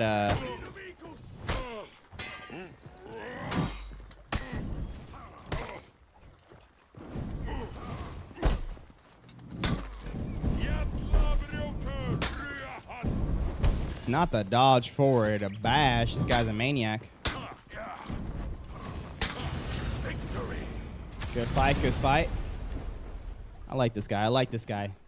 I bet he smells good IRL. Yep, slide the TV. What's the game called? This game's called For Honor. I found out it's wild to ask if someone is game only. Who knew? I think today the word is a little,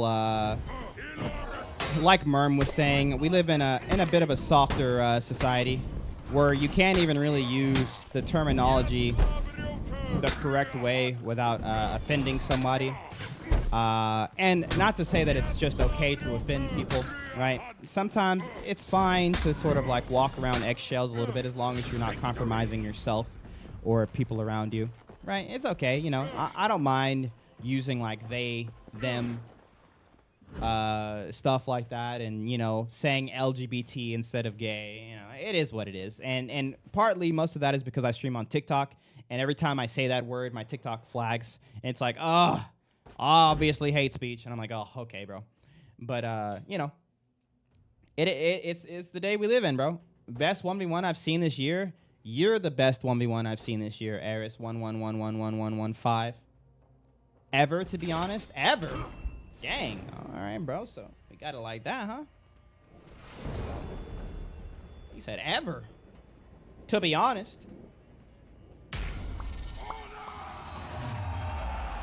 Here we go. Here we go. What's up, Ghost Death? How's it going, bruh? I'm so happy I could cry. The only thing I could think to rhyme with cry was die, so I didn't say it. Oh, stop light attacking. Dude, that one was nice, and the end was a hot one. Hey, thanks, bro. You're a hot one. Got him. Of course he light attacks there. This guy's a maniac. You can't dodge in the corner, buddy. He's like, you went nowhere.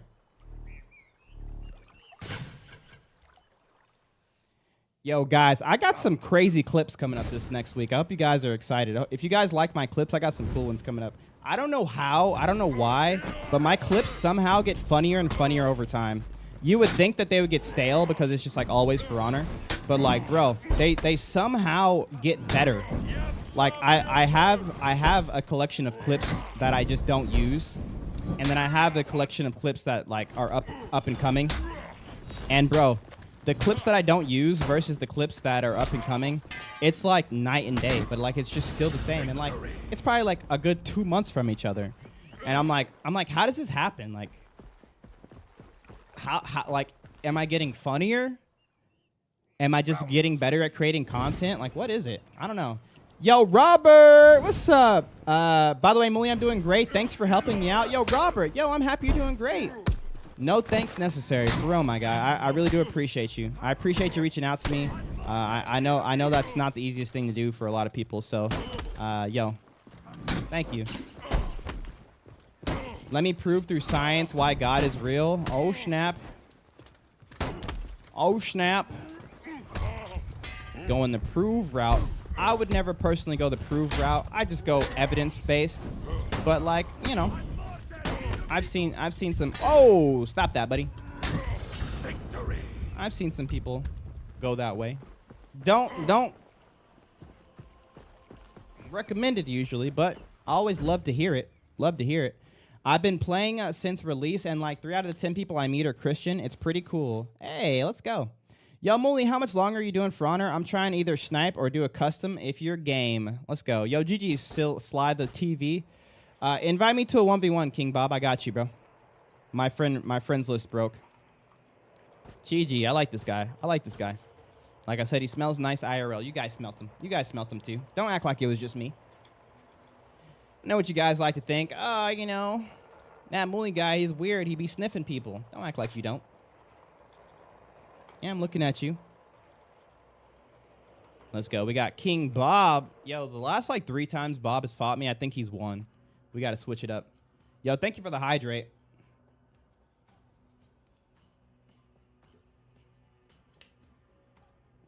Or we could keep the church talking church instead of a gaming platform. Why?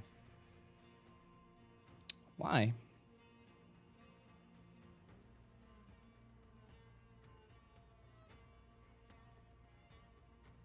I'm washed. You got this. We'll see. We'll see. Let's give him the Jose. Muli, you should try stream Kingdom Come Deliverance 2. It looks great. No. Here's the simplest explanation. Lay it on me, Aries. Was good. Guten Tag was good.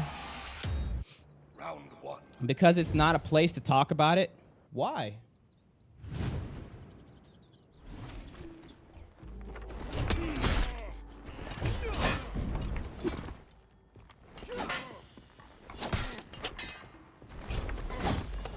No.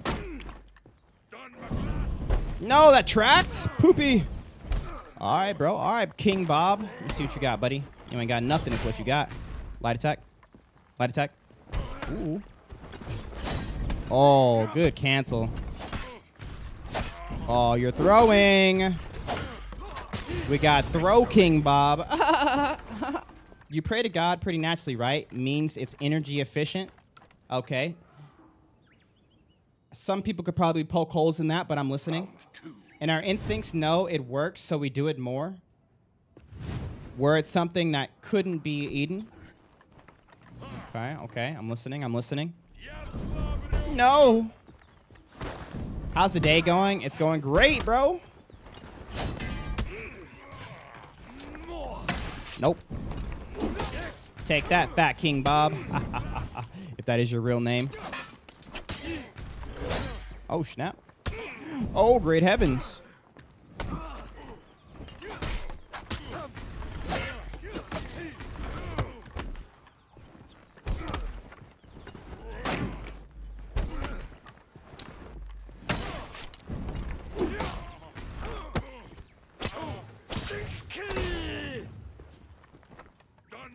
King Bobathy. I need a keyboard, and our instincts know it works, so we do it more. It's all good. It's all good, Aries. You take your time. Take your time. We're gonna be here all day, and by all day I mean maybe another hour. Light attack, light attack. Nah, homie, those are dark attacks. Oh no. Spacing. What's better, Highlander or Highlander? Highlander. You're welcome. Yeah, we're saving people's lives over here. Oh. Oh. Oh. I'm not going to hit the wall. I hit the wall. It's okay. He's out of stamina. Ah. No. My stamina.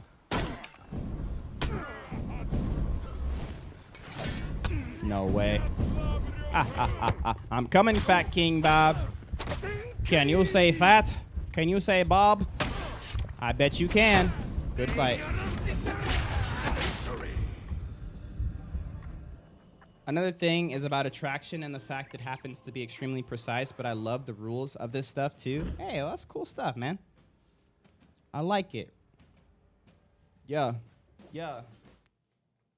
Oh, I'll never get used to this. I'm in for next. Oh, you want to fight, Alex? All right.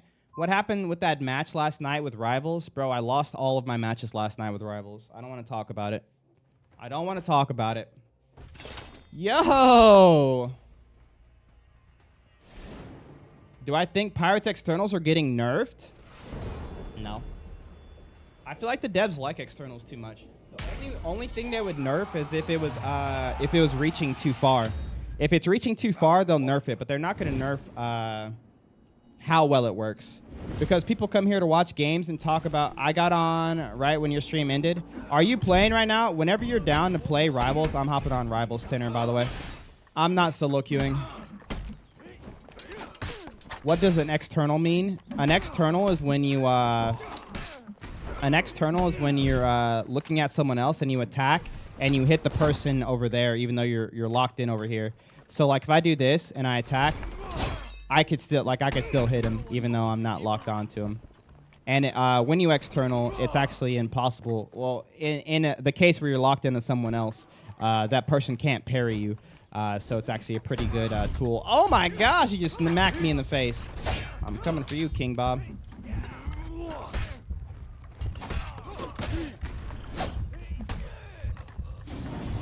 Because people come here to watch games and talk about gaming, not church stuff. Like, I'm not against the church stuff, just this is not the place for it. Round 2. Who says that streams are only to talk about gaming? That seems like a very specific rule. I missed that somewhere. I hope you know I'm not trying to attack you. I'm just trying to get you to think that,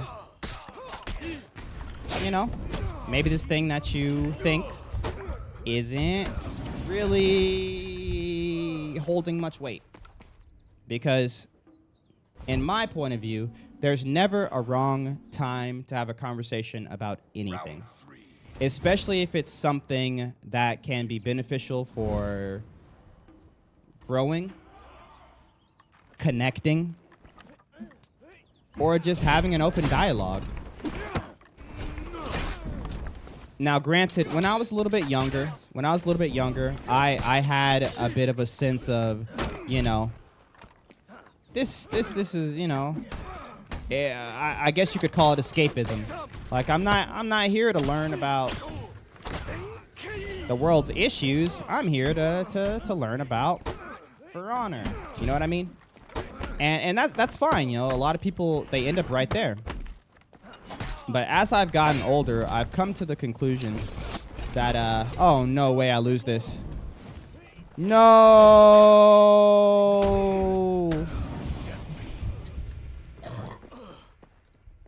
That there's always a good time to have a dialogue, especially an appropriate one and a fruitful one.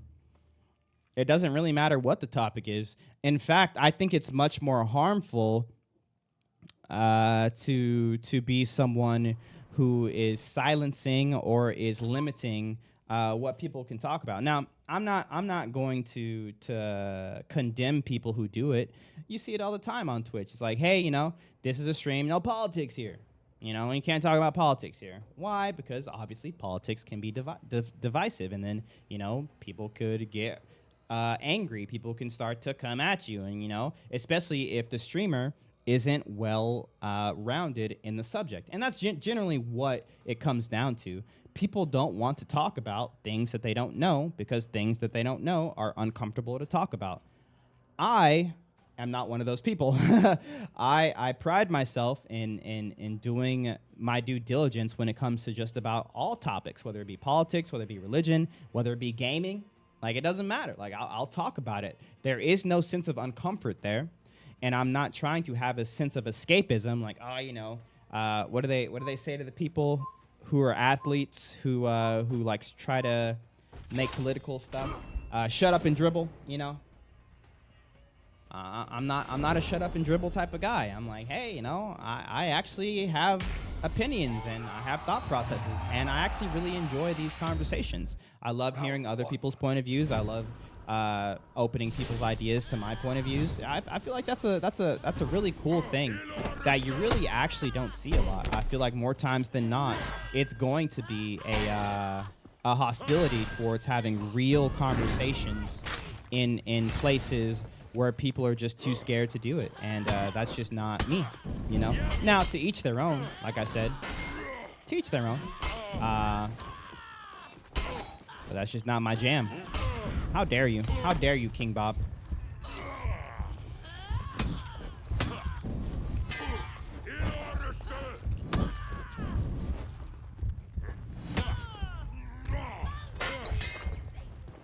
Can I send you Everton jersey? What do you mean, send me Everton jersey? Like a, like the Everton Football Club? Bro, that sounds awesome. But like, I don't want you to send me a jersey. Those things are expensive. What color is it? No, don't do it. But what color is it? Because I do need jersey. Hey man, I love your content. Is Highlander your best character? Yeah. You're good, bro. The stream is cool. Thank you, bro. Yeah, I mean, it's definitely niche. But don't be scared. I guess the whole point of having that sort of like breakdown with you is don't be scared to have real conversations, you know? Regardless of where it's at.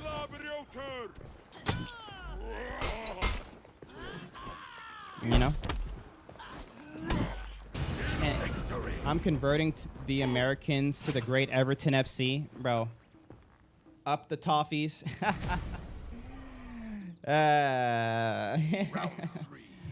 Do you have the physical jersey and you want to send it to me, or do you want to buy it? Because if you just send however much it costs, I will just buy it to simplify the process.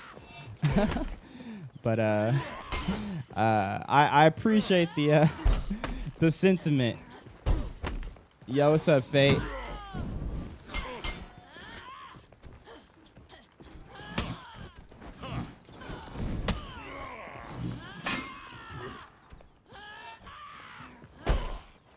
Is this God of War? No.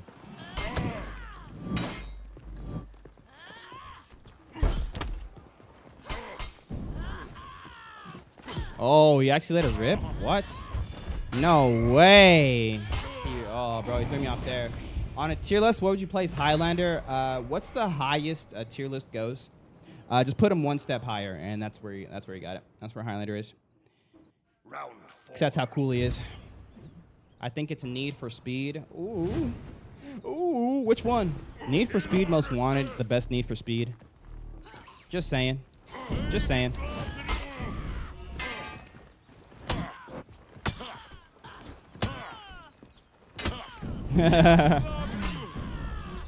Left. Back King Bob. Coming for you, buddy. He said, no, you ain't. He said, no, you ain't. Yes, I am. No. Oh, I tried to.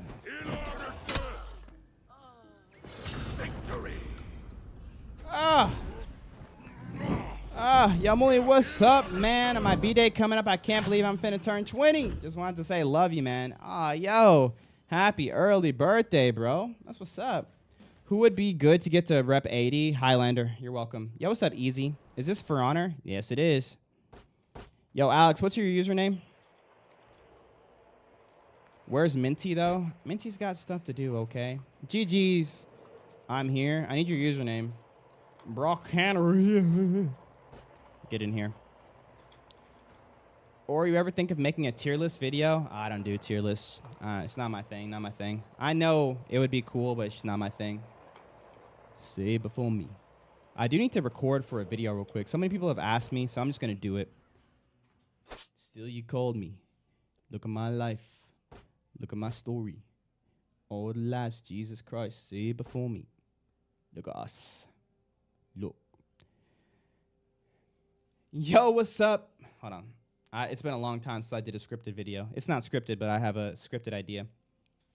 Yo, what's up, guys? So many people have been asking me about what the heck my Highlander is wearing, because I guess you guys like the fit. I like it too, which is why I use it. It's actually one of my newer fits. I call it my Darklander. So I'm just going to give you guys a quick tutorial of what I got on it so you guys can recreate it if you want to.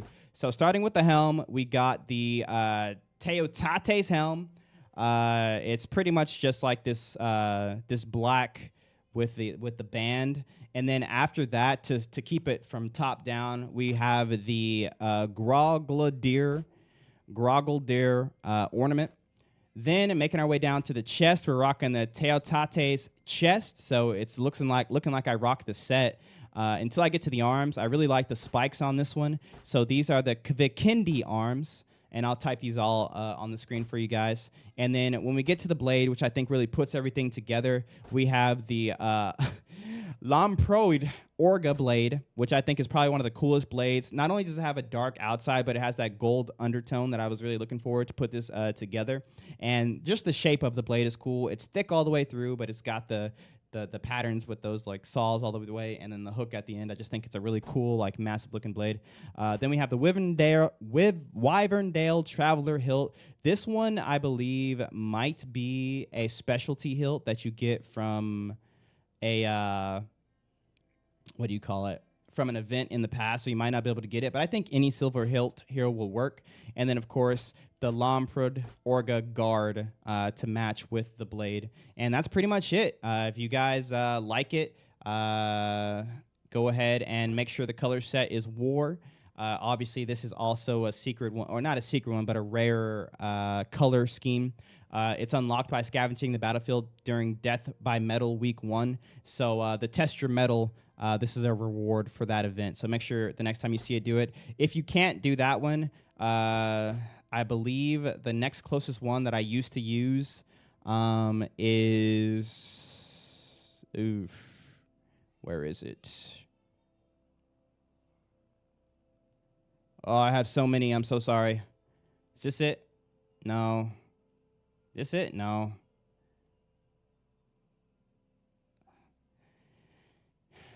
Any black will work. The Apollyon works here. It's unlocked by playing realistic modes. I don't know if it's locked by anything. Or black reds. This one is probably be the closest one, maybe, but that red undertone really isn't it. Where is the one I'm looking for? Oh, there it is. Brush. Actually, this does not work unless you have... I guess Ironwood kind of works. Just look for one that's mostly dark, and you can kind of make it work. But that red undertone really doesn't work. I use the War, like I said, the War, which is the Test Your Metal. And that's my Highlander. Hope you guys like it. Let me guys know if you guys end up making it yourself. Thanks. Yeah, I don't know, Zacano. I have no idea. I really have no idea if it's realistic game mode or the realistic event. I'm assuming the event. Love the video, my friend. Oh, thank you. At what rep do you get the chest? Probably rep 7. Besides Highlander, who would be good? What did you just say to me? I don't understand. It's the event? Yeah. Yeah. I just won a duel with no sound. Let's go. Muli, what TV in the background has been begging? The TV in the background has been begging for help. You've got to put it down and get a new one. It's suffering, my man. Please put it to rest. I don't know what you're talking about. Yo, Tinner, are you here, bro? Are you down for a couple matches of Rivals if you're here? I completely missed it.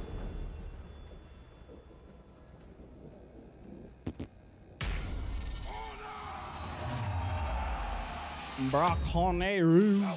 Back with the Nabushi, huh? Somebody say ban me for real. I said no, he didn't. Nah.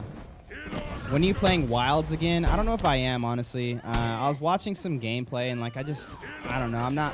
I'm just not ready to dive into Monster Hunter.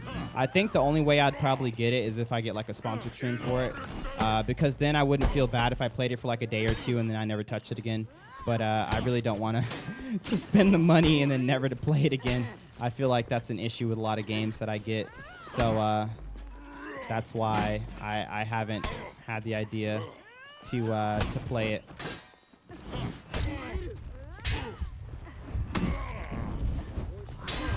We should fight again. Oh, you know, I'm down. He said, wow, good fight. Yeah, good fight. Good fight. Happy Saturday, brothers and sisters. What's up? His name. Muli, how are you enjoying Wilds unless you aren't your gameplay in the background? Oh, yeah, it's not my, it's not mine. Can we 1v1? Sure, bro. What's your username? Nice, smart guy. Oh, the kick. Craziness. Oh, the top threw me off. You didn't know what to do, did you?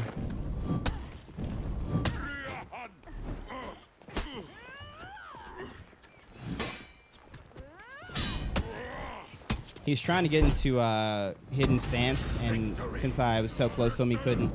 And that's why he was just kind of like standing there. The most recent victim was Elden Ring DLC. Yeah, I want to go back. I still have Elden Ring on my PC, so I feel like Elden Ring DLC is something I'm gonna go back to. How do you 1v1 him? Sorry, I'm new here. You could just ask me, bro. What's up? If you want to 1v1, just type your username in chat. As I'm 1v1ing people, I'll just add people and get you in. No.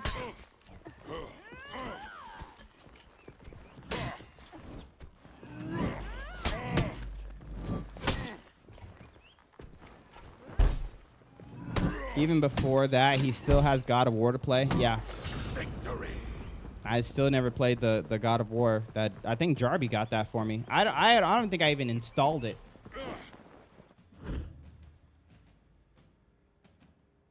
I thought you were on Twitch or something. I'm on Twitch, TikTok, and YouTube. That means I see you, not Oprah Winfrey. I know you're really Oprah Winfrey. What's up? Where's my Tesla? Hey, what's up, LM? Yo, Easy, what's up? Muli, I'm going to send some extra effort and energy from you. I'm going to need some extra effort and energy from you today. I'm a bit tired from stress this last week, a funeral, and a few tests for kids under 7 at our martial arts school. Sheesh! You've been working, dude. You've been going at it. So sorry for the loss of whoever that funeral was for. And, man, pray you can get some rest today, man. My Nobu sucked today, just a little bit, it's fine. Probably the last time a AAA game was $60. I know. Muli, what are your thoughts on the new Doom game coming? I mean, Doom games are cool. I just, my idea, I never have a desire to play them because I don't have any, like, you know, when I hear Doom, my ears don't perk up. Like, it was just never a game I put any time into when I was younger, and I just don't, you know. I nothing the game. You know what I mean? I don't think it's bad. I feel like they always look amazing, and the idea of it's like cool, but like it's just, you know, not my thing. I think I already sent a friend request to you a while ago. I might have not accepted it. I have to clear my friends list quite a bit. Oh no. My guy ready to play today. Hello, Muli, brother. Hope you are well. Ramadan Kareem to my brothers. Is it Ramadan already? I feel like that just happened. Boink. I guess that's true because it's right before Easter time. And right before Passover. Hard read. Charging my controller right now. Anyhow, you charge it. What do you think about Jormungandr? I like Jormungandr. He's a cool character. I don't play him as much as I used to. But I really enjoy the character. Like, Jormungandr's sick. Yo, LM, hope you're having a good day, bro.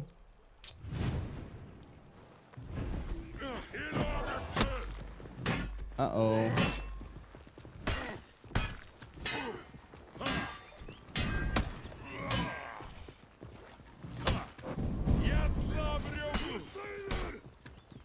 I've been set free.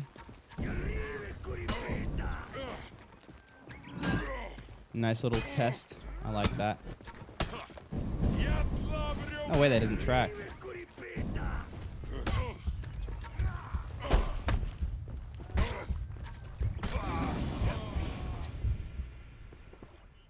They might sacrifice the red heifers on the 11th. Well, that's the beginning of the end. Well, how do you feel about Sohei? I like Sohei. He's in the rotation. I actually play him quite a bit. What is it about Highlander you like so much? I might purchase him. The big sword. Thanks for asking. Big sword over everything. The bigger the sword, the better. You're chill, bro? You're chill, bro. You know how I know you're chill? I've been watching you, Rico. Been watching, waiting for this very exact moment. So I can tell you just how chill you are. So thank you. Not the double kick to the chest, wombo combo 9,000. Good fight. What's your UBID? Don't worry about my UBID. Give me your UBID and I'll get you guys added. Round 4. Same reason for the punk child skin, big sword. Exactly, Drew. Big sword. The 11th of April. Ah. Uh-oh, he tried to dodge away. Check this out, chat. You can do it again. Check this out, chat. You can do it again. Psych, you do nothing. Been struggling to enjoy my main character recently. I'm a Shinobi main, but the rework kind of ruined 50% of my For Honor enjoyment. I feel you, bro. Just drop the Shinobi, play Highlander. You're welcome.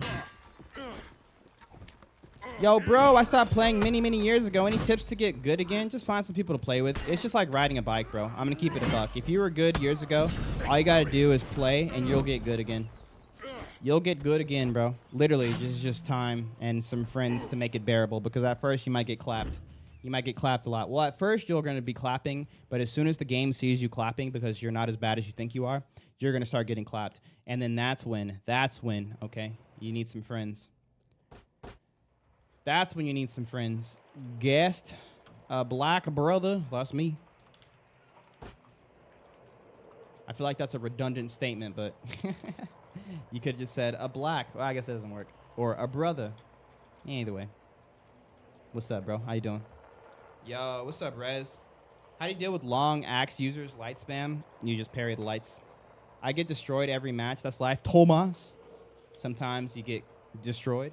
Sometimes you destroy. But you live. You live to fight another day. You gonna duo with Buddy? He's not online. I asked him if he was on. I don't think he's here. He might be busy. Just parry, forehead. Who did I just add? What was his name? Oh, I'm on? Oh, bet. Hey, chat, I know I said I was going to 1v1 you guys, but I'm not. Sorry. I'm going to get a couple of games in.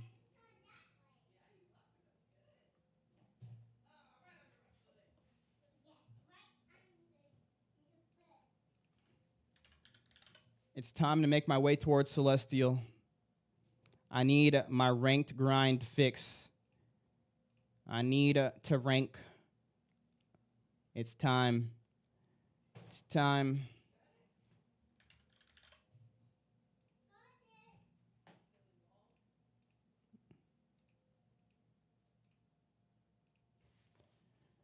Did I tell you? Wait, what'd you say, Jarby? Did I tell you how I got racially profiled the other day? No. I don't mean to laugh at your experience, but no. Why did I laugh? That's not funny. Why? It's because Jarby said it. You know, like if somebody says something weird, but like it's like depending on who it is, it can sound a certain way. He said, so boom, check it. How do you parry lights so consistently? Confidence. Yo, Pathway with a brand new subscription to TikTok. Thank you, bro. Mully, do you sleep? Yes. Yes. I didn't sleep a lot last night, though. My son was sick. All right. I think we could just hop right into it. You gonna play? Not today, I see. Not today. I had 5 hours of For Honor. I'm over it. I need to get my rank grind on. Do you play on PC or console? I play on PC. All right, here we go, chat. I'm not even going to warm up today unless Tinner needs to warm up. I'm going straight. Every time I get on TikTok, you're live. Hey, I just be going, man. I just be going. My guy Buddy's in game on practice range. I can't join him when he's in practice range. I'll wait for him.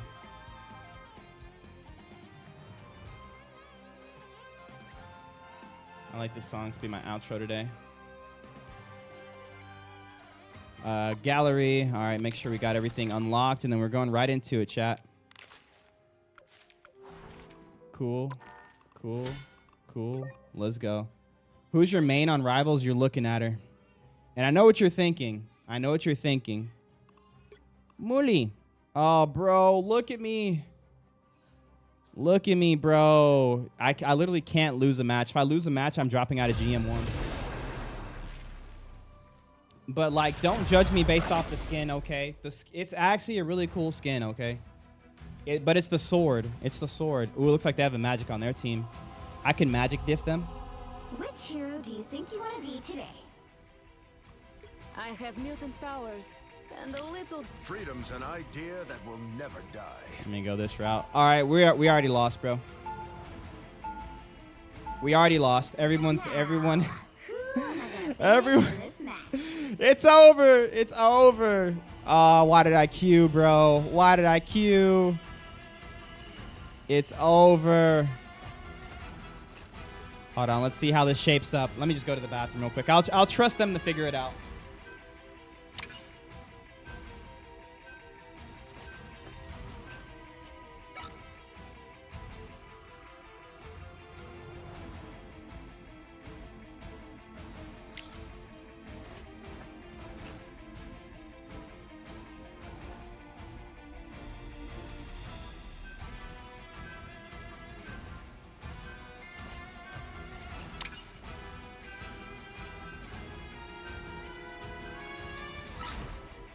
You'll need a top-notch team to win this one.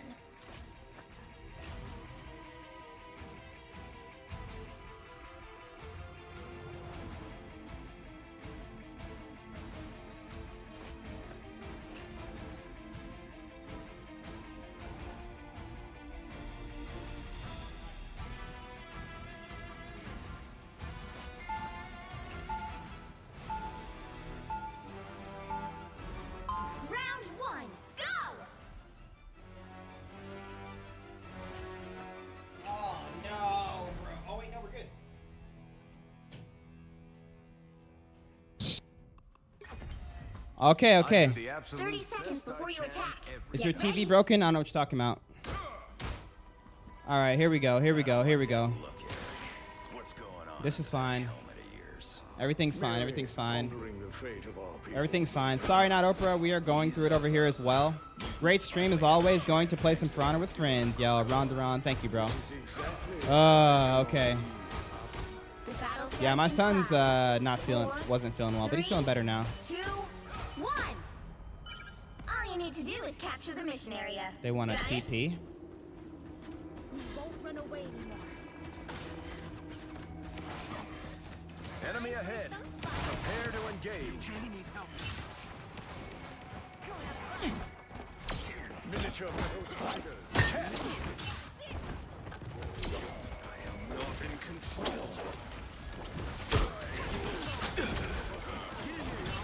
Watch your tail.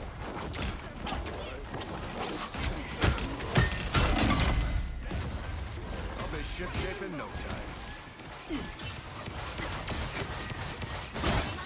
Some sort of tiny robot. Not really, no.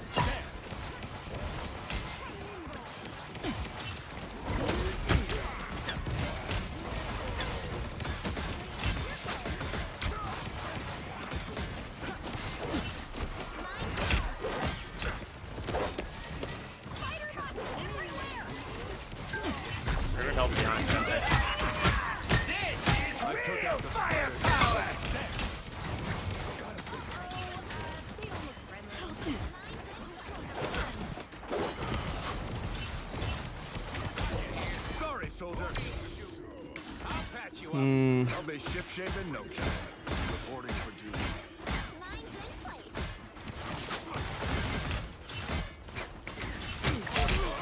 They're fine guys. They have 2 died DPS. They're the ones diving, not us.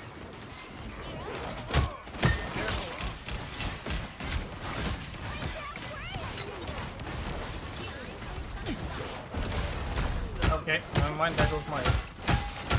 Tremble before fast! Sorry, soldier.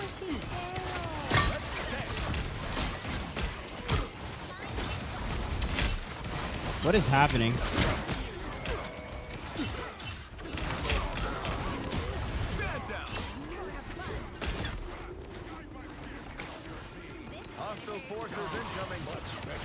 I wish. Can we push up? I'll be ship If we shaping can no time. push slow, I can get healers. Robot spiders all over the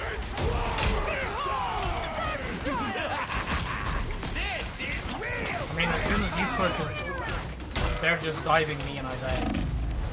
So, Yeah. This is kind of going Penny as a tank is gonna be a lot better than this. fully charged. Panther low.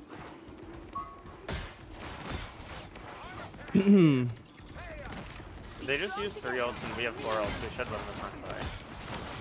Only 60 seconds left. If we push in, I'll use him fire. Once we get far down. This should be easy. A nice easy break. See that? I am ready to put on a show. Dinner time!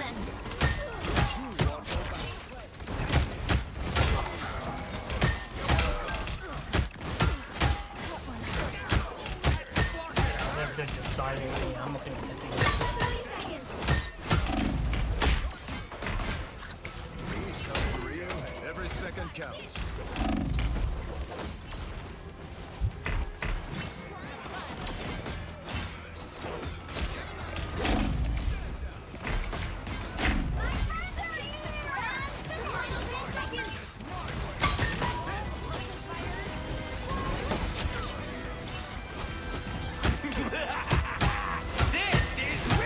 Final 10 seconds. No way!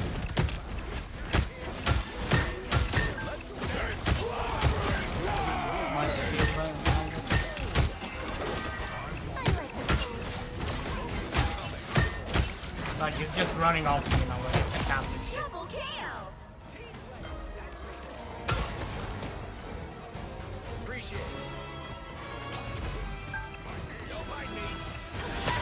Tremble before fast! Bro, how do we not kill this guy? Sorry, soldier.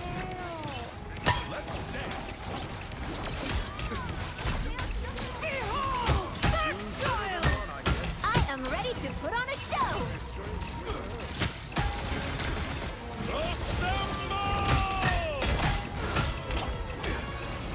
Sorry, soldier. Spider-Bots, watch your step. The current Oh my goodness, bro. 2-0. Time to switch things up. Do I need to DPS? Is that our DPS we're missing? Freedom's an idea that will never I die. should. The right heroes can make all the difference. BP, yeah, that BP was putting in work on him. And I couldn't stop him. I mean, it's so hard to stop BP. We only have Magus protection versus 3 dive. We can't survive. He was hitting me at the end. What do we need? Are we going triple support?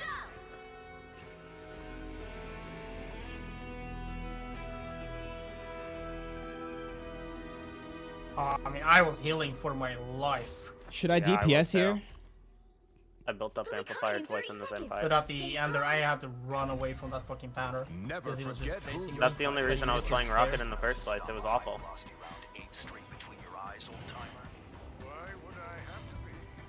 Like, they have counter magic. As soon as we just get a penny, that would have been a lot easier to win. A penny on an offense? Like, That instead of the seems- cap. The battle starts in 5, 4, 3, 2, 1. You have to stop them from securing the mission area.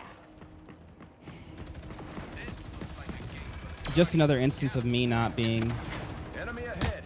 Prepare to engage. enough. I've spotted. Magic left side. I'll be shipped. This spot is worth more. Panther behind. Down below.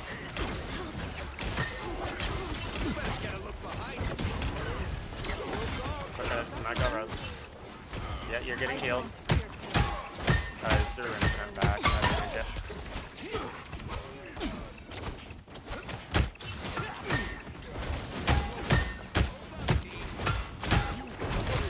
I told you I used it if you're listening.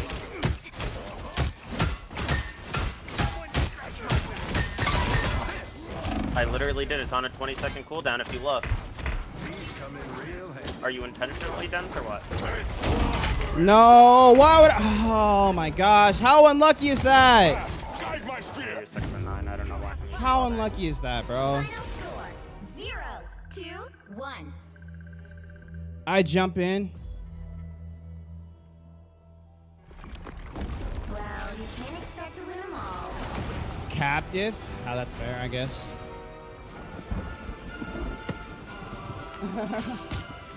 I guess it's all my fault.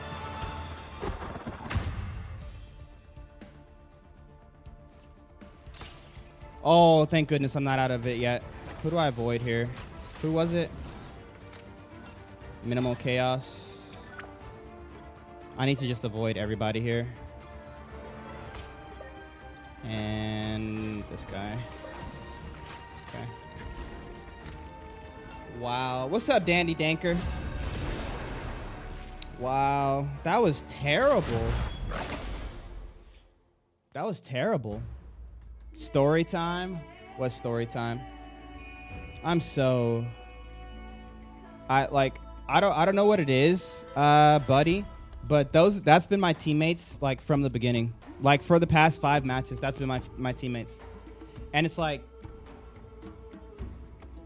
I get it. Like they have people who are playing really well. That Black Panther was very good. But Black Panther doesn't win games. And the second they die to Black Panther, it's like I need help with Black Panther. It's like, bro, just stick with the team. Y'all have 2 healers. We had 3 healers the second game, and they said, no, we still need help. They had 3 healers, and they're like, no, switch to Penny so you can help us. And it's like, 3 of y'all can deal with a Black Panther. I'm sorry, like you can. Like someone should be landing a shot. Some like healers have something. They have stuns. They have heals. They have escapes. Like they all have one. Like Black Panther should not just be botting through your back line. And if he can, don't get me wrong, if Black Panther is really that guy, maybe I need to be learning Black Panther. But every time I see Black Panther, it's like, yes, they can be played well, but it's super Which easy hero do to you counter think if you you wanna just be today? play. Freedom's an idea It's just not- it's not will that hard. never die. Just DPS you need to carry. I really can carry with Cap, though. Now, who I really am gonna can. banish from this match? Oh, Storm? Is Storm still the wave? Storm or Wolverine? I don't know. And I'm not saying I played perfectly last game. That's not what I'm saying. But, like, that was, like, we lost every single engagement, like, miserably. I mean, miserably. Like, not even close. Like, and they were right. They said the second I left, every time I left, they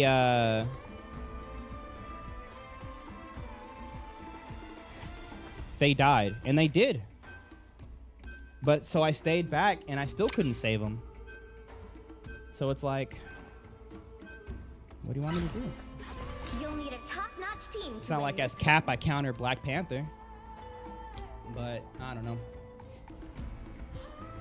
So many people just want their hand held as they walk through these stages, like instead of just saying, and I don't know why I'm even talking about this still. It was really not that big of a deal, but so many people really just want their hand held through this ranked experience. But like, bro, if you're having a problem with a character, learn how to counter it, bro. It's not that bad. It's really not that bad. Round 1. If Like, we at don't all. stand up for what's right, who will? Imagine I'm playing Cap and like I die the first thing I do every time. 30 seconds before you attack.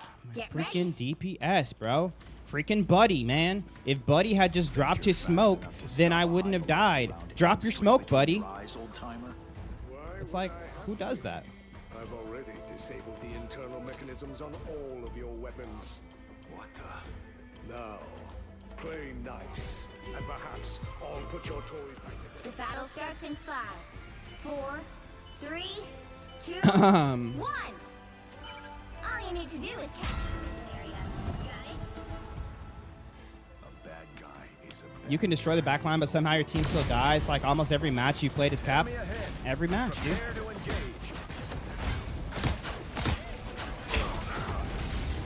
I'll patch you up. I'll be ship-shape in no time.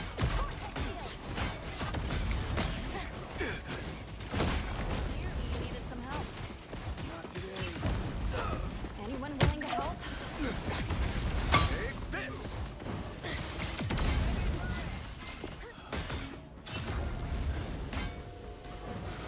Like, oh my gosh, this mag is already like a million times better. Look how he's able to just walk up. It's not hard to walk up on these guys and let your supports do your thing. Or let your DPS do their thing. Was it really the mag that was the issue last match? Like, do you guys see how I did nothing there? Except for maybe get people to turn around. Like, look how out of place these guys are. I don't even have to kill him right now. I will. What? No! I mean, I guess that's fair. I guess that's fair. If they were playing down a person. They were playing down a person. That's so lame. At least give us like half MMR. Whatever. That's so lame, bro. That's so lame. That's so lame. And of course, I don't really have time to grind today. Well. The thing counters Magneto. That's why it's hard. I mean, the thing does counter Magneto, but Which hero do you think the you thing wanna is be going to today? have to get out of position sooner or later. Freedom's In an my idea honest that opinion, I will feel like never 9 die. times out of 10, they're going to get out of position.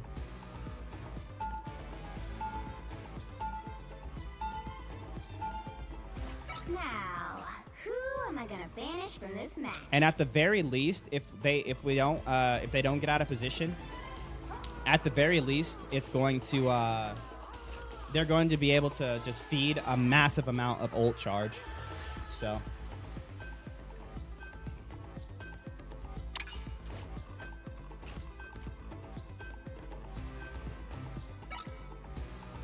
I mean, Storm or Hulk.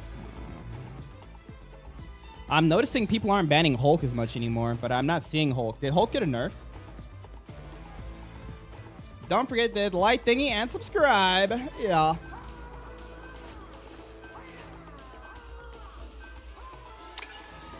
Bro, I can't remember what day it was. What day were we Pick playing, your Tinner? hero. It was Or late at villain, night, I'm wasn't it? not judging. Where we were just absolutely trashing. But we got good teammates like 5 rounds in a row. What day was that? What day was that? I got to remember the time of the day that I should be playing because, bro, I just need a little bit more competence. But, I mean, I guess I just need to be carrying. It's just so annoying, bro. There's no way. I think it's last time I was on. Yeah, bro. Do you remember we had like so many miserable games, but then we had like 4 or 5 games where we had people who main support and like everyone just kind of played their own game. Nobody was talking. Nobody was like, hey, bro, Get ready. switch off such and play such and such. Shouldn't we both be retired by now, Cap? Like, don't get me wrong. I think there's a time and a place for that kind of talk, but like, I don't think GM1 is that. Maybe today's the day. Imagine in bronze, you're like flaming people for playing the tank they want to play. Battle starts in 5. I know that's the minority, but like if I could only queue when those people are queuing, I'd be so happy. All you need to do is capture the mission area. Got it? Like that's I was in blissful joy, able to just play the game. But all are welcome in my realm. Focus on the battle. They have a Time magic. to do some damage. Who's our tank? Am I the only tank? Oh no, we got Magneto.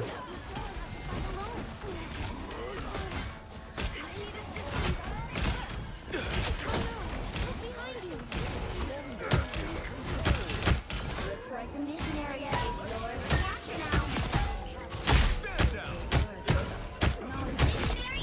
Nice try, dude. Who's over here? KO. Fall back, soldiers.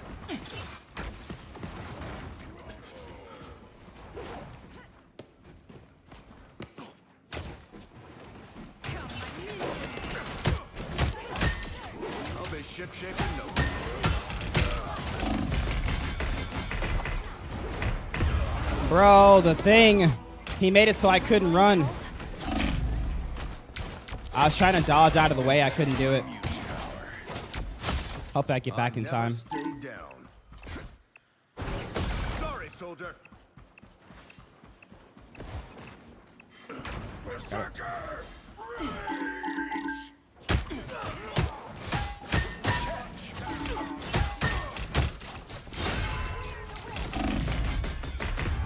Oh my gosh.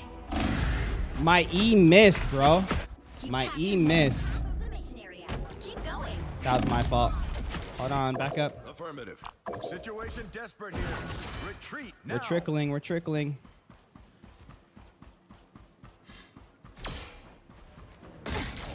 I'll be shipshape in no time.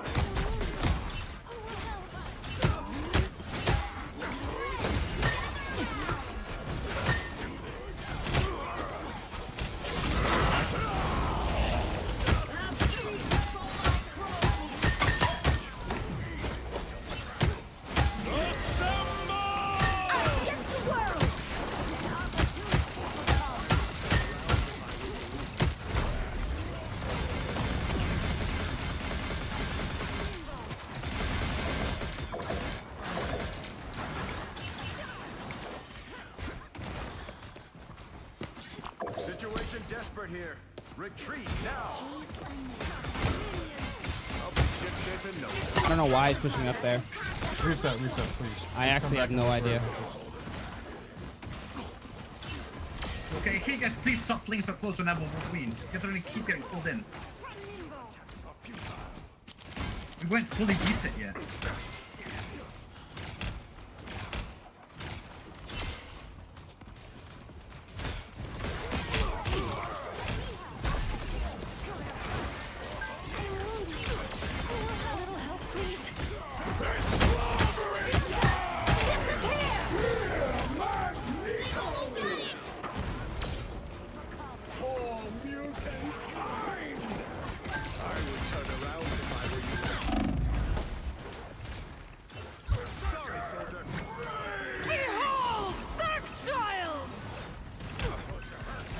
Shipshape in no time.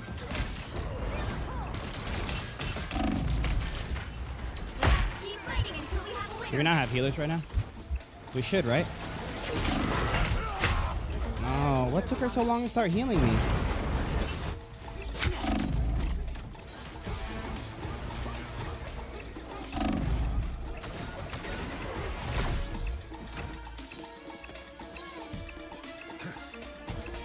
I'm opening a portal.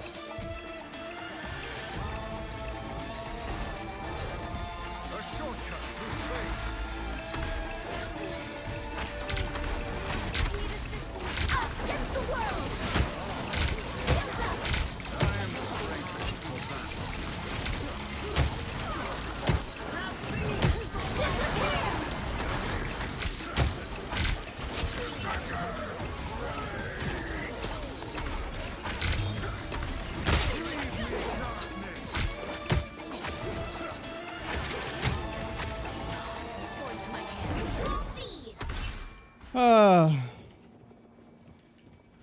We are on our way to victory. This magic is on my meat. I'm trying to help you, bro, but it's tough. Sound the retreat. Strike here, got it. Sound the retreat. I am strengthened for battle. By the eye.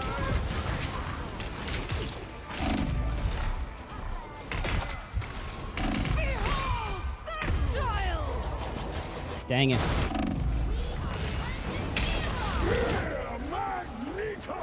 I thought I could get a good ult there, but I don't know if it was worth. Stand down. Let's keep fighting until we have a winner. Shields up!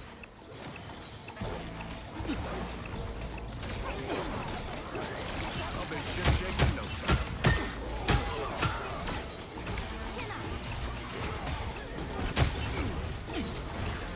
Sorry, soldier.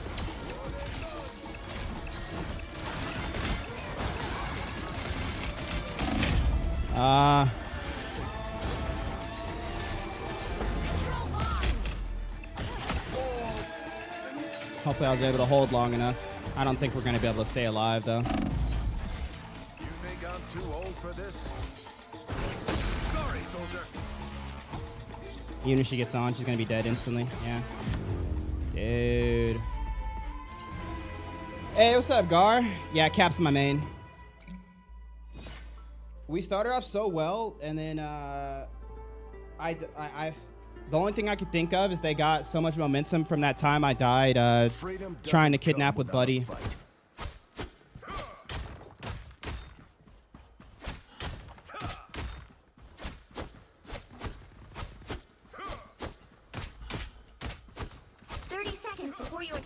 You sell yet? No.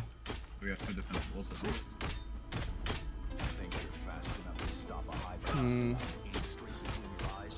As long as we go in together, I think we're fine. Y'all need better picks, to be honest.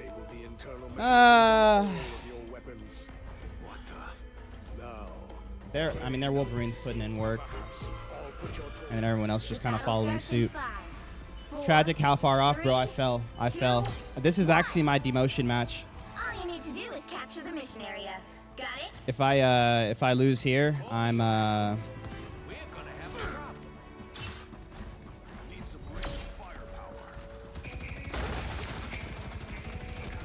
We've got trouble.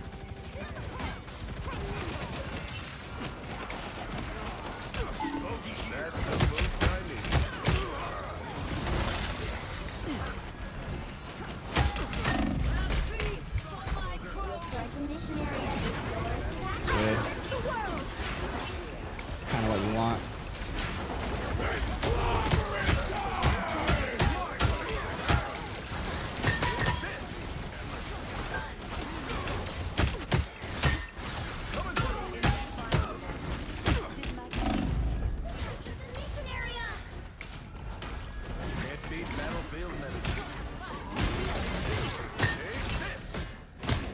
Should have no healers.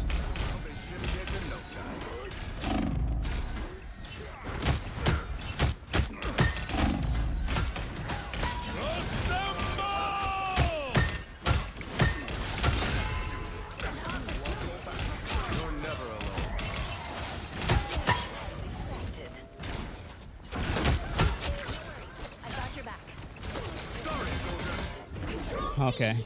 Yo, this style check just went off. Let's go. What's up, rivals? So far, decent. Need to be careful here. Who's playing at the back? That's a great question, Drained.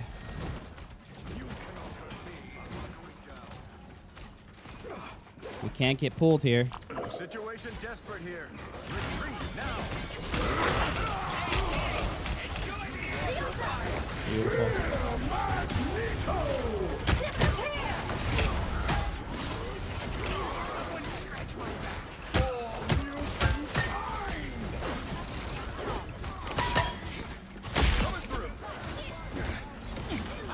Where's our healer at?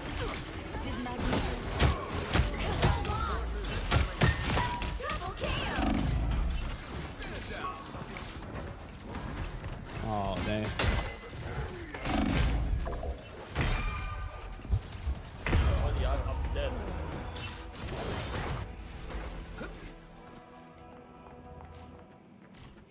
I'm getting the healers, it's just I'm not doing it fast enough. Their team's capture progress has passed the halfway point. That's a pick, that's good.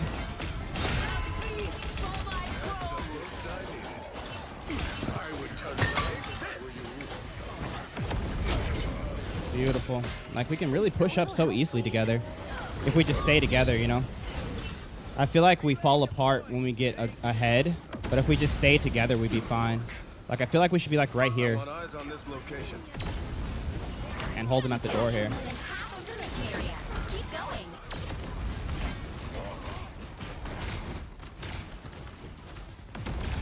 Like, this is such a better spot, in my opinion.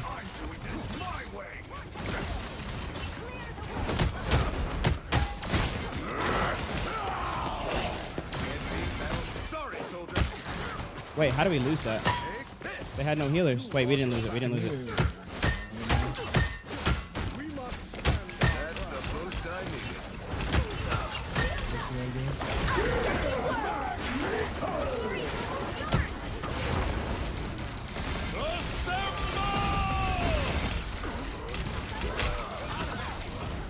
Sorry, soldier.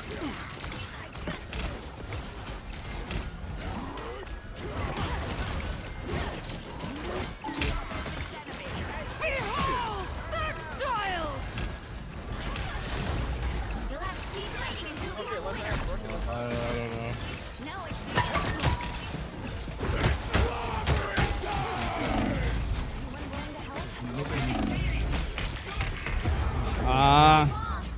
Okay, so yeah, when there's like 3 people already dead. I don't know. Maybe I go DPS. It doesn't matter. I'm out of GM now. And I barely even have time for any more I matches. never stay down. But we have time. they've almost got it. Back up, back up. We have time. Am I out of touch or they're walking after me? I'm not gonna be able to. Match it this way.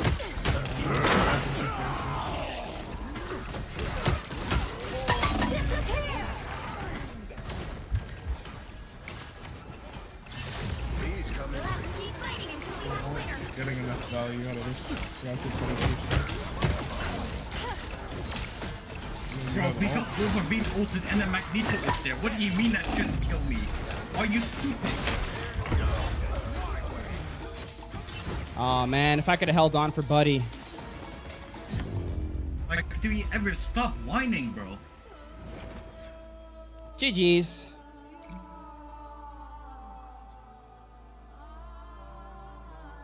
I don't know what's happening. You need a second support ult. I don't know.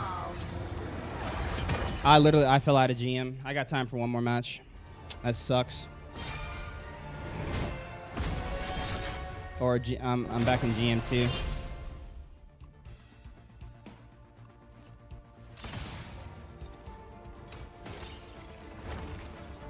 I don't. Just going. Yeah, I think I need to go DPS. But I mean, like, that's such a hard place to be because like when we're playing well, my cap just does so well.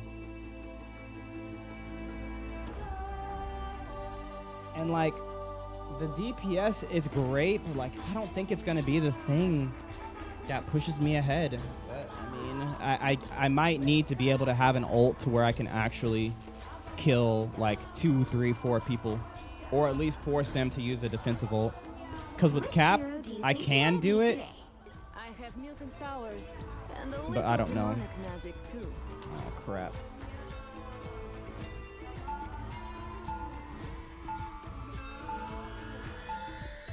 Now, who am I gonna banish from this match? She's legit standing in Viz with half HP 10 feet away. I don't get it. I don't know. I don't know, bro. The only way that works is if Mac holds ult for Cloak and he didn't, so they just got 2 different ults. You had 1. That's a big one. Yeah.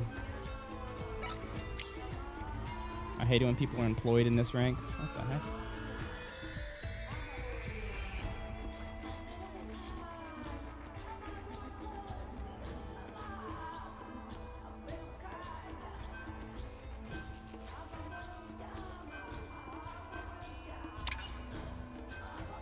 What rank is this? I just dropped from GM1 to GM2. I was legitimately The right heroes can one make all the difference.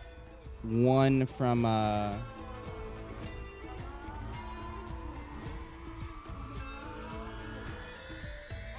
not the type who I was fades 1 quietly kill into the from background. or sorry, 1 win from Celestial. I was 1 win from Celestial, and I've been on a downhill spiral. But I'm like I say it in like the most confident way possible. Like it's been up to me to carry my team 10 times out of 10. Round 1. We didn't ask to be heroes, but we always answer the call. And it's so hard to always be in that position. They'll be coming in 30 seconds. Stay strong. And not just carry as in like do my part, because I feel like that's when things work the best, when you're just doing your part. It's like I have to do my work and everyone else's work too. And then we can push ahead and do something. But of course, you know, I'm on cap. What am I gonna do? The battle starts in 5, 4, 3. We just haven't had a single support player. Yeah. You have to stop them from securing the mission area. Yeah. Anything that increases Are we holding my anything? power, I like. I got you, buddy. Enemy in front of us. A little help, please. They're aiming for me. I gotta get a good pop here.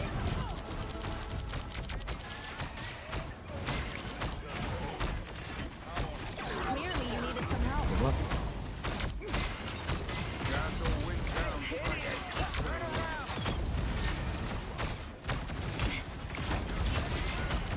Clear the way. Drop it down. It's just me. Castle wing down. Fighting.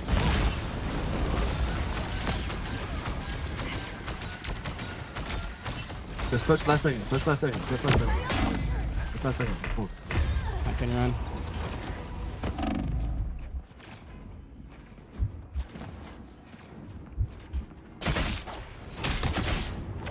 It's clear I'm still needed here.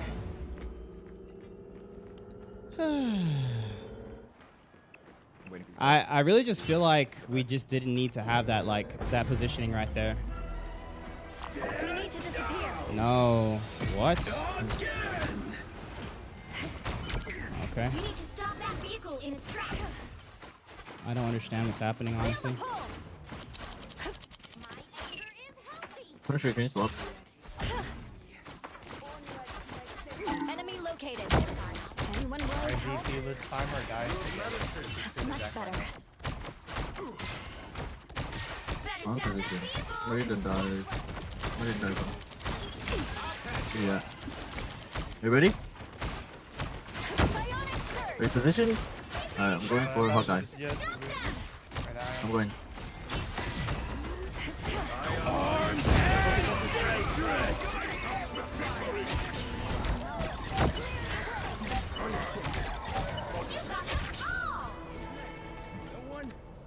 I haven't played Well Psylocke played. in way too long. Just get used to getting ready to dive with you. Then do you want to play someone else then?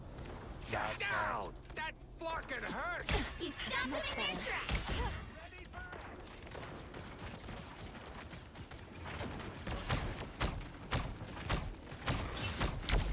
Good medicine.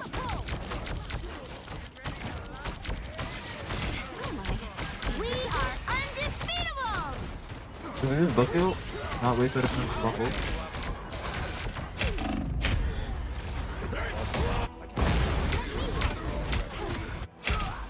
Bro, Ben just running past and just clapping me is just the worst.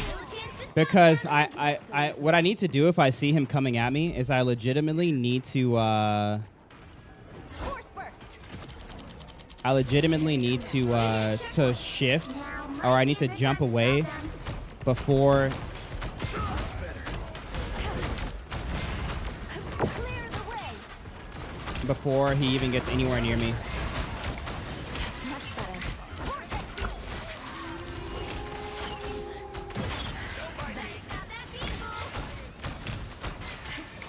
I'm gonna dive in the back line.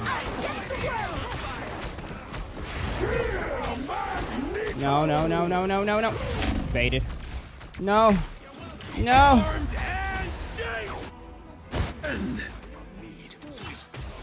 Sayonara. It's now Don't or you wanna see never. me again? Stop them! Better stop that vehicle! I guess I'll go Mantis.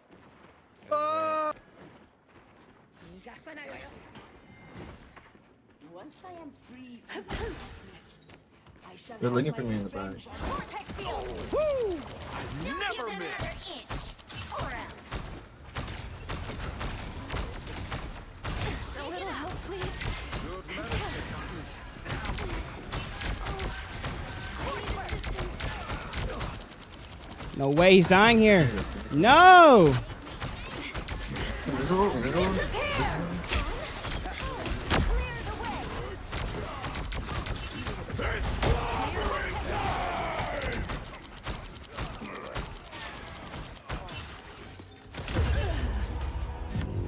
Wait, why did we wait to pop invisible now when Current score is you're trying to do 0, that? 2, 3. Time to switch things up, including which side you're on. I wasn't gonna be No, out. okay, everyone shut up. The problem is the Hawkeye. He's killing, fades quietly into the background. making it hard for us to play the game. Let me cap. I not that- can handle. we can't do this all at the right time. You guys, stop. You're not timing him properly. It's just Hawkeye killing support. Okay, that's the problem. You know it's killing Hawkeye.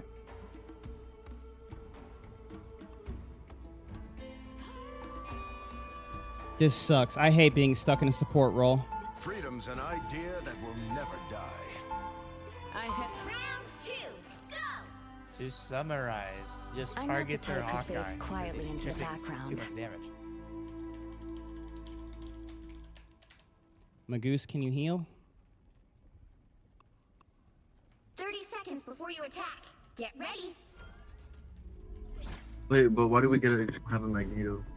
I'm down for the cap. I think the cap's a good idea. But I feel like I could dive with you if you're gonna go cap. It's a team game after all. Freedom's an idea that will never die. Bro has Lord. Let go. The battle starts in 5, 4, 3, 2, 1. All you need to do is capture the missionary. Why wouldn't let me confirm? I do the absolute best I can every time. Sorry, soldier. Enemy ahead. Prepare to engage. Somehow dangerous. This spot is worth monitoring. Morning.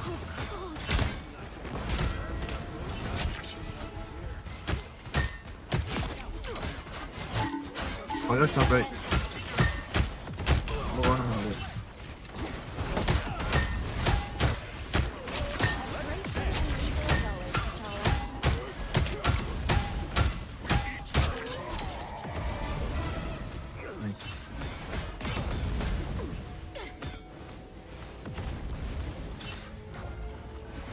no. The mental's chalked. It's We're fine. gonna have close spawns.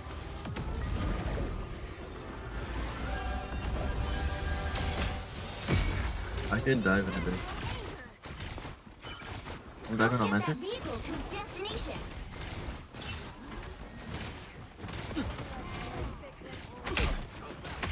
Wait, why are you not diving on me, bro?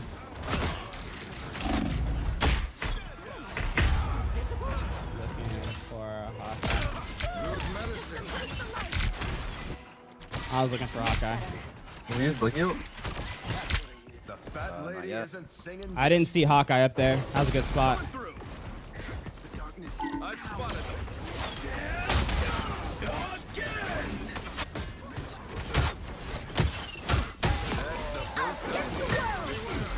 I'm gonna counter their Hawkeye's dead. Hawkeye's dead. Hawkeye's dead. I don't shoot.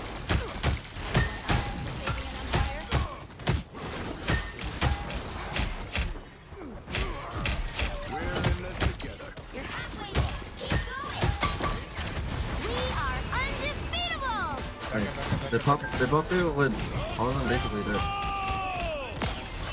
Very invisible.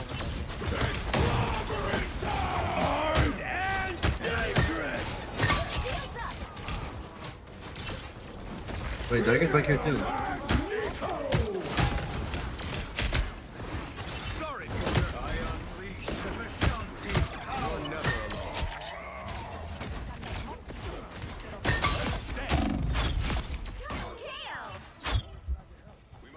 See, we're doing good now because we're killing the Hawkeye. Almost there. Can't get that. No, yeah, that's why I switched off of Oh, I trolled. I trolled. It's cool. We made it. That's what I was hoping. I was hoping to make space. That's why I ran in. But I didn't expect to die like that. I thought that health pack would be there, but it wasn't. So that's where I trolled.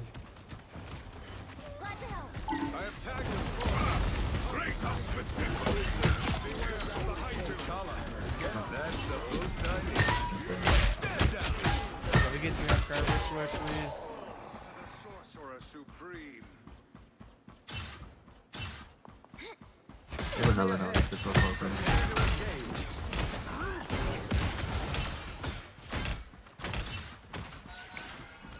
That's it! Don't let anything Game comes up, right? A little help, please.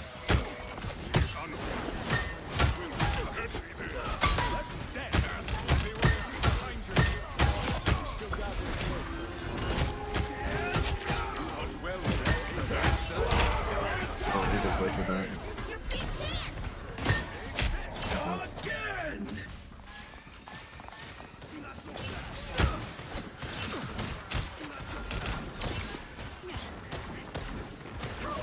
Us against the world!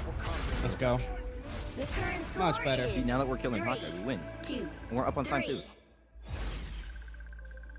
Oh, see, and like I told you, like I can carry with Cap. Like I just need some sort of competence where people just like know how to lock in with whatever they're doing. Heroes could make all Yes, the it helps that we don't have a rocket anymore. Magoose, he went off there. He went off there, so I'm happy he didn't change. The Savage Lenny guy might have been the issue, and like that's the thing about this elo. All it takes is one weak link. All it takes is one weak link in a important position, and it falls apart. And you know, I feel like what are the bans? Luna Storm.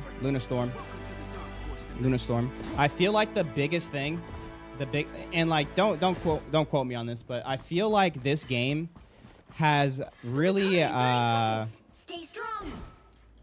been one of the first games where I feel like people don't want to just admit that if they want to climb, like they need to be in a healing position. Wait, Cap, you want to come over here?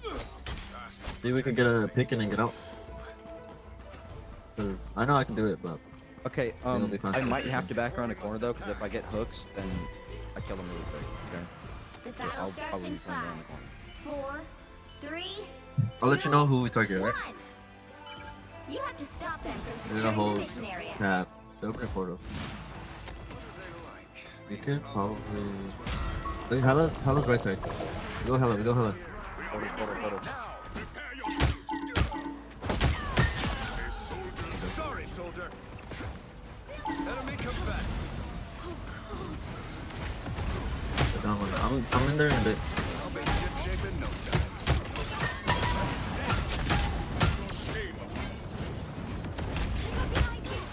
We'll go in the hill in a bit. Sorry, soldier.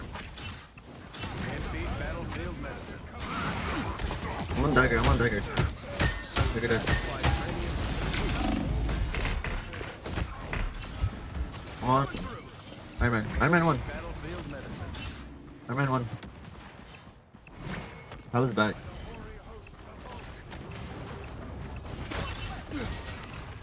Only 60 seconds left. Someone's left side of it. Holy. That's the boost I needed. Good stuff.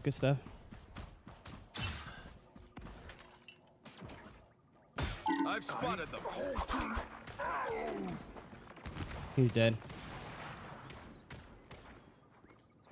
Yeah. How did I get that? Down to 30 seconds.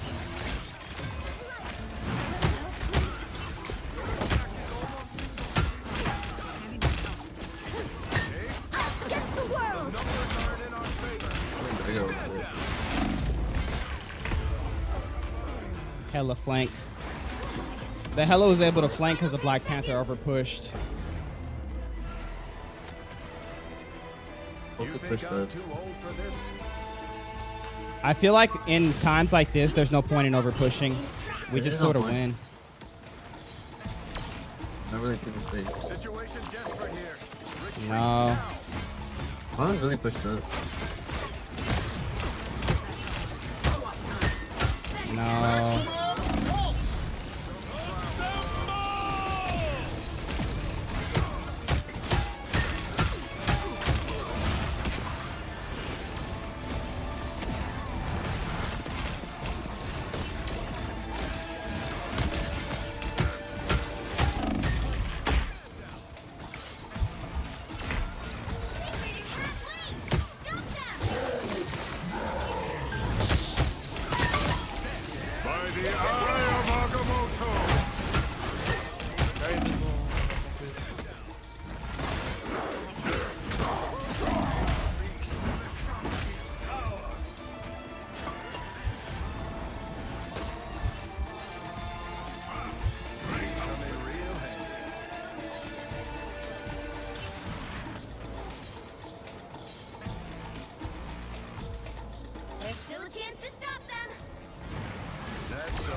There's a woman out. Darn it. He's on point. He's on point. Iron Man dead. Oh. I'm never dead. Don't kill her. Don't kill her. Don't kill her.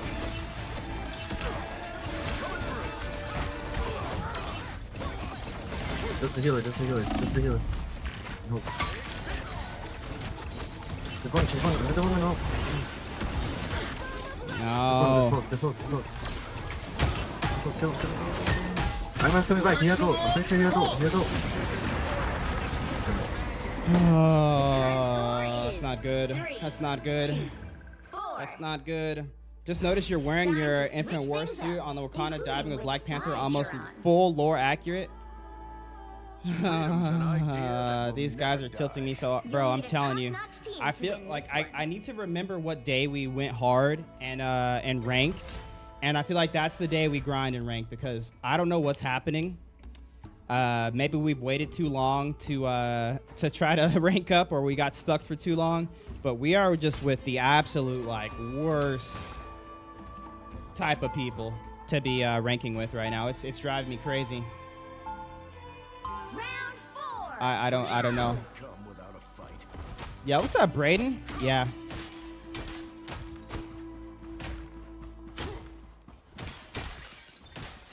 But everyone is like physically capable of doing the right things, but people are just making the absolute worst decisions. Like, we did not need to push up with that Black Panther there at the end when they had 30 seconds. They had 30 seconds left, and we had ults, and he pushed up 1v5. Somehow I don't think she's interested in what I think. Never thought, you know what, maybe I shouldn't do this. But he's a good Black Panther. He's 31 and 13. The 13 is kind of eh. But so many people are dying so much, like I said. You guys just staggered super hard at the start of stage 2. Yeah, we did.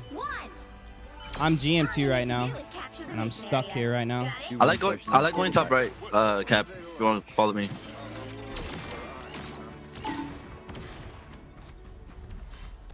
I think they have a Hala. This spot is worth Damn. I'll be ship in no time. Magoosh just died again. Much better.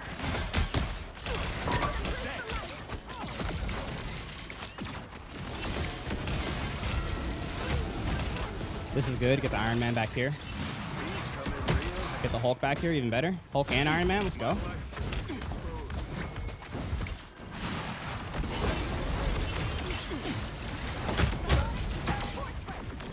Where's Hela at? I'm on Hela. Iron Man dead. Look at the flip. I'll be ship in no time.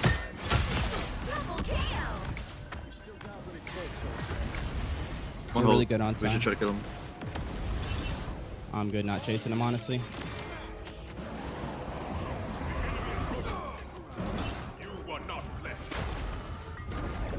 Yo, I need to ask you something about Hela? Honor. Cap? I'm pretty poop at the game. Yeah, I got you. If you guys keep killing the Hela, She has no dash. Shit's over.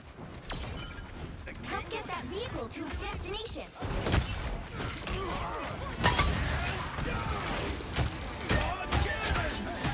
Iron Man's back. Only 60 seconds left. I'll be ship in no time. Kill Iron Man. Nice.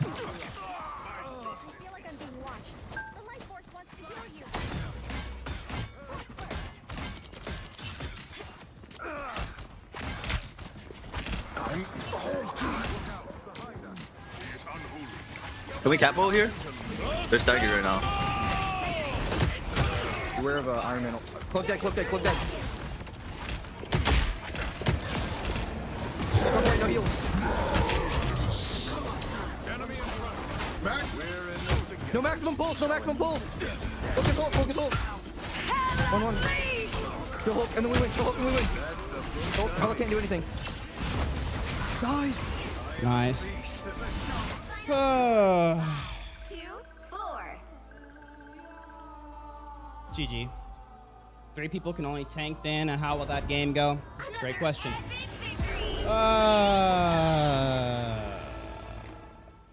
And you know, like, I would have lost that game if I was on Invisible Woman still. I would have lost that game hard. Aramusha, Hitokiri, or Kyoshin. If I'm being honest, if you want to just get some dubs, bro, Hitokiri. If you want to be cool and get some dubs, Kyoshin. If you want to be cool and you don't care if you lose, Aramusha. But if you want to be the best that's ever done it, Highlander.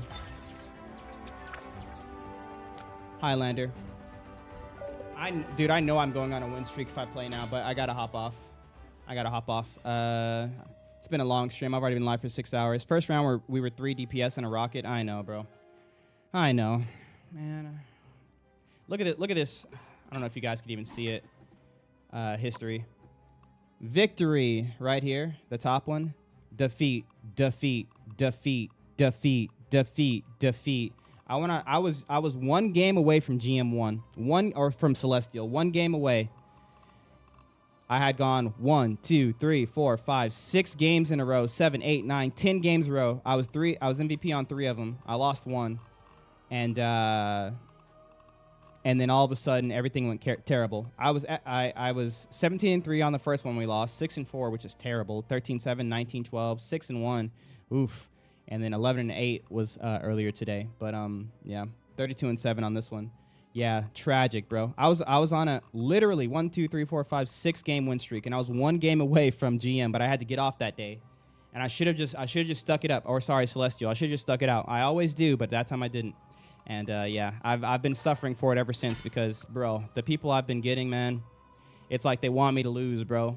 There's no reason we should have had 3 DPS and a rocket on that first round, and they forced me into Invis, and like I tried, but like I was like whatever. After like that last loss. Later, Millie, hopefully the climb goes better. It will. Trust me, it will. But chat, guess what? It's time for me to call it a day. Can I just say thank you so much for all of the support again today. We literally started and instantly 10 gifted subs. Awesome talk today for those of you who were here earlier for the talk. I hope you guys enjoyed that. It was super fun and super, eye-opening for me, for my brother Merm, and I hope it was good for a lot of you guys who were just listening to. That is the last stream of the week. I know this is the first ever week where I streamed 4. Hey, what's up, Sparkle Crotch Thoughty? What kind of name? Anyways, GG's. This is the first day we've done 4 streams in a row, and that is going to be the new norm. I hope you guys enjoy more streams because next week, starting Wednesday, not Thursday, we got more. If you haven't yet already, follow the stream, whether you're on TikTok, Twitch, or YouTube, and join the Discord. I got it in my link tree on all my profiles. I always post when I go live there. I love you guys. Go tell somebody you love them. Go be a light to the world, and I will see you guys next Wednesday. Okay? All right? Have a good one. Peace. And don't forget, Jesus Christ is the truth. Amen. Amen. Yo, thank you guys so much for the support today. I really do appreciate it. Bye.